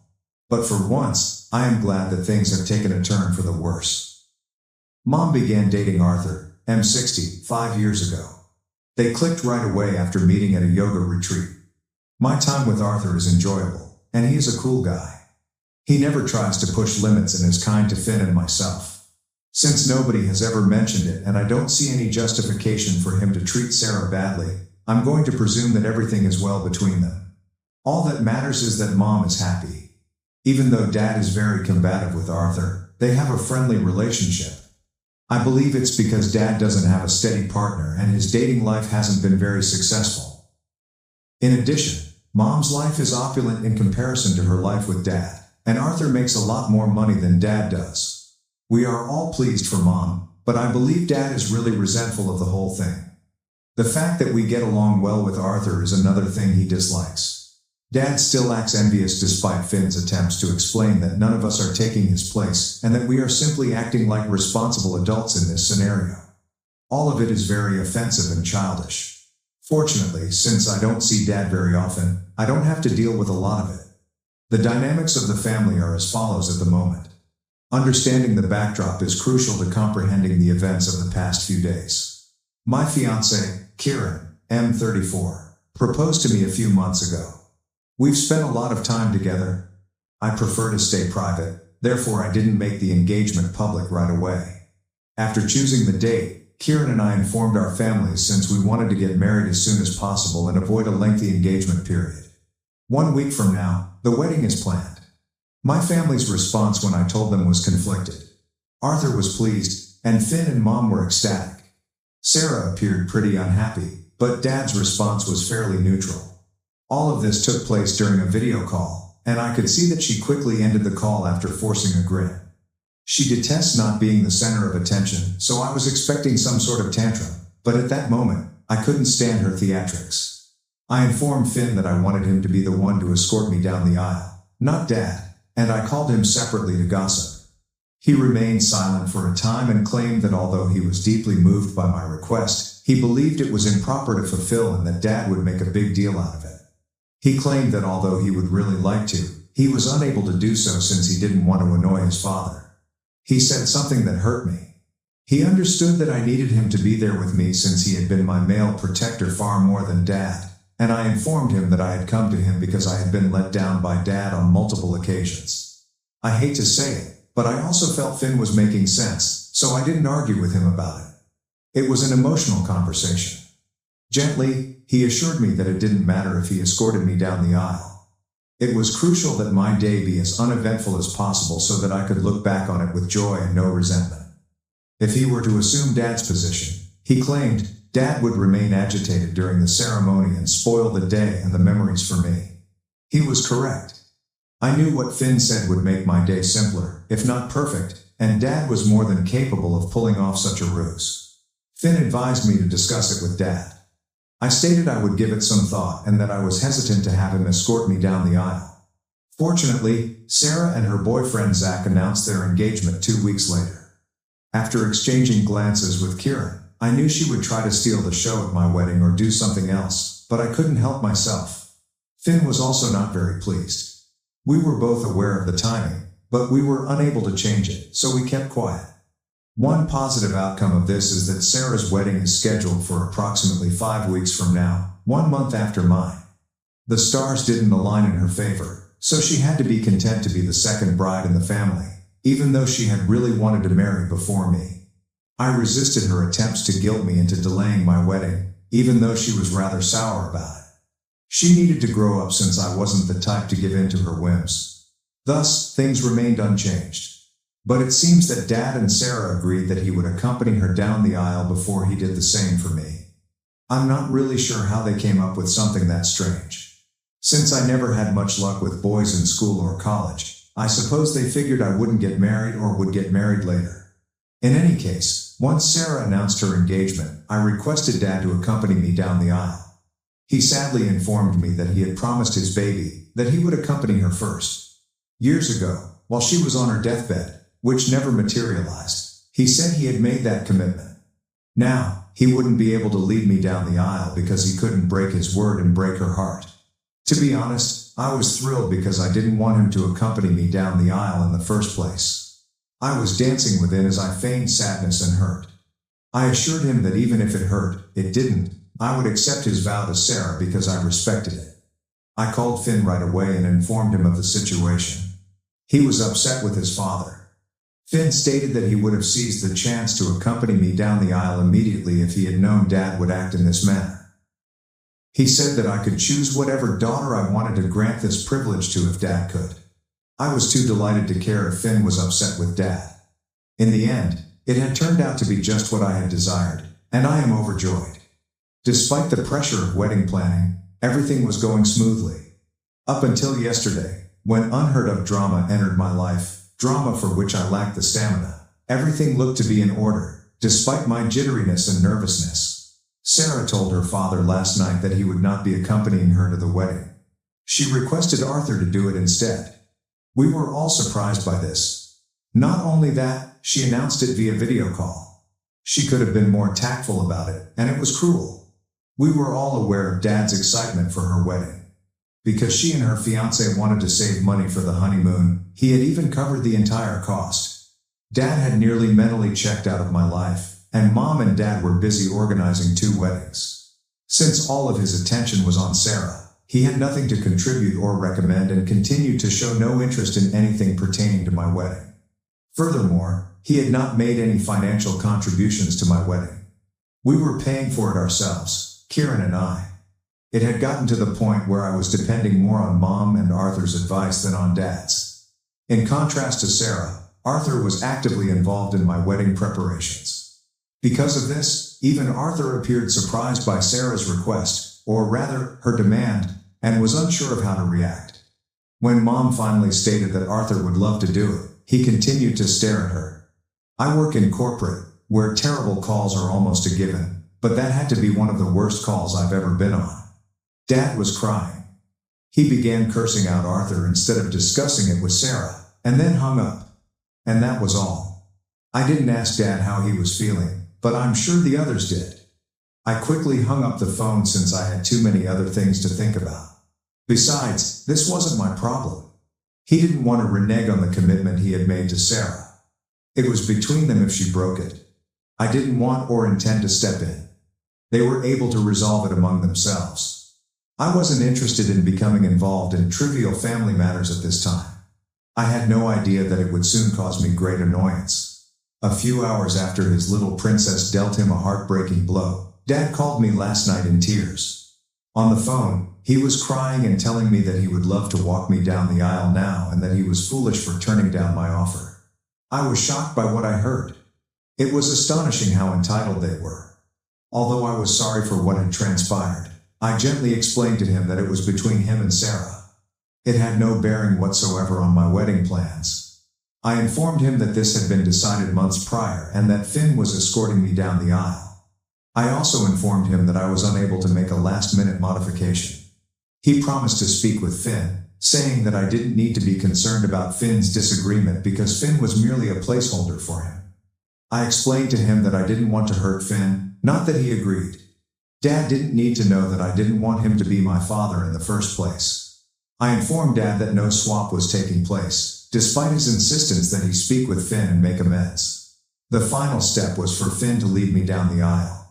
He believed I was resisting because Finn wouldn't resign, and he was living in total denial. He was sure he could persuade Finn not to do it. After hanging up, I called Finn right away to let him know what was happening. It would be an understatement to say that Finn was furious. I informed him that I had always wanted him to be the one to reveal my identity when he asked what I wanted. Only at his encouragement did I ask Dad in the first place, and he was the first person I had asked. I replied in the affirmative when Finn asked if I was certain I wanted him to lead me down the aisle. Then he assured me that if Dad phoned him, he would correct him and that I shouldn't worry about anything. Since his favorite had sent him out, I told Finn that I didn't want any drama at the wedding and that Dad needed to realize that he couldn't just walk in anytime he wanted and use me as a stand-in daughter. Finn reassured me that there would be no alteration to the wedding arrangements and that he would make sure Dad knew about it. I haven't spoken to one of them since last evening. I'm getting so anxious about it. I truly don't have the energy to handle this turmoil at this time, and everything was going smoothly. I'm not sure if I should get in touch with them or hold off until I find out what transpired between Finn and Dad. I'm not even sure whether Finn has had a conversation with him yet. The anxiousness is making me queasy, and I'm at a loss for what to do. Update 1. Finn and I eventually spoke, and the situation is a complete mess, even worse than I had anticipated. Fortunately, he has taken care of the majority of it, so I won't have any issues. Finn claimed that he had been expecting a call from Dad to talk about the alleged change in plans, but the call never arrived. Finn recognized then that Dad was not going to talk about anything. Dad reasoned that since he had made the decision to accompany me down the aisle, everyone else must have agreed. After waiting a day for Dad to get in touch, Finn called him. Because I had mentioned something, he asked Dad if the arrangements had changed. In an attempt to appear casual, Dad said that because Sarah would no longer be walking me down the aisle, I had requested him to do so. Now, Finn, the more reasonable and level-headed of the three of us, is typically diplomatic. I was shocked to hear that he went completely crazy on Dad. Finn claimed that since they both knew I hadn't requested Dad to accompany me down the aisle, he urged him to stop being so rude. Rather, Dad had pleaded for the part after his beloved daughter had turned him down.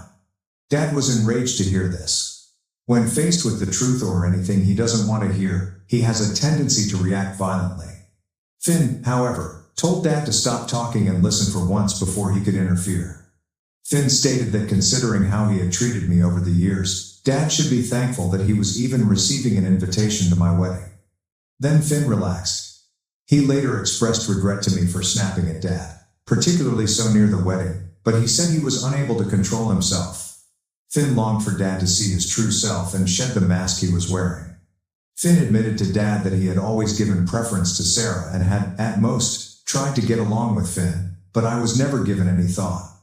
In addition, he brought up the fact that I had requested Finn to accompany me down the aisle. I had only asked Dad at first because of Finn's persistence. Finn stated that he had thought Dad would use the occasion to begin repairing our relationship, but Dad squandered his opportunity. Finn said that none of his kids liked or respected Dad, calling him a failure of a father. Because Finn wasn't a fair parent, he didn't respect him. He never made an effort to love me or treat me like his daughter, therefore I didn't respect him. Sarah also didn't respect him since she wouldn't have pulled the prank she did if she did. Finn went on to claim that Dad was the source of Sarah's conceited demeanor. After years of lavishing her with attention, he was now having to deal with the fallout. Finn claimed that since Dad had been throwing out his other children since they were born, it was only fitting that his favorite child would throw out his favorite. Finn told me that although he didn't remember everything because he had shouted in a blinding passion, he did admit that he had spoken more. He reassured me that I didn't have to be concerned about Dad pulling any tricks after he got a harsh reality check. And Finn would take care of it right away if he did. Finn also clarified that the plans remained unchanged. He wouldn't alter the fact that he would be the one to lead me down the aisle. I was more than grateful that he apologized for the drama so close to the wedding. I've never been able to defend myself with such strength in my life. I always believed that I might have done something wrong for Dad to not love me. Over the years, I made an effort to get over that emotion, but I was never successful. Here I had my brother standing up for me, which I never thought anyone would do. When we were children, my mother ought to have defended me, but she didn't. She never challenged Dad, but she made an effort to compensate for the lack of affection in her own manner. Her diffidence and deference to him gave me the impression that I would never be able to confront him about how awful he was to me, though I don't blame her for it. But only because my brother loved me so much that he could no longer stand the idea of my going through this did that change. I was choking when I told him that this was the most beautiful thing anyone had ever done for me, and I was crying by the time he finished recounting the entire episode. It must be the greatest thing I could ever hope for, but I doubt Finn understands the extent of what he has done. Second update, I'm married now. In fact, Kieran and I are presently enjoying our honeymoon in Thailand after getting married a few days ago. Despite some turmoil beforehand, the wedding went off without a hitch. Dad couldn't walk even one daughter down the aisle, and Finn wasn't going to back down. The situation has become really bad. Dad was primarily worried about how his extended family would perceive him if he did not attend the weddings of both children. During his conversation with Finn, he kept returning to this subject. Once more, Finn bluntly informed him that he was emotionally checked out with me anyway, thus he was missing the role of father at least for my wedding. Finn advised him to express gratitude for the invitation in the first place. Since Sarah was his favorite, Dad could only wonder what went wrong with her, and no one truly knows why she did what she did. When word came out, Sarah had the gall to phone me and claim that it was unjust to Dad and that I wanted him to walk me down the aisle because she couldn't. Since she was using Dad's money to pay for her wedding and had expelled him, I encouraged her to have a life. I informed her that I had visited Dad and that, due to some foolish pledge she was unable to keep, he had decided to accompany her down the aisle.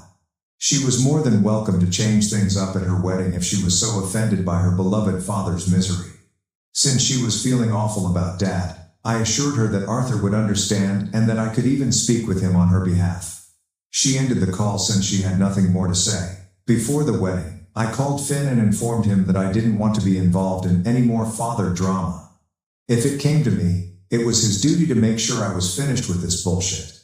I couldn't allow Dad to ruin my day because I had 100 other things to be happy about or worried about. I couldn't allow him to ruin my most memorable day because he had already made me miserable for most of my life. Finn assured me that he would handle everything and that I shouldn't worry. It would be an understatement to say that I was really anxious on my wedding day, but fortunately, everything went smoothly. I'm glad Dad didn't try to start anything, even though he appeared to be rather glum. After a point, I was too preoccupied with having fun to give his pouty face much thought. It was awkward between them, and Sarah tried to avoid Dad as much as possible, but I didn't mind. I'm happy that nobody was able to ruin the wedding because it went off without a hitch. I could feel Dad glaring daggers at my back as Finn led me down the aisle, but that was all he could do. According to what I've been informed, Dad has been left to handle some damage control after a few people questioned why Finn was up there instead of him. That's his cross to carry, then. In order to live a peaceful existence and eliminate any possibility of turmoil, I also want Sarah's wedding to be over. I'm going to cut off communication with Dad for the foreseeable future after her wedding. In any case, I don't see the need to keep in contact with him. Update 2. Yesterday was Sarah's wedding. She didn't ask Kieran and me to the wedding, so I wouldn't know how it went. I'm not sure what she was trying to accomplish, but I was more than willing to watch. It was just Mom, Arthur, and Dad there, and to her dismay, Finn did not go either. At the last minute, Dad reportedly hoped she would change her mind and ask him to lead her down the aisle, but that never occurred. It was quite unpleasant, and it's clear from the pictures she shared that Arthur would much rather be somewhere else. Mom is just finished, Dad is glum, and Arthur is uneasy. I don't really care, but aside from that, her wedding went smoothly. I was called up by Mom to provide these details. Naturally, Dad is unhappy because he had hoped that at least one of us would give in and allow him to do as he pleases. Now, however, his personal life is in disarray and all of his children are essentially cut off from him. I don't care that he isn't handling it well. For being such a bad father to me, allowing me to have a miserable childhood, and even helping to cause it, I genuinely believe it serves him right. I've had enough of him, and I don't want Sarah's or his poison to affect this new stage of my life or my new family. I'm relieved they're no longer in my life.